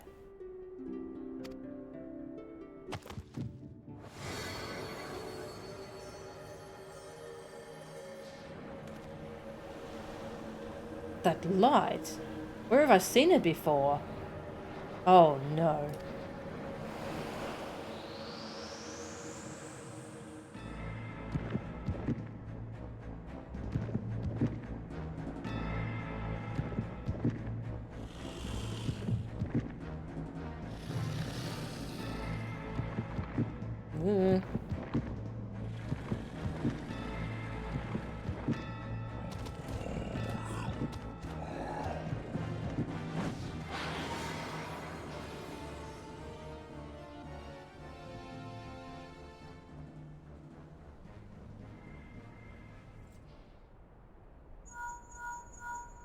Okay.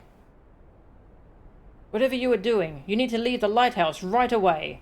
Right away, do you hear?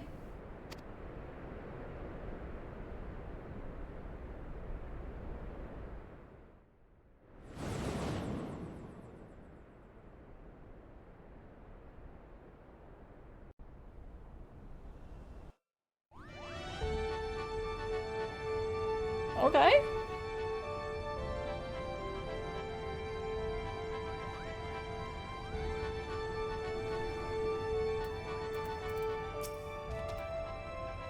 Don't you tell me he's gone. He's not. He's stronger than that. He's the strongest Bongaa you'll ever meet. He'll tear his way out of that Lucavi and crush it under his foot. There can be no doubt now. In the wrong hands, the aura site is a danger to us all. Something must be done, and quickly. Had Begamnen not stolen the Duma, he would still be alive today, and we would not be faced with confronting another Lucavi. The lizard only has himself to blame. Give you another loot slap.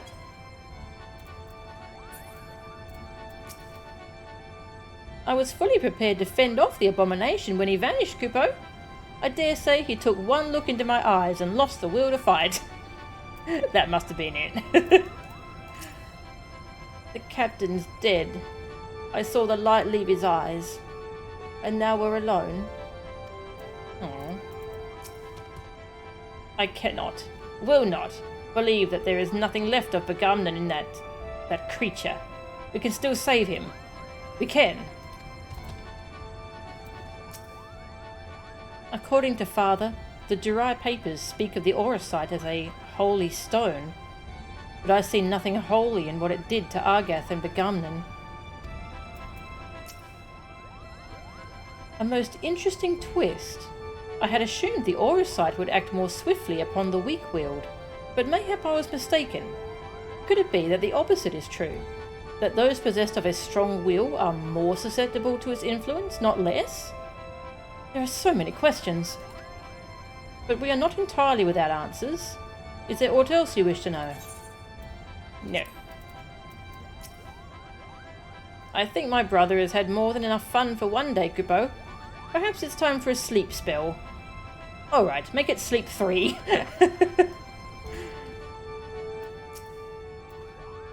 It is as we feared then. Begamnen's soul is lost.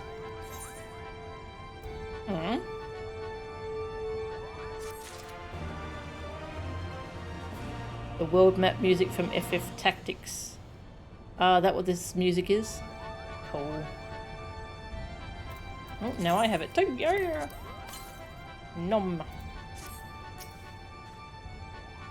I care not about his vaunted past. Begamnen is a petty thug who deserves every ounce of suffering the Duma brings him.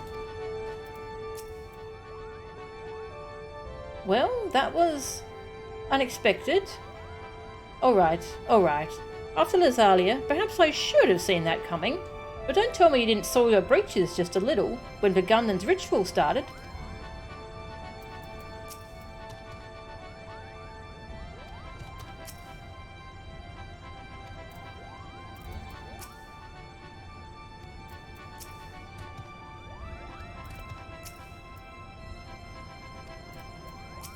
Most of them are the same dialogue. Only a couple change. That's interesting. Annihilation. A solid plan of action must be devised before facing the Bongaa transformed. Much as I wish it were otherwise, I fear Begamnon is beyond saving. Yet we cannot suffer what is left of him to become a distraction.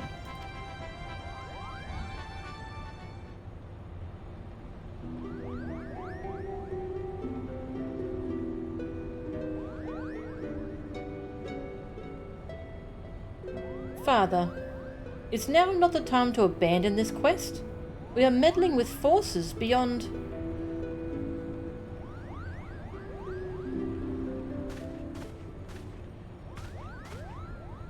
Enough, Alma. We adults are talking. While Melchan was searching for the lizard, I inspected an area of exposed foundation at the base of the lighthouse. When do I get to punch this guy? And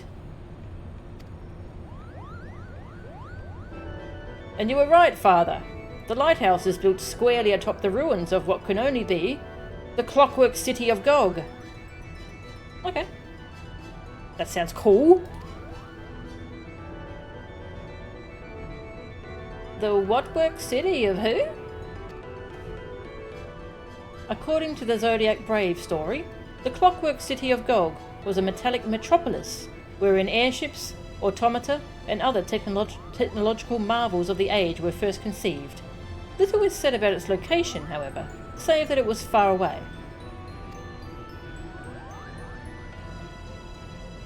While the Durai papers do not say a great deal more, they do mention that the land upon which the legendary city was built was severely limited, an inconvenience that forced its inhabitants to build up rather than out.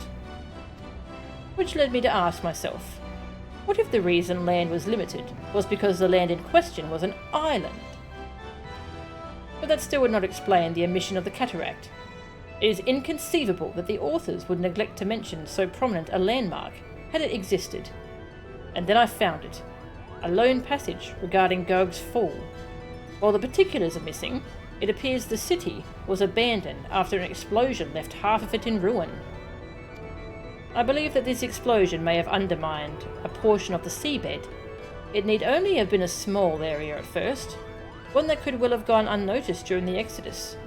As time passed, however, the waters would have continued to wear away at the rock, slowly widening the gap until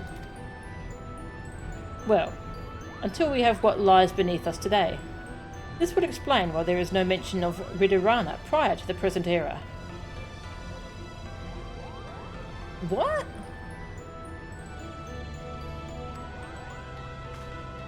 Come, Father, will you not tell them the rest? Of the possibility that we Garleans are descended in part from the displaced citizens of Gog?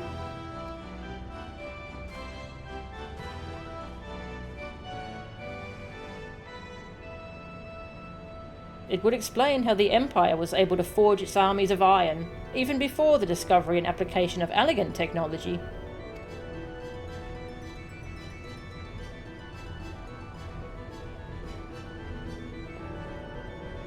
And it may also explain why the legend of Ivalice has resonated with our people for centuries, despite the fact that the Lost Kingdom was, as far as we can tell, in quite a different corner of the world. An interesting, if somewhat ambitious theory, but to return to your original claim, it is your belief that the Ridurana lighthouse stands atop what is left of...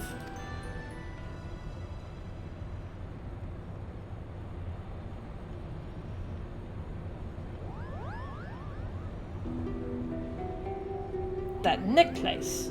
Where did you get it, girl?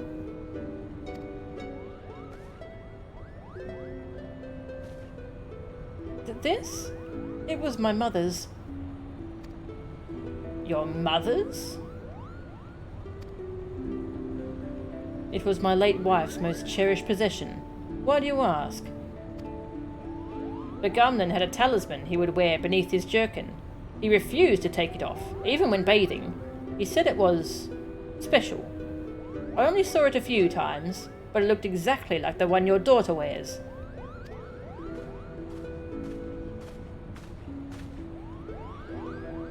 And What are you implying, lizard? That my sister stole it? Or my late mother? Neither. I spoke of the similarity. That is all. Can you believe the nerve of this boy?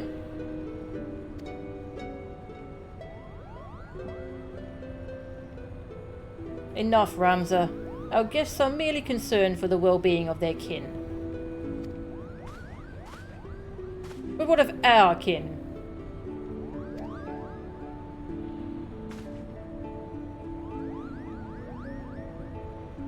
What of them, Ramza? Do you imagine our kin to be better than theirs in some way? Or anyone else's, for that matter? I apologize, Father.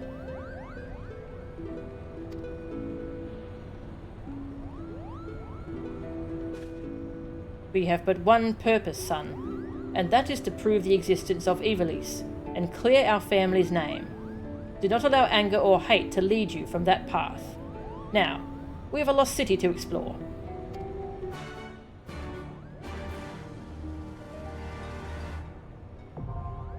Okay. The Ridarana Lighthouse. Hey, freak. Be quiet, Ramza. Non-arshats are talking here. Yeah! God, this guy sucks. First Lazalia and now Gog. What other wonders might slumber beneath our very feet?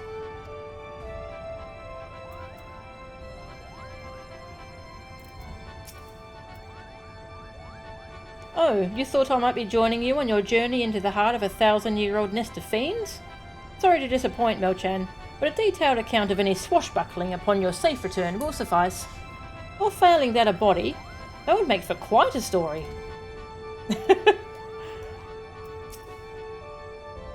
Now is not the time to get your fur in a frizzle, Montblanc. Breathe. Breathe. I am a warrior of legend. I am a warrior of legend, Coupeau.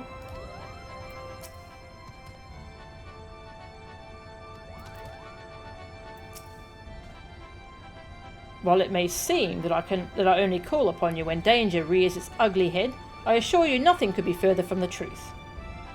You seem unconvinced. Ahem. Perhaps we should speak of this upon your return from the Clockwork City.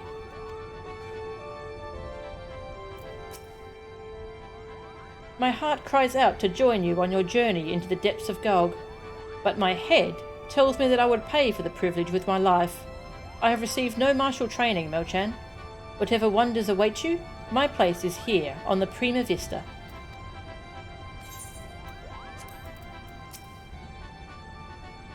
Since my fool of a brother insists on going ahead with this farce, you have a responsibility not only to ensure that he returns safely, but that he does so a fully fledged warrior. Though I'd settle for the return safely part if push came to the shove, Kippo. Wait, so he's one of the only ones coming with us?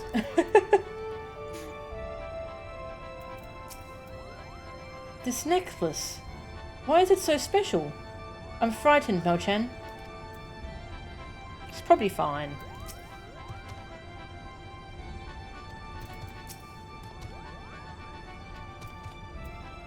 Well, we've got the second raid unlocked. And we can do that next time.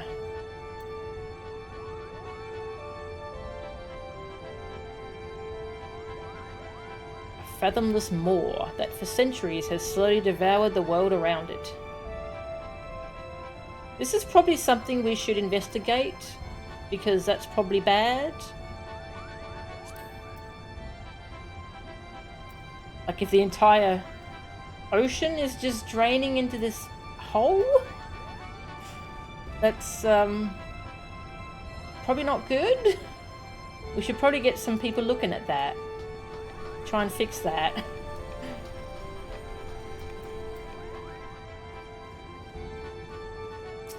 Take the elevator. You hate the little dipshit? Yeah, he sucks pretty bad. Like, I assume he's being affected by something. Or maybe he really is just a douchebag. Are you still very thirsty? What's this? You say the expedition might have use for a man of my build. Ah, but you must understand, my friend. If aught were to blemish this flawless frame, all my work would be for naught. Guardians descended from the mysterious inhabitants of a legendary clockwork city. That sounds like it has the makings of a marvellous tale. Now, if there were only some place to tell it. Like a performance troupe, maybe. Off to heed the call of adventure once again, are we? I won't say I envy you until I hear a full account of the unspeakable horrors you faced. Or lack thereof. These fanciful claims about Garlemald having its roots in Gog. Might you have more than mere hearsay to support them? I thought not. Hey, they're not my claims. How is it that in the face of danger you find the courage to stand firm? I can barely take the stage without losing my supper. Wait, don't tell me. Show me. Well, I will. Next stream.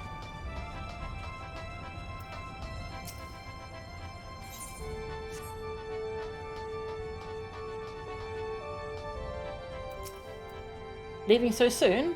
I would sing you a lay to send you on your way, but I shall save it for the moment of your return. Whether it be light-hearted or sombre is solely up to you.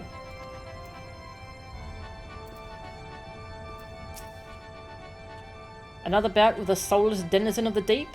No rest for the righteous, eh? If things take a turn for the worse, do not hesitate to flee. There is no shame in yielding the battle if it eventually wins you the war. I sense much danger ahead. Do not allow your desire for adventure to cloud the sound judgment that has seen you thus far. This far. Yeah. Bye. Alright, well, that's all for today, because it's nearly 9 PM. Jeez. I need food and rest. Ooh. Anyone I can raid tonight? Let's see.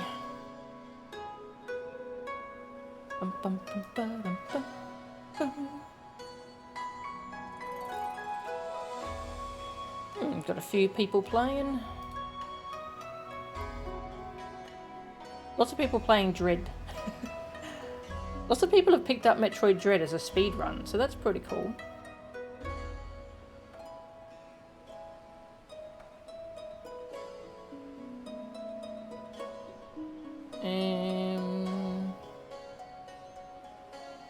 Maybe I'll send you to Abigail Beck. She's a fellow Aussie, a fellow Rasco Ranger, part of Jordan Rasco's group. Not sure what she's doing at the moment, just chatting. Yeah, I'll send you over to Abigail Beck. Lost my OBS window, there it is. Thank you all very much for watching. Abigail Beck. And I'll see you all next time where we will continue the Ivalice story. So I'll see you then. See ya.